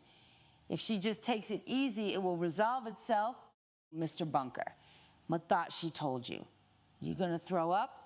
No, ma look gonna be okay. Ma thought you knew about this. No, ma did know nothing. Please forgive me. Ma never would have yelled at you. Ma thought it was your fault. Well, it's okay. Take it easy, Sid. Forget it. Forget it. Forget it. Please forgive me, Mr. Bunker. Please. Offered a powerful moment of human vulnerability and accountability, a rare glimpse into the depth of his love and regret. He confessed his ignorance. No, mo de no nothing, highlighting his prior emotional blindness. His sincere apology to Dr. Shapiro for his earlier rudeness and his desperate pleas for Edith S. forgiveness. Please forgive me. Mott never would have yelled at you. Showcased a different, more tender side of Archie. The scene culminated in a deeply emotional exchange between Archie and Edith, where he expressed his profound love and regret for his inconsiderate behavior. Mot met very disappointed in you. Mot met really very disappointed in you. Mot kano ve kept. Mot met sorry you missing your party. Oh, to hell with the party. I mean, Mot met disappointed in you. Why Mot done all the cooking? And Mot had it all ready for Harry when he came. You know what Mot met talking about? You don't think much of me. Mot do. No. You don't T-Mot do. Don T-Mot always bring you beer when you want it. That Don T prove nothing. Don T-Mot always have dinner hot for you when you come home. That Don T prove nothing either. Well, Mort wash your clothes, and Mort iron them, and Mort put them in the right drawers. Mort could hire a Sybil Gooley to do them things. Sybil Gooley would never do them things for you. Why the hell not? Because she don't like you. Oh, Harry, Archie, oh, Mutt love you. That's why Mutt do them things for you. Why didn't you tell me you were sick? Mutt tried to, but Mutt didn't want to spoil your party. Party? Mutt don't want to hear nothing more about the party. To hell with the party. Geez, you was too busy being Mrs. Nice Guy. Your shoes. Well, it's cold up here. You was being selfish, Rita. Selfish? That's right, to see double elfish. Mutt guess you wanted me to go on along trying to raise that little girl who already lost one mother. No. Oh, geez, Rita, you always being too good, good. And when Mutt tell you, oh, Mott met tired of suffering from that. From now on, like they say in the old song, there's going to be some changes made. And please don't sing it for me. What you need to say is if anything goes wrong with you, you got to tell me. So Mott can take care of you. I told Harry Mott can go to work until the doctor says that you okay. Mott doesn't want to wait on you. Oh, boy. Mott can believe your hand there, huh, Rita? Mott know we in bed, but you too sick for them kind of moves. Oh, geez. Oh, Rita. You know something? If the whole damn world was to go to the dogs, as long as Mutt had you standing by my side, you know, or sitting by my side, or laying here like this by my side, everything would be just okay. Mutt been blowing my own horn for a lot of years. Mutt met going to tell you something. I ain't nothing without you. You know something, Archie? You a pip. A real pip. Urea Pit. This deeply touching scene, rich with the bunker's characteristic blend of exasperation, humor, and profound love, brought the retrospective to a heartfelt conclusion. It epitomized how All in the Family consistently transformed ordinary domestic squabbles and deeply human flaws into opportunities for introspection, growth, and enduring connection, always with a deep respect for the human condition. The show did not offer simplistic solutions to the multifaceted cases of human experience it portrayed, but rather illuminated them with candor and warmth, inspiring generations to laugh, think, and most importantly, to understand each other a little better. It was and remains a timeless testament to the power of authentic storytelling and the enduring strength of the human spirit. From the very outset, as the lights of the Mark Taper Forum at the Music Center in Los Angeles shimmered, a remarkable evening unfolded, not to dissect the shadowy machinations of transgression, but to honor the enduring legacy of a cultural phenomenon, the 200th episode celebration of a beloved television program known as All in the Family. This gathering, hosted by the esteemed creator Norman Lear and graced by its celebrated stars, Carol O'Connor, Gene Stapleton, Rob Reiner, and Sally Struthers, brought together an audience uniquely assembled from 48 states across the nation, all flown to California as special guests for this monumental occasion. It was a testament to the profound connection this show forged with countless individuals, reflecting their lives, their struggles, and their laughter back to them through the looking glass of the small screen. The very premise of this unprecedented assembly speaks volumes about the show's impact, hinting at a tapestry of human experience interwoven with humor and deeply personal revelations that resonated far beyond the confines of a weekly broadcast. Indeed, when one considers the vast geographical spread of its admirers, from the Willings in Monroe, Louisiana, and Terry and Glenn Anderson from St. Paul, Minnesota, to Lucille and James Dillon of Natchez, Mississippi, and Abe and Roz Friedman from Asheville, North Carolina, it becomes clear that All in the Family tapped into a universal vein of understanding about family dynamics and societal interaction. These were not mere viewers, but an extended family, drawn by the authenticity of the characters and the fearless tackling of subjects often left unaddressed in public discourse. Their journey from places like Milwaukee, Wisconsin with Julie and John Meyer, and Cincinnati with Sue and Tim DeCaruba, or New Orleans, Louisiana, represented by Mickey and Nora Brokus, underscored the nationwide embrace of the show as often controversial yet always compelling narratives. The individual anecdotes of these assembled guests, upon receiving the joyous news of their invitation, painted vivid pictures of unbridled emotion. Screams, hollers, and tears of happiness, often tinged with disbelief, wondering if such an incredible opportunity could truly be real, a genuine recognition rather than an elaborate hoax. For some, like a couple who joked about experiencing their honeymoon belatedly through this trip, the celebration transcended a mere event, becoming a cherished life milestone. The sense of camaraderie and instant connection among these diverse individuals, united by a shared appreciation for the show, highlighted its power to foster unexpected friendships, bonds hoped to endure for a lifetime.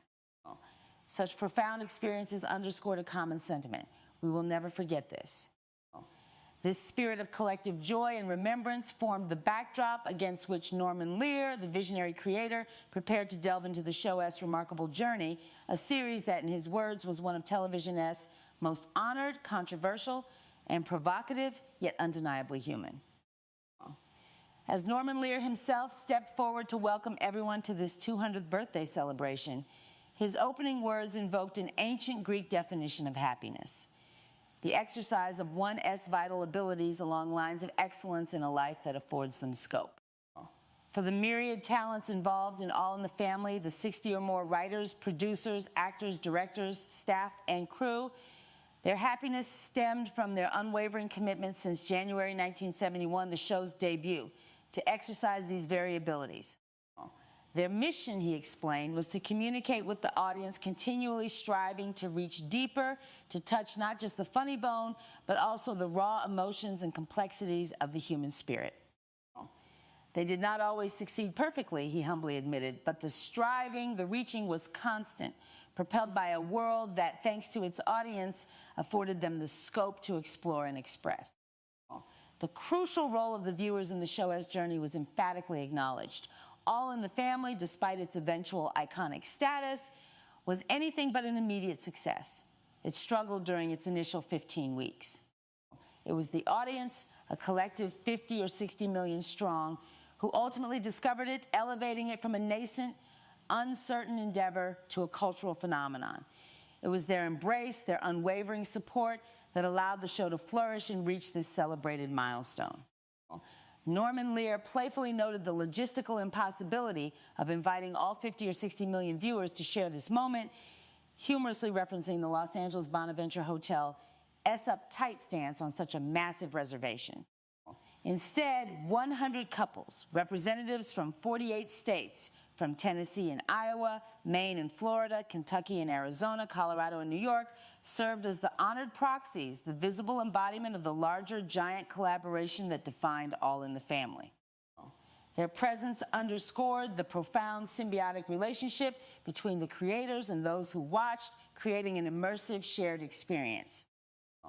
The initial visual accompaniment to Norman Lear's reflection on the show's legacy was a scene featuring Archie and Edith Bunker intimately depicted in bed.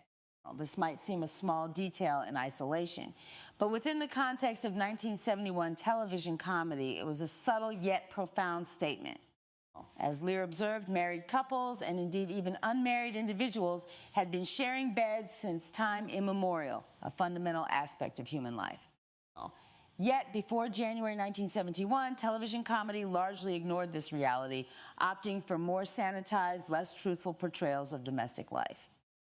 This single, simple visual encapsulated the show's pioneering commitment to honesty and reality, even in the most mundane aspects of existence. In the process of winnowing through 200 episodes to select representative moments, Lear explained that 1,000 potential beginnings presented themselves, but ultimately, they opted for the simplest yet most resonant, a deeply beloved scene of Archie and Edith. The dialogue showcased Archie's nervous weariness, his desire for Edith to just go over there, way over there, while still confessing his profound, unwavering love for her. Edith, ever the devoted and sometimes unself-aware singer, responds with a heartfelt but off-key rendition of I Love You Truly, much to Archie's endearing exasperation, leading him to humorously lament that the neighbors might perceive it as torture.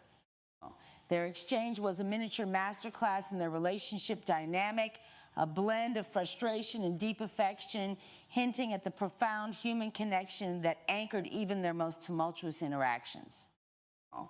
The program continued to highlight the fine line between laughter and tears, a delicate balance that All in the Family meticulously navigated throughout its run. Human beings, the show posited, are inherently fragile and foolish, and thus humor does not cease in moments of suffering, just as seriousness can imbue the hardest laughter. This philosophy guided the show's determination from its inception to address universal human problems, those issues that concerned everyone in the audience directly and unflinchingly.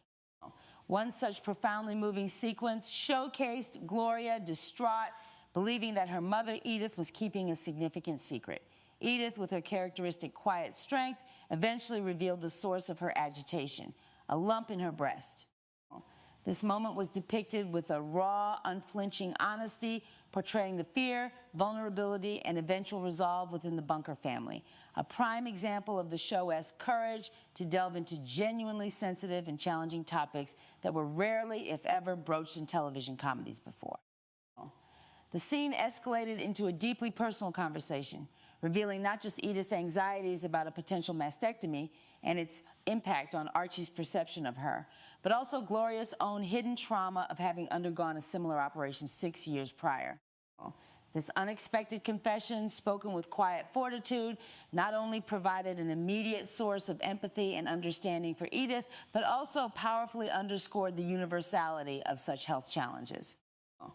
Gloria's experience became a source of strength, enabling her to reassure her mother that, even if an operation were necessary, the deep love between Archie and Edith would remain untouched. This narrative choice bravely brought women's health issues into the public living room, offering a poignant blend of emotional vulnerability and resilience. The subsequent lighthearted relief with Edith's broken ankle, rather than cancer, served as a cathartic release of tension, a typical sitcom twist that, while humorous, did not diminish the serious conversation that preceded it, highlighting the show's unique ability to weave gravitas with comedic timing. Another vignette presented an uncomfortably familiar social dynamic, portraying a situation in which a woman is harassed, a powerful reflection on societal challenges, and the struggle for personal autonomy. The tension built with the woman's escalating desperation, culminating in a fabricated fire alarm to escape the unwanted encounter. This dramatic interlude, while comedic in its resolution, nevertheless touched upon the discomfort and vulnerability many individuals experience in similar circumstances. It underscored the show's propensity to use humor, sometimes uncomfortable humor, to illuminate difficult social truths and prompt audience reflection. The program then shifted its focus to the bedrock of American principles, specifically the rights to freedom of speech and protest. One heated exchange featured Archie Bunker vehemently defending his notion of a free country as one where his opinion should reign supreme, viewing dissent as an un-American act. His passionate, if ill-informed, assertions about American land that Moat Love were immediately challenged by a counterpoint advocating for the right to protest against perceived wrongs. The scene cleverly juxtaposed differing interpretations of patriotic duty and democratic ideals, echoing fundamental debates within society itself.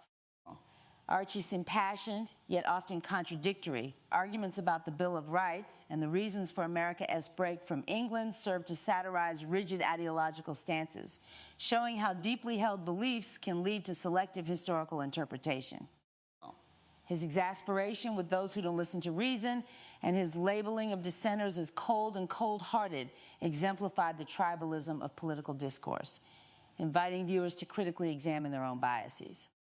The scene culminated with a humorous, albeit poignant, visual of Archie storming off, proclaiming, "Not anymore, Met leaving. God bless America." This demonstrated the show's consistent approach, taking serious issues, filtering them through Archie's often exaggerated lens, and allowing the inherent human folly and contradictions to provide both humor and food for thought. Norman Lear then spoke about a significant cultural milestone from September 1972, a Time magazine cover story titled "The New Tuvian Season, Toppling Old Taboos." This article spotlighted All in the Family, alongside Fred Sanford and Maude, as pioneering forces in broadcasting. The article starkly recalled a time not many years prior when television was heavily sanitized, avoiding topics that bore on the reality of viewers' lives.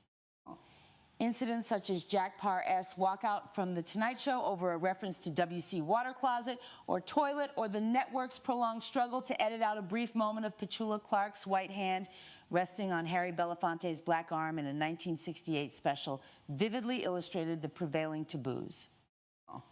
The Time article observation that blacks were visible but untouchable, and bathrooms simply did not exist on network entertainment shows, highlighted the profound limitations and unrealistic portrayals that All in the Family and its contemporaries courageously challenged. This historical context framed the continuous arguments between Archie and his son-in-law, Mike, in the show, which were often ignited by the very reality of their lives. Their debates served as the dramatic engine for exploring the full spectrum of American political thought, sometimes summarized v'kepitahat mild irony. A conservative described as a man with two perfectly good legs who has never learned to walk forward, and a liberal as a person whose interests are not currently at stake. While the show strove for even-handedness in presenting these arguments, Lear conceded the human element, acknowledging that total impartiality was an elusive goal. This openness to admitting human bias in storytelling was a hallmark of the show's integrity. A montage of scenes illustrating Archie and Mike's political sparring further emphasized the show's engagement with real-world issues. Archie's unwavering faith in President Nixon, often selective in its recollection, distinguishing between the Nixon who navigated Vietnam and China versus the Nixon who did know a single thing about Watergate, perfectly satirized the partisan divide and the human capacity for cognitive dissonance. His steadfast refusal to abandon old fears, exemplified by his dismissive attitude towards the notion of former Red Jinks becoming friends, and his incredulous reaction to President Nixon's visit to Peking and the possibility of China's admission to the United Nations, exposed the deep-seated prejudices that resisted contemporary geopolitical shifts. Archie's defensive fireside chats and criticisms of Eleanor Roosevelt, whom he believed discovered the colors in this country, amusingly highlighted the often convoluted historical interpretations driven by personal ideology and ignorance. The subsequent snippets further showcased the political fault lines of the 1970s.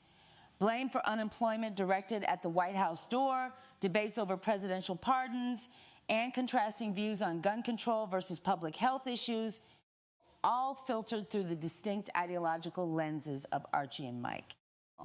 Archie's disinterest in presidential election returns, preferring a lousy movie, humorously conveyed a cynical resignation, while his pride in Pat Nixon's smile on Election Day, reflecting confidence in victory, underscored the deeply personal stake individuals felt in national politics. Mike's sharp intellectual challenges, is she going to McGovern's place or is he going to hers, served to continuously poke holes in Archie's often contradictory reasoning, illustrating the generational and ideological chasm between them. The segment concluded with the memorable quote from Robert Frost, suggesting that the middle of the road is where the white line is, and that S the worst place to drive. This notion perfectly encapsulated the bunker household, where middle-of-the-road thinking was rarely found, leading to its fair share of criticism for not being ideologically neutral. Lear then addressed the criticism leveled against All in the Family for not being politically neutral for its characters, and by extension, the show itself, expressing definite points of view. He countered this by reflecting on television comedies of the 1950s and 60s, which, through their very omission of topical references, political discussions, or current events, inadvertently expressed a profound point of view. By consistently ignoring social realities, these programs implicitly conveyed a world free of racial tension, inflation, recession, unemployment, poverty, elderly issues, and gender inequality, and a nation not embroiled in Vietnam.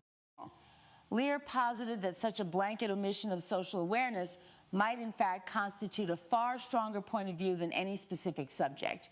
All in the Family dared to touch over its 8.5 years on air.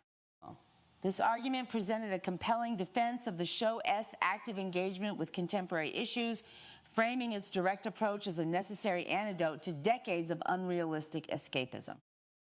One of the most powerful and emotionally charged cases explored in the retrospective involved the Vietnam War, a profoundly divisive issue of its era. The scene unfolded during Christmas 1977 as Archie unexpectedly confronted his feelings about the conflict through a dramatic interaction at his own dinner table. The arrival of David, a draft dodger, immediately ignited Archie's fury, fueled by his conservative indignation and deeply ingrained patriotism. He feared the severe repercussions of harboring someone viewed as a fugitive from justice, particularly during such a solemn holiday. However, his wife and daughter S appeals to Christmas Eve sentiments, and Mike's impassioned defense of David S' moral conviction exposed the deeply personal and ethical dimensions of the war. Mike courageously asserted that David S. act took a lot of guts, arguing against the simplistic condemnation that Archie applied. The scene's true emotional weight, however, was delivered by Pinky, a Gold Star father, a man who had lost his own son, Steve, in the Vietnam War. His quiet authority commanded attention as Archie, ironically, looked to him to reinforce his condemnation of David. But Pinky, speaking from a place of profound grief and hard-won wisdom, acknowledged his son's hatred for the war and his decision to do what he thought he had to do. Crucially, Pinky then drew a parallel validating David S. conscience, stating that David here did what he thought he had to do. The powerful juxtaposition was laid bare. David was alive, sharing Christmas dinner, a poignant contrast to Pinky's own son, Steve, who was gone. Pinky's declaration that Steve, if he were alive, would want to sit down with David transcended political divisions, elevating human compassion above ideological lines. This moment, both subtle and devastating, gently prompted Archie, though clearly struggling, to sit down, accepting the fragile peace offered, leaving him to work this out in the privacy of his troubled mind. This case brilliantly showcased the devastating human cost of conflict and the profound capacity for empathy to bridge even the widest divides, all without resorting to graphic depictions of violence. The celebration continued by rejoining the flow of the 200th episode celebration, a seamless transition back to reflecting on Edith Bunker's unique character. A memorable short sketch showed Edith attempting to leave a message on an answering machine, struggling with the concept of a beep beep and the limited time provided. The seemingly simple, humorous interaction revealed Edith's charmingly anachronistic approach to technology and her profound politeness, even towards a recording device. Norman Lear's voice over then invoked George Bernard Shaw's observation that Christianity might be a good thing if anyone ever tried it, suggesting that Edith was one of the rare individuals who truly lived its principles. Edith Bunker, with her boundless capacity for good, kindness, and understanding, became the embodiment of genuine humanistic values, demonstrating them not in grand gestures but in everyday interactions.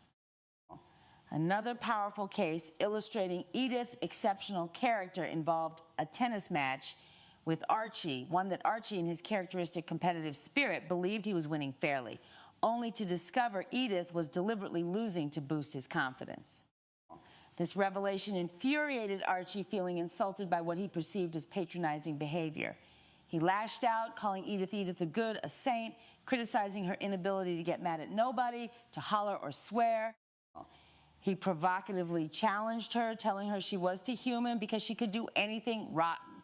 This emotionally raw, kept exchange peeled back layers of their marriage, revealing Archie's deep-seated insecurities and his own struggles with living up to Edith's unwavering goodness.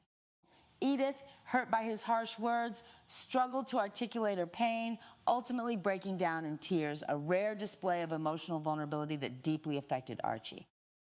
Their subsequent reconciliation, marked by his apologies and her forgiveness, demonstrated the fundamental strength of their bond, built not on perfect harmony, but on profound, albeit sometimes complicated, love.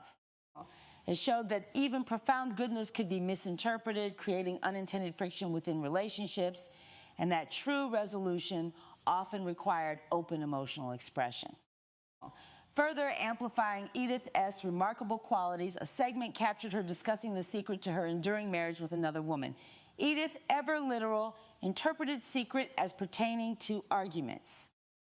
She explained their method of resolution, short disputes followed by a swift moot met, sorry from one, and in that okay from Archie, leading to immediate forgetfulness.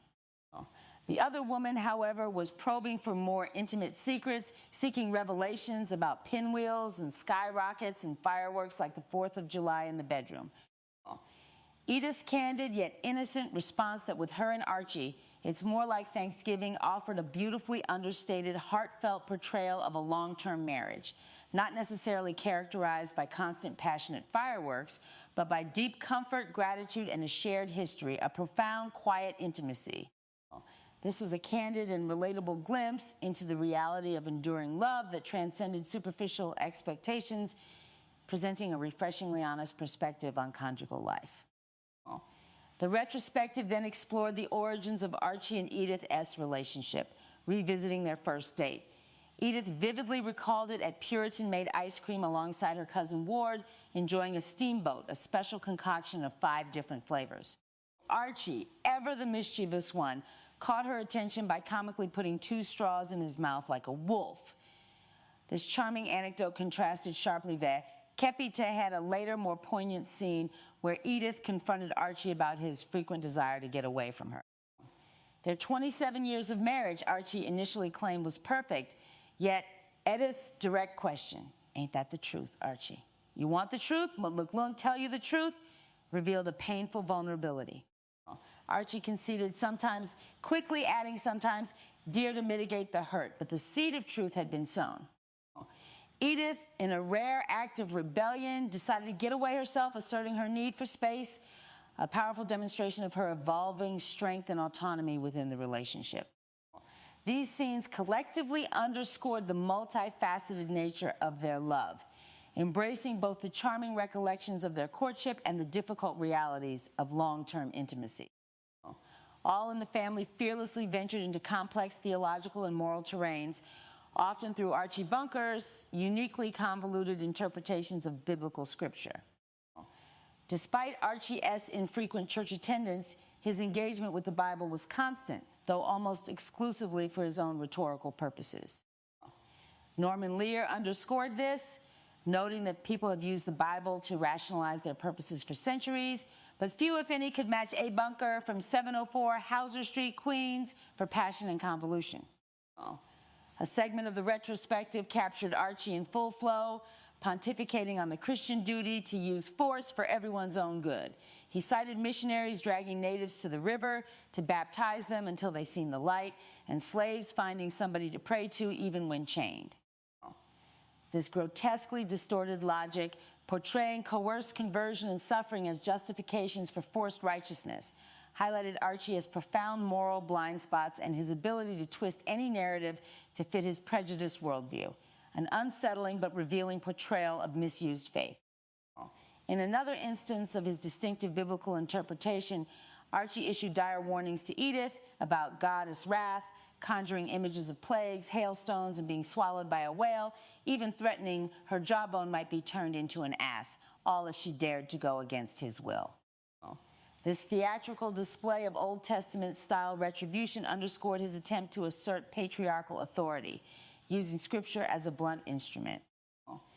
His pseudo-philosophical argument for the origin of weapons, claiming God withheld guns from the Garden of Eden until a population enough existed to form armies, and then Martin Luther made the first one, was a breathtaking example of historical and theological illiteracy fused with an alarming rationalization of violence. Such moments, while inherently humorous for their absurdity, also provided a stark warning about the dangers of fundamentalist interpretations and the misuse of religious texts to justify personal biases or aggressive stances. The show's audacity in putting such characters and their warped perspectives on screen was a significant element of its provocative nature. The Watergate scandal, a defining political event of the 1970s, also found its way into the Bunker household, becoming another focal point for Archie's unique linguistic expressions. The retrospective showcased a scene where Edith, troubled by Archie's increasingly frequent exclamations of Zazook this and GD, that chastised him for swearing. Archie, ever the master of self-justification, indignantly argued that Zazook was not swearing at all. He cleverly deconstructed the phrase, God, he reasoned, was the most popular word in the Bible, thus rendering it unswear-like, while damn, he explained, was a perfectly good word used to damn the river, or to describe biblical figures damned for cheating or stealing or committing incest in the family. This hilariously flawed logic, transforming blasphemy into biblical interpretation, served as a brilliant piece of characterization demonstrating Archie's deep-seated need to rationalize his behavior and maintain his self-image, no matter how contorted the reasoning. Such segments allowed the show to weave current events seamlessly into the Bunker's domestic life, reflecting and satirizing the wider national conversation. One of the most persistent and sensitive cases that All in the Family continually presented was the phenomenon of bigotry itself. Norman Lear, through his reflective commentary, openly acknowledged the central yet unsettling question the show frequently provoked. Has the presence on television of Archie Bunker, the bigot, helped to assuage the problem of bigotry in our society, or has it reinforced it? This crucial query, Lear admitted, had no easy answer, suggesting that part of the solution lay in the audience's perceived intelligence. He mildly satirized H.L. Mencken's famous quip about underestimating the American public's intelligence, asserting that such underestimation invariably leads to universal loss. The creators believed that despite Archie's often outrageous prejudices and his lovable qualities in other respects, the American people were intelligent enough to understand that Archie Bunker, the bigot, is basically a horse's ass. This faith in the audience discernment was fundamental to the show's approach to social satire, believing that presenting bigotry, rather than ignoring it, could provoke critical thought and self-reflection. The show further explored the manifestation and absurdity of prejudice through various comedic cases. One scene depicted Archie's outlandish conspiracy theory about the Pope receiving kickbacks on chain letters, illustrating his penchant for outlandish explanations for anything he didn't understand or disliked, often rooted in anti-Catholic sentiment. This immediately flowed into a comically charged moment where Archie declared his intention to sue an Arab and sought a good Jew lawyer, justifying his choice by saying he needed someone full of hate when suing an Arab. Mike, ever the voice of reason, immediately challenged Archie's need to label people, advocating simply for a lawyer. Archie's subsequent and equally absurd distinctions between a guy who wears glasses as a four eyes versus a guy who a fag as a queer, and his dismissal of identity terms like Chicanos, Mexicans, Americans, and Afro-Americans in favor of a homogenized Americans, followed by his concession to slurs like jigger, a spick for personal business, were brilliant, albeit uncomfortable, displays of ingrained prejudice. These moments serve to expose the arbitrary and often illogical nature of bigotry, presenting it in such a way that its folly became undeniable, yet without directly advocating for the hateful viewpoint itself. A particularly telling case delving into the origins of Archie's prejudice unfolded as he and Mike were unexpectedly trapped in the storeroom of Archie's bar, forced into a rare moment of introspection. The cold environment and shared drinks loosened Archie's tongue, leading him to recount a childhood memory of being called shoe booty due to wearing one shoe and one boot to school. He described how kids all made funny at his expense, except for one little black kid by the name of Winston. When Mike expressed surprise that a black child would be kind to him, Archie quickly clarified that Winston actually beat the hell out of me, explaining that he had called Winston a nigger. Archie, in a profound moment of obliviousness, genuinely failed to understand the connection between his derogatory language and Winston's retaliatory act, highlighting the ingrained nature of his learned prejudice. This deeply revealing conversation prompted Mike to challenge Archie's fundamental assumption that his old man was never wrong about nothing. Mike's audacious suggestion that Archie's father, D.U.A.T., might be wrong ignited Archie's deepest filial loyalty and defensiveness. Archie, invoking a sentimental image of his father as the benevolent breadwinner who brought candy and played baseball, rapidly contradicted this idealized image by recounting how his father busted that hand once, and he busted it on me to teach me to do good, and even shoved me in the closet for 7 hours. These stark admissions painted a complex and unsettling portrait of an upbringing marked by both perceived love and harsh discipline, inadvertently revealing the origins of Archie's own capacity for prejudice and rigid control. His struggle to reconcile these contradictory memories of a father he deeply revered, yet who inflicted pain, underscored the psychological roots of his own worldview. The profound, quiet ending, with Mike offering the mysterious word sword, symbolizing some internal conflict or a broken tool for resolving conflict, and Archie's simple, if bewildered, good night, Shibuti, left the audience to ponder the enduring impact of childhood experiences and the deeply ingrained nature of learned prejudices. The retrospective then explored the historical challenges faced by all in the family in presenting such raw, realistic human dynamics, particularly concerning sexuality and language. There was a time when the show could not be broadcast before 9 p.m. because, as the network argued, it needed to protect children from its frank language, despite the fact that similar language could be heard daily on any school playground anywhere in the country.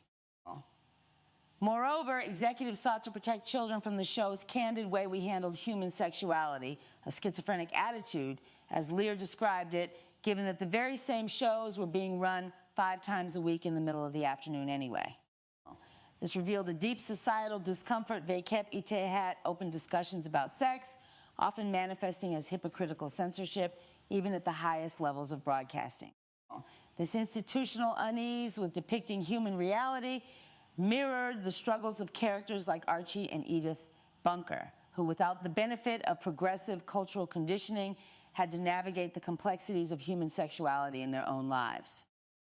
A powerful case showcasing the sensitive handling of sexual issues involved Gloria, distraught, confiding in Edith about a sexual problem with Michael, her husband. Edith, initially taken aback by the frankness of the topic, nevertheless offered an open ear, reflecting her inherent kindness and desire to help her daughter. Gloria S. struggled to articulate the problem. Lately, he hasn't been able to. Was met with Edith S. reassuring presence, culminating in a revealing confession of Michael S. recent sexual difficulties, which in turn caused him guilt, worry, and anger directed at Gloria. This unflinching portrayal of male performance anxiety and its ripple effects on a marriage was groundbreaking for a 1970s sitcom, demonstrating the show's courage to explore intimate human struggles with empathy and realism. The scene culminated with Edith S. typical, if somewhat misguided, attempt to normalize the issue, suggesting it was just something that S going around, humorously deflecting the weight of the moment, yet still offering a comforting maternal presence. The topic later surfaced in a conversation between Edith and Archie, with Archie predictably expressing discomfort with nothing about that there. Edith's insistence that he better hear about this compelled Archie to listen, though he dictated a slow, unembellished delivery.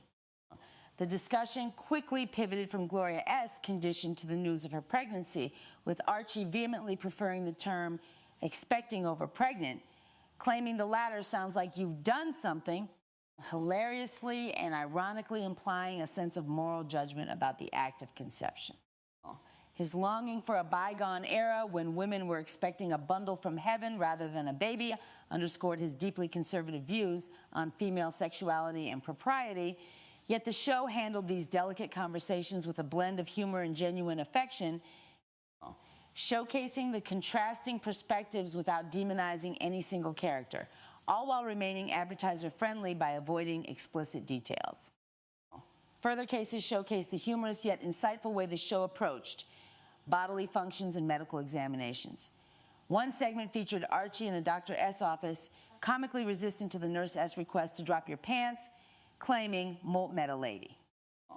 His ensuing embarrassment feeling like a flasher, while the nurse, with professional detachment, assured him it was just another face in the crowd, provided a relatable, comedic take on vulnerability in a medical setting. This demonstrated the show's willingness to find humor in universal human experiences, even those typically considered private. The retrospective also addressed a frequent criticism leveled against the show, its decibel level. Viewers sometimes complain they shout too much. Norman Lear, however, framed this as legitimate feedback unless one came from a family that lived at the top of their lungs and the ends of their nerves. For those who recognize such dynamics, he suggested the unbridled passion of the bunkers and the Stivics was more than just loud. It is also a celebration of life. This interpretation positioned the shouting as an authentic expression of deeply felt emotions within a family unit, a testament to the vibrancy and intensity of their relationships rather than mere boisterousness. It was in essence a portrayal of real life amplified for dramatic and comedic effect. A compelling case illustrating the complex interplay of love, responsibility, and communication within marriage unfolded as Gloria, unexpectedly pregnant again, confronted Michael about the unequal burden of contraception. Her frustrated declaration, "Just because Mott want to show you my love, that doesn't mean that you have to go and get pregnant," immediately shifted the responsibility for family planning from solely her shoulders to his. She was tired of being the one that has to take all of the precautions, expressing the desire for him to take them for a change. Michael's flimsy excuses about the pill not working for him and his dislike of male contraceptives, "You hate male contraceptives as much as Moat do were," met with Gloria's passionate outrage, climaxing in her ultimatum. "From now on, it is up to you, Buster." Her shocking, albeit comedic, suggestion that he get a mastectomy if he was so determined to avoid more children was a bold statement, satirizing the gender imbalance in reproductive responsibility and opening a dialogue about the emotional and physical toll it took on women. This was a classic all-in-the-family approach, tackling a serious social issue with directness, emotional intensity, and a generous dose of humor, prompting both laughter and reflection. The segment seamlessly transitioned to everyday domestic scenarios, highlighting the emotional labor of family life. Edith's cheerful, "Hello, Archie, how was your day?" often met with a dismissive, "Did Mort answer your question?" From Archie contrasted sharply with Gloria's weary complaint to Edith about a lousy day at work, replete with anecdotes of raving lunatics at a sales event and being groped on the bus, feeling like a fresh loaf of Wonder Bread. Archie's subsequent unsympathetic demand for Gloria to leave your troubles outside the door and get supper on the table underscored his traditional self-serving expectations of female roles, immediately contrasted by Gloria's comedic deflection, drawing inspiration from old Hollywood glamour to playfully fend off his expectations. These small cases of daily interaction underscored the underlying tensions and unspoken expectations that permeate family life, portraying the generational differences in coping with capitahat personal struggles and gender roles. A profound case in the retrospective was the depiction of a childbirth scene, an event rarely shown on television with such rawness and emotional honesty at the time. The segment portrayed the incredible intensity of Gloria's labor, coached by her support system, pushing like stepping on the accelerator of a car. The frantic yet humorous observations of the male characters. Archie's disbelief that Gloria could be making jokes while panting and pushing, and Mike's terrified inquiries about losing fathers provided a uniquely male perspective on the childbirth experience, highlighting their simultaneous awe and terror. The doctor's reassuring demeanor. "We haven't lost a father yet," offered a comedic reprieve. The visual of Gloria looking in the mirror to witness the crowning, followed by the joyful declaration, "You have a son, a healthy son," brought the miraculous, intense experience to life. It was a powerfully human moment, devoid of explicit graphic detail, focusing instead on the emotional and physical journey of creation, emphasizing the wonder and communal joy of new life, further establishing the show's reputation for tackling universal human experiences with dignity and realism. The segment immediately transitioned to another iconic case of bathroom humor, a daring choice for television at the time. As the operator sought Mr. Archie Bunker for a long-distance call from a wealthy acquaintance, the call was temporarily diverted because Mr. Bunker had to answer another call, the toilet flush. Norman Lear defended these occasional forays into bathroom humor, not as an attempt to offend, but because they found it funny and dear. He eloquently argued that the very first laugh that a parent shares with a child probably has something to do with the child's toilet training, and therefore he could never understand why such sweet shared moments should lose any of their sweetness when we laugh at them together as grown-ups. This explanation reframed what was considered crude by some into a universal, relatable, and even innocent aspect of human experience. This defense segued into another boldly innovative scene, Archie diapering baby Joey. The initial humor arose from Archie's clumsy attempts to navigate the process, trying to get it all together here. However, the scene's deeper significance lay in the network's initial discomfort. The producers were informed that the shot of Archie diapering the baby needed to be cut about here to ensure his hands and the infant S parts were out of camera range. The network representative, laughing nervously, explained that there's going to be a tremendous knee-jerk reaction in the middle of the country because it's always the middle of the country that one to understand. Yet, the scene aired, and as Lear proudly recounted, the middle of the country survived that shot, and not one state seceded from the Union. This case powerfully highlighted the societal puritanism surrounding the human body and challenged the condescending assumption that segments of the population were too unsophisticated to handle such everyday realities. It ultimately raised a profound question for all. Do we want television to be free enough to provoke and stimulate and irritate and even offend us sometimes? Or do we want such freedom declared a misuse of the medium and thereby lose the opportunity to share, either with delight or dismay, such real moments? This was a direct appeal for open dialogue and artistic freedom in media, affirming the value of depicting honest human experiences. Before introducing the beloved stars of All in the Family, the retrospective returned to a favorite concluding scene, a testament to the show's emotional core, the poignant goodbyes between family members. Edith, Gloria, Michael, and little Joey shared heartfelt expressions of love. Mort love you, Mom. Mort love you, Gloria. Mort love you, Daddy. Archie characteristically injected practical concerns about the running taxi meter, trying to hasten the farewell, but his underlying affection for his family was palpable. Michael's acknowledgement, Mort know you always thought Mort hated you, met with Archie's tender, "Oh, shh, But Mort Love You revealed the complex, often unspoken affection that bound them despite their ideological differences. Archie's final, slightly gruff, instruction to Michael to send her postcards every now and then for his mother-in-law underscored his deep, if sometimes poorly expressed, care for Beatrice, his daughter, and Edith.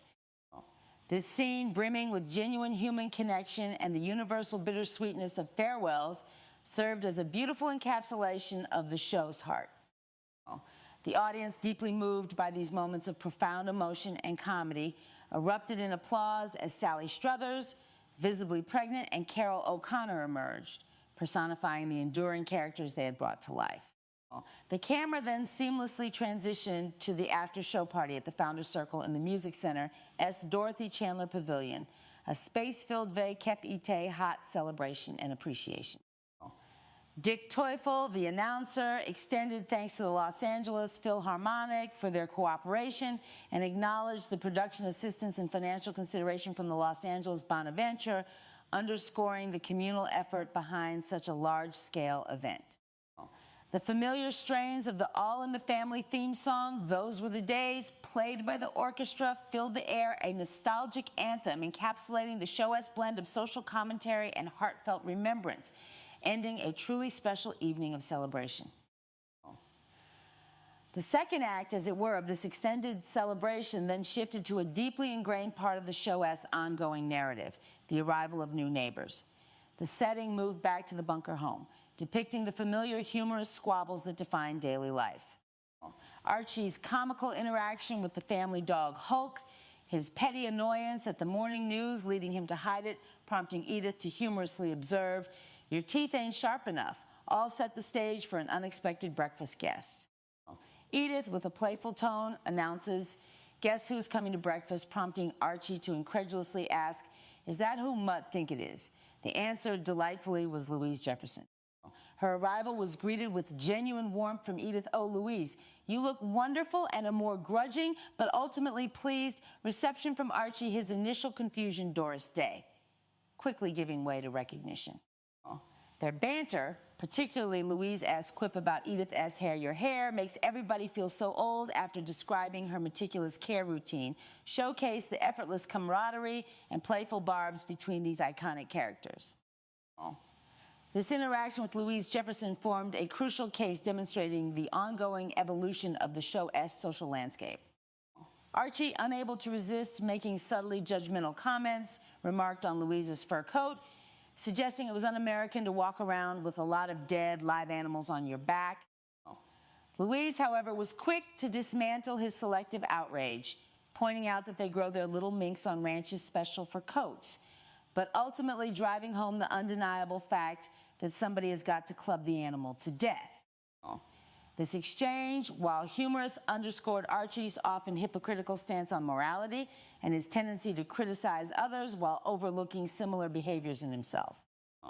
The conversation naturally flowed into the topic of George Louise S. husband, highlighting his increasing prosperity, 7 cleaning establishments, not 5, and establishing the Jefferson family S. upward mobility. This provided a natural lead into Louise's purpose for the visit. Her house next door was ready for renting, and she needed Edith to show it to prospective tenants. Edith, despite her initial apprehension, "Oh, Maud ain't never showed a house before," agreed, egged on by Archie, who provided hilariously simplistic instructions. Just take them in, you show them to all of the rooms, and you say, "Isn't this a positively doll's house?" This seemingly mundane task carried significant emotional weight for Edith, as she reflected on the emptiness of the house since Mike, Gloria, and Joey had left, anticipating that walking through the rooms would make her hear voices, a poignant reminder of her enduring affection for her departed family. Archie, ever the pragmatist, dismissed this as one of her old-time problems, but Louise's gentle understanding, admitting she too sometimes hears voices, highlighted the profound human capacity for memory and connection. Louise's departure, armed with an envelope of information and a playfully rejected nice, soft, speckled banana, left Edith with the responsibility of finding suitable neighbors. This set the stage for a new narrative arc centered around the theme of changing neighborhoods and the underlying biases that would inevitably surface. Archie S.'s immediate and overt attempts to influence Edith S.'s tenant selection process created another case in the exploration of prejudice.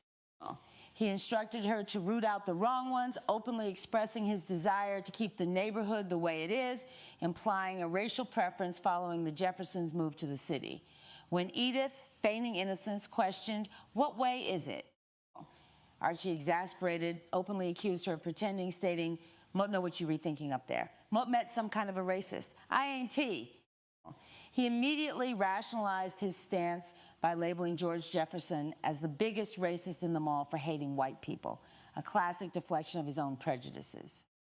His lament for the old and golden days, with the Old South and all the colored people whom he fondly imagined loved their fine old white folks, was a deeply revealing and disturbing articulation of his nostalgic, whitewashed view of history and race relations, culminating in his comical malapropism, Gone with the Clock 8, a mangling of Gone with the Wind.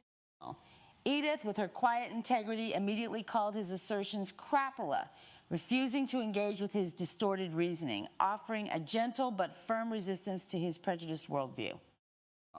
The ongoing conversation amongst Archie and his friends at Kelsey's Saloon further explored these underlying biases. Archie, attempting to convince his cronies to rent the now available Jefferson house, described it as up for rent and it's cheap there. It's just been remodeled and everything. His pitch was initially met with disinterest. We just put in new linoleum, and pragmatic reasons for staying put ma vie, been in my house 30 years. Archie's growing desperation led him to comically appeal to a little gypsy spirit or suggest problematic candidates from the lodge, like Step Gitnick, whose wife allegedly punches him around, or Hank, whom Archie dismissed as stupid. The irony of Archie trying to fill the house with decent tenants, implying a preference for white occupants, was not lost. His fear that Edith, in her innocence, would rent to famous Amos, or somebody underscored his deep-seated anxiety about maintaining a homogeneous neighborhood, highlighting the subtle ways prejudice influences everyday decisions and attempts to control social environments.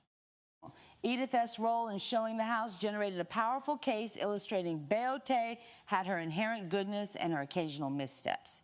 Her genuine enthusiasm for the house, a positively doll's house, charmed prospective tenants. She proudly highlighted details like the homey and sunny upstairs and the back bedroom gets the afternoon sun, connecting them to personal memories of Gloria sunbathing and Joey in the sandbox. However, she then inadvertently revealed a past incident where Gloria, while watching Joey, caught a man watching her, adding the reassuring, "He don't live around here no more." While meant innocently to convey safety, this disclosure could be seen as a minor transgression of privacy or a slight overshare, a characteristic flaw of Edith's unfiltered sincerity. The positive outcome, however, was that a woman named Polly Lewis, trusting her own judgment and her husband Ed S.'s implicit trust in her taste, decided the house was just right, cementing the arrival of new neighbors. Edith S. delighted, if slightly flustered, invitation to call her Polly and to be called Edith might mean that Mutt should call you Polly, and you should call me Polly, and you should call me Eden. That S, what Mutt means, showed her endearing eagerness for connection, expressing hope that their husbands would get along as well as they did. The dramatic and pivotal arrival of the new neighbors brought about a crucial case of mistaken identity and revealed Archie's underlying prejudices in stark relief. As Archie encountered Polly for the first time, he initially assumed she was the maid next door. His attempts to backtrack, feigning stupidity and blaming Edith for the mistake, only compounded his awkwardness. Polly Sry, Moat wish Moat were the maid, then I wouldn't have to do windows, gently diffused the tension while subtly calling attention to his blunder. However, the true shock came when Polly introduced herself as your new neighbor, Polly Lewis, and her husband, Ed, later revealed to be an African-American detective. This unexpected twist immediately shattered Archie's preconceived notions of what his regular colored neighbor should look like. His internal turmoil and outward discomfort were evident in his immediate desire to kill the kid for earlier assurances of a regular color neighbor, demonstrating his deeply ingrained, yet frequently challenged prejudices. The confrontation with Edith about his earlier remarks laid bare his hypocrisy. Just kep hat ate exactly is your idea of a regular color, she pressed, holding him accountable. Archie's immediate response, a color you see all the time, was a circular argument that revealed his inability to articulate his prejudice, trying to hide behind vague generalizations. Later, in a heated moment with Edith, Archie expressed his frustration. Despite his claims of being a fair-minded guy, accepting democracy and people having a right to be where they want to be, his critical caveat was always, but does that always have to be next door to me?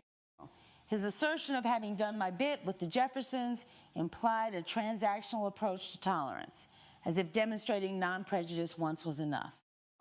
He worried about another George living next door, explicitly stating his fear of having another strong, assertive black man as a neighbor, exposing the specific nature of his racial anxiety, not just about race, but about perceived challenges to his authority and worldview. Edith's gentle correction that the new husband's name was Eddie rather than George momentarily seemed to allay his fears, but his immediate dismissal, nice women have nice husbands, don't judge the whole world by your case, showed his continued struggle with opening his mind beyond his immediate experiences. He pleaded with Edith to understand that there's certain things about me Monet ain't never going to change, revealing the depth of his internal resistance to evolving societal norms. The dramatic unveiling of Ed Lewis, Polly's husband, further developed this case of prejudice and societal assumptions. Polly, eager for Edith to meet Ed, warned her husband to be nice to Archie, humorously setting expectations by referencing the character from Roots with the whip, stating, same guy, no one. This preemptive humor, designed to soften the blow of Archie's potential unpleasantness, underscored the challenges inherent in introducing such diverse characters into Archie's world. When the moment of introduction arrived, Archie, attempting a forced welcome, immediately made an assumption about Ed's occupation based on a rod he carried, presuming it was related to some illicit line of work, even implying criminal ties by asking, you mean the mob is running short of money? The shocking revelation from Ed that he was with the police. Moat Meta detective completely disarmed Archie, leading to a comically fumbling apology. Who could Vev known, eh? His instantaneous shift from suspicion to an exaggerated deference to the law living right next door was a masterclass in his situational opportunism. The subsequent, deeply misguided attempt to fix the ticket for an open garbage can vague kept row a pay hanging over me, only to discover Ed was in vice, exposed Archie's flawed understanding of law enforcement and his underlying assumption that proximity to power could grant him special favors. This encounter served to dismantle Archie's prejudices through unexpected role reversal and comedic misunderstanding, all while highlighting the absurdity of his initial judgments. The transition from these character-driven moments of social commentary moved towards a different yet equally impactful case in the form of a dramatic narrative centered around Steffi, a child in the bunker's care, and her biological father, Floyd. The setting returned to the bunker living room, filled with the usual domestic chaos, punctuated by Edith S. worrying about the return of Steffi S.'s father, Floyd Mill, who was staying at a less than reputable waterfront dump. Edith S.'s anxieties were palpable, fearing Floyd would take Steffi back, even as she comforted Steffi S.'s playful desire to play computer game football with a friend, subtly contrasting Steffi S.'s innocent joy with the looming paternal threat. Archie, in his typical brusque manner, urged Ada Steffi S. caregiver aunt, who appeared briefly not to fall apart, minimizing the emotional gravity of the situation, further highlighting his sometimes insensitive coping mechanisms.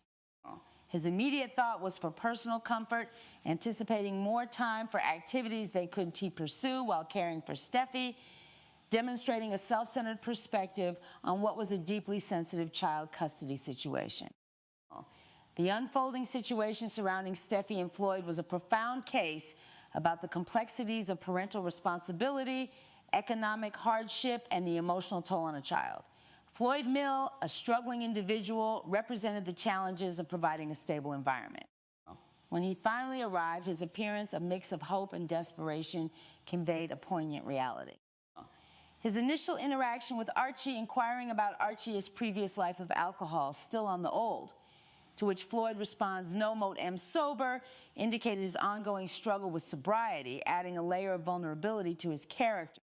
He arrived to propose that Steffi should stay with you till Moat met better able to take care of her, which Edith initially greeted vague, kept to overwhelming relief and enthusiasm, seeing it as a benevolent sacrifice from a father for his child.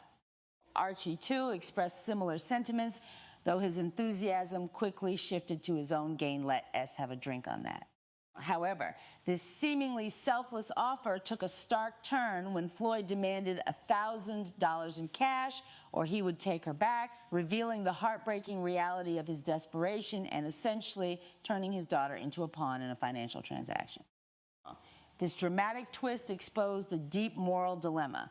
Archie's outrage was immediate, recognizing the insidious nature of the demand. That guy ain't going to be satisfied with no more. Come, Dola. He looked keep coming back and back and back like a chronicle rash. Edith, ever compassionate, sought compromise, say Becha Mum Nam Kom Dola, recognizing their family connection, but Archie remained steadfast, refusing to yield to what he perceived as blackmail. The scene highlighted the agonizing choices families sometimes face when economic pressure collides with familial love and child welfare. Archie, pushed to his emotional limit, resorted to a desperate, cruel bluff. He falsely claimed they didn't want Steffi, that she eats like a horse 3 times a day, and that she ain't even a boy, hoping to call Floyd S. bluff and make him relinquish the demand. This was a moment of profound internal conflict for Archie, where his desire to protect his family from exploitation warred with his genuine affection for Steffi, leading him to speak harshly, even though his heart felt otherwise. Edith, unable to witness the deliberate hurt and the potential loss of Steffi, desperately interceded, appealing to Floyd's paternal instinct. Floyd, you re her father.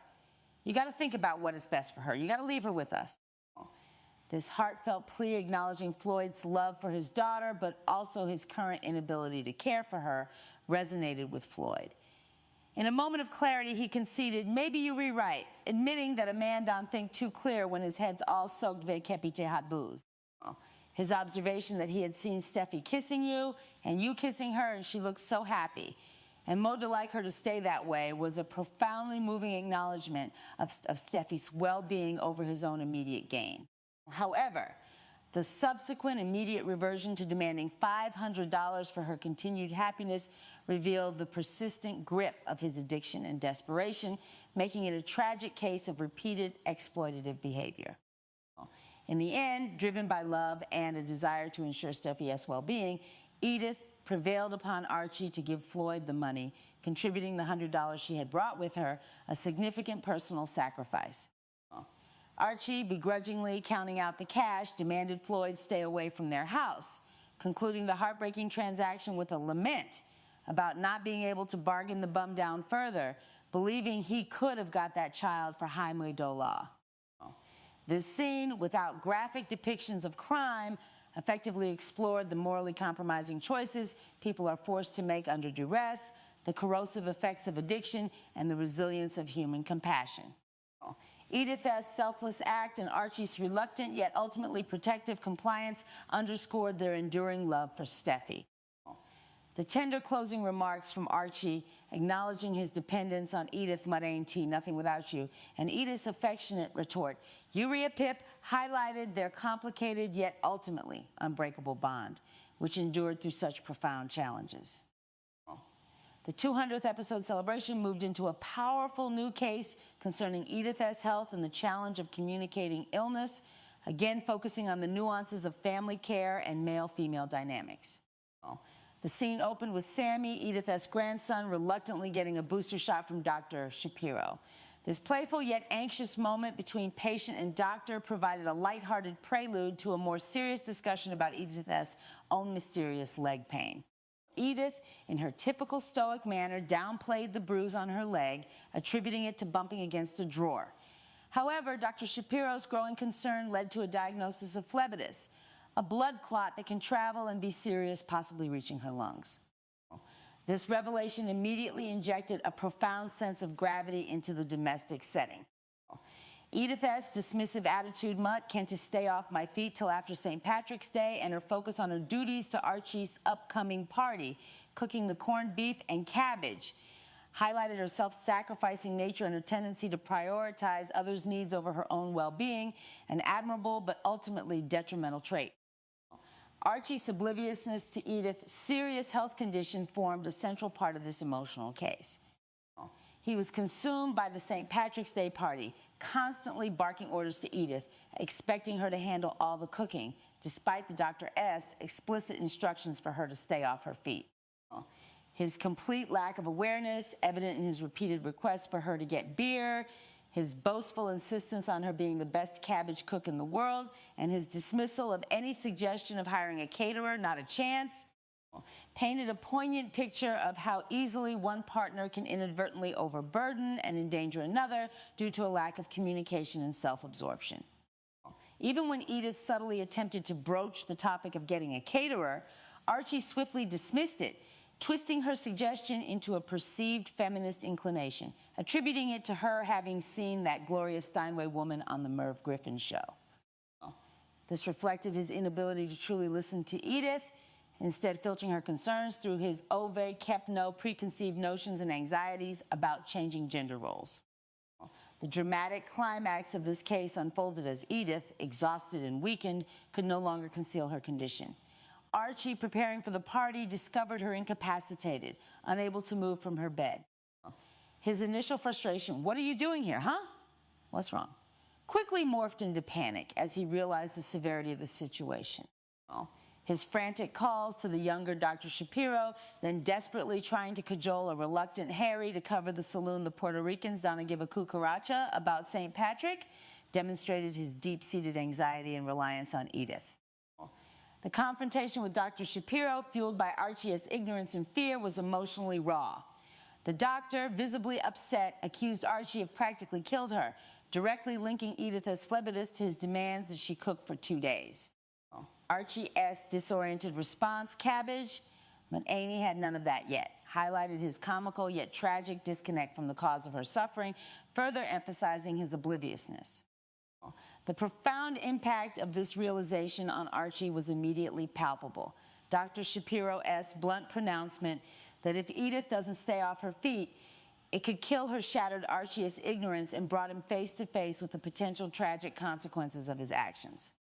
His contorted facial expressions, his desperate plea for forgiveness from Dr. Shapiro.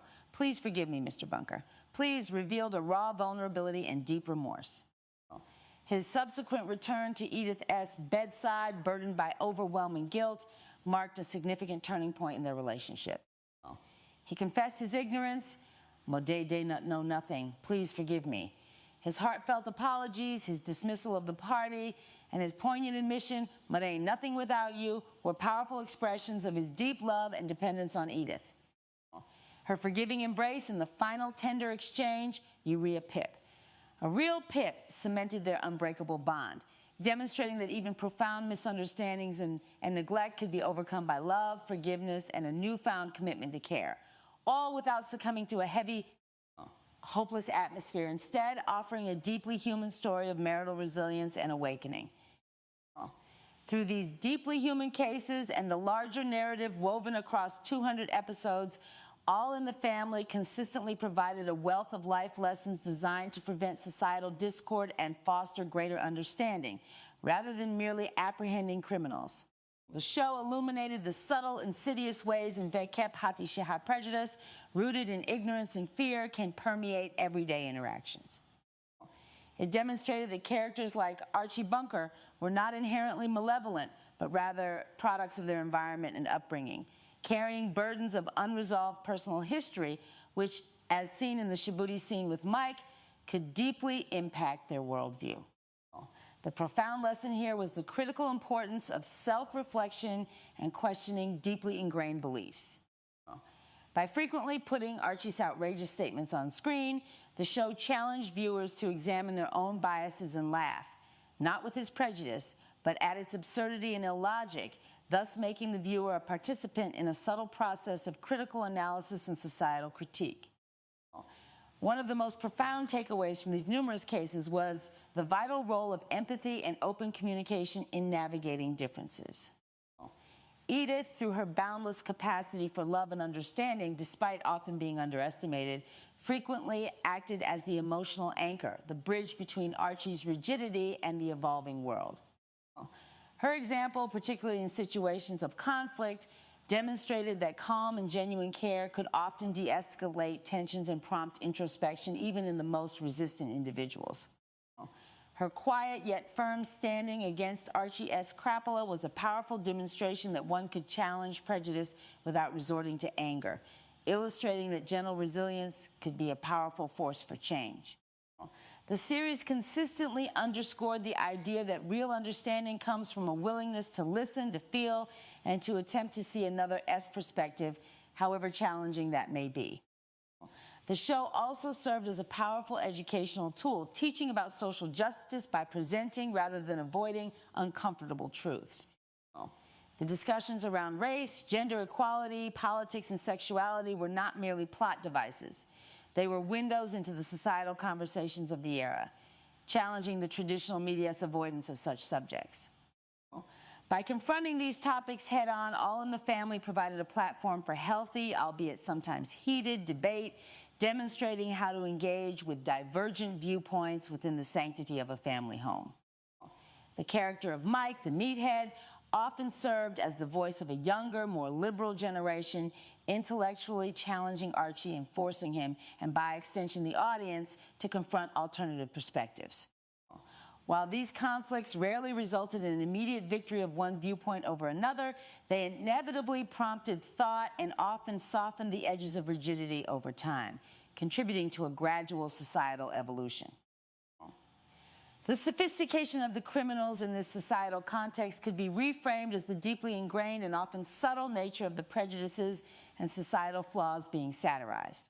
It wasn't about catching a perpetrator through traditional police work, but about exposing the loopholes in prejudiced thought, the illogical rationalizations, and the subtle ways biases are perpetuated. The detective work fell to the other characters, like Mike S. relentless intellectual sparring or Edith S. unwavering moral compass, slowly, gently chipping away at the walls of ignorance. The show relied on careful writing and character development to reveal the multifaceted nature of human psychology, exploring how fear, insecurity, and learned behaviors contribute to seemingly irrational or hurtful actions. The effectiveness of the show's approach lay in its ability to present these flaws in a way that resonated with mass audiences, allowing for self-recognition and fostering a collective journey towards greater understanding. Ultimately, All in the Family conveyed a profound humanistic meaning. Despite all the flaws, the prejudices, the arguments, and the misunderstandings, love and family remained a constant, enduring force. The mild irony and satire were always aimed at the loopholes of the criminals, meaning the logical fallacies and absurdities of prejudiced thinking and behavior, while the characters, even when misguided, were portrayed with an underlying humanity and empathy. The efforts of the investigating forces, whether it was Edith S. moral guidance, Mike S. intellectual challenges, or even Archie S. reluctant, eventual capacity for growth, honored the continuous striving for justice and understanding within human relationships. The victims were often the intangible ones, opportunities for connection missed, or the harm inflicted by unchecked prejudice.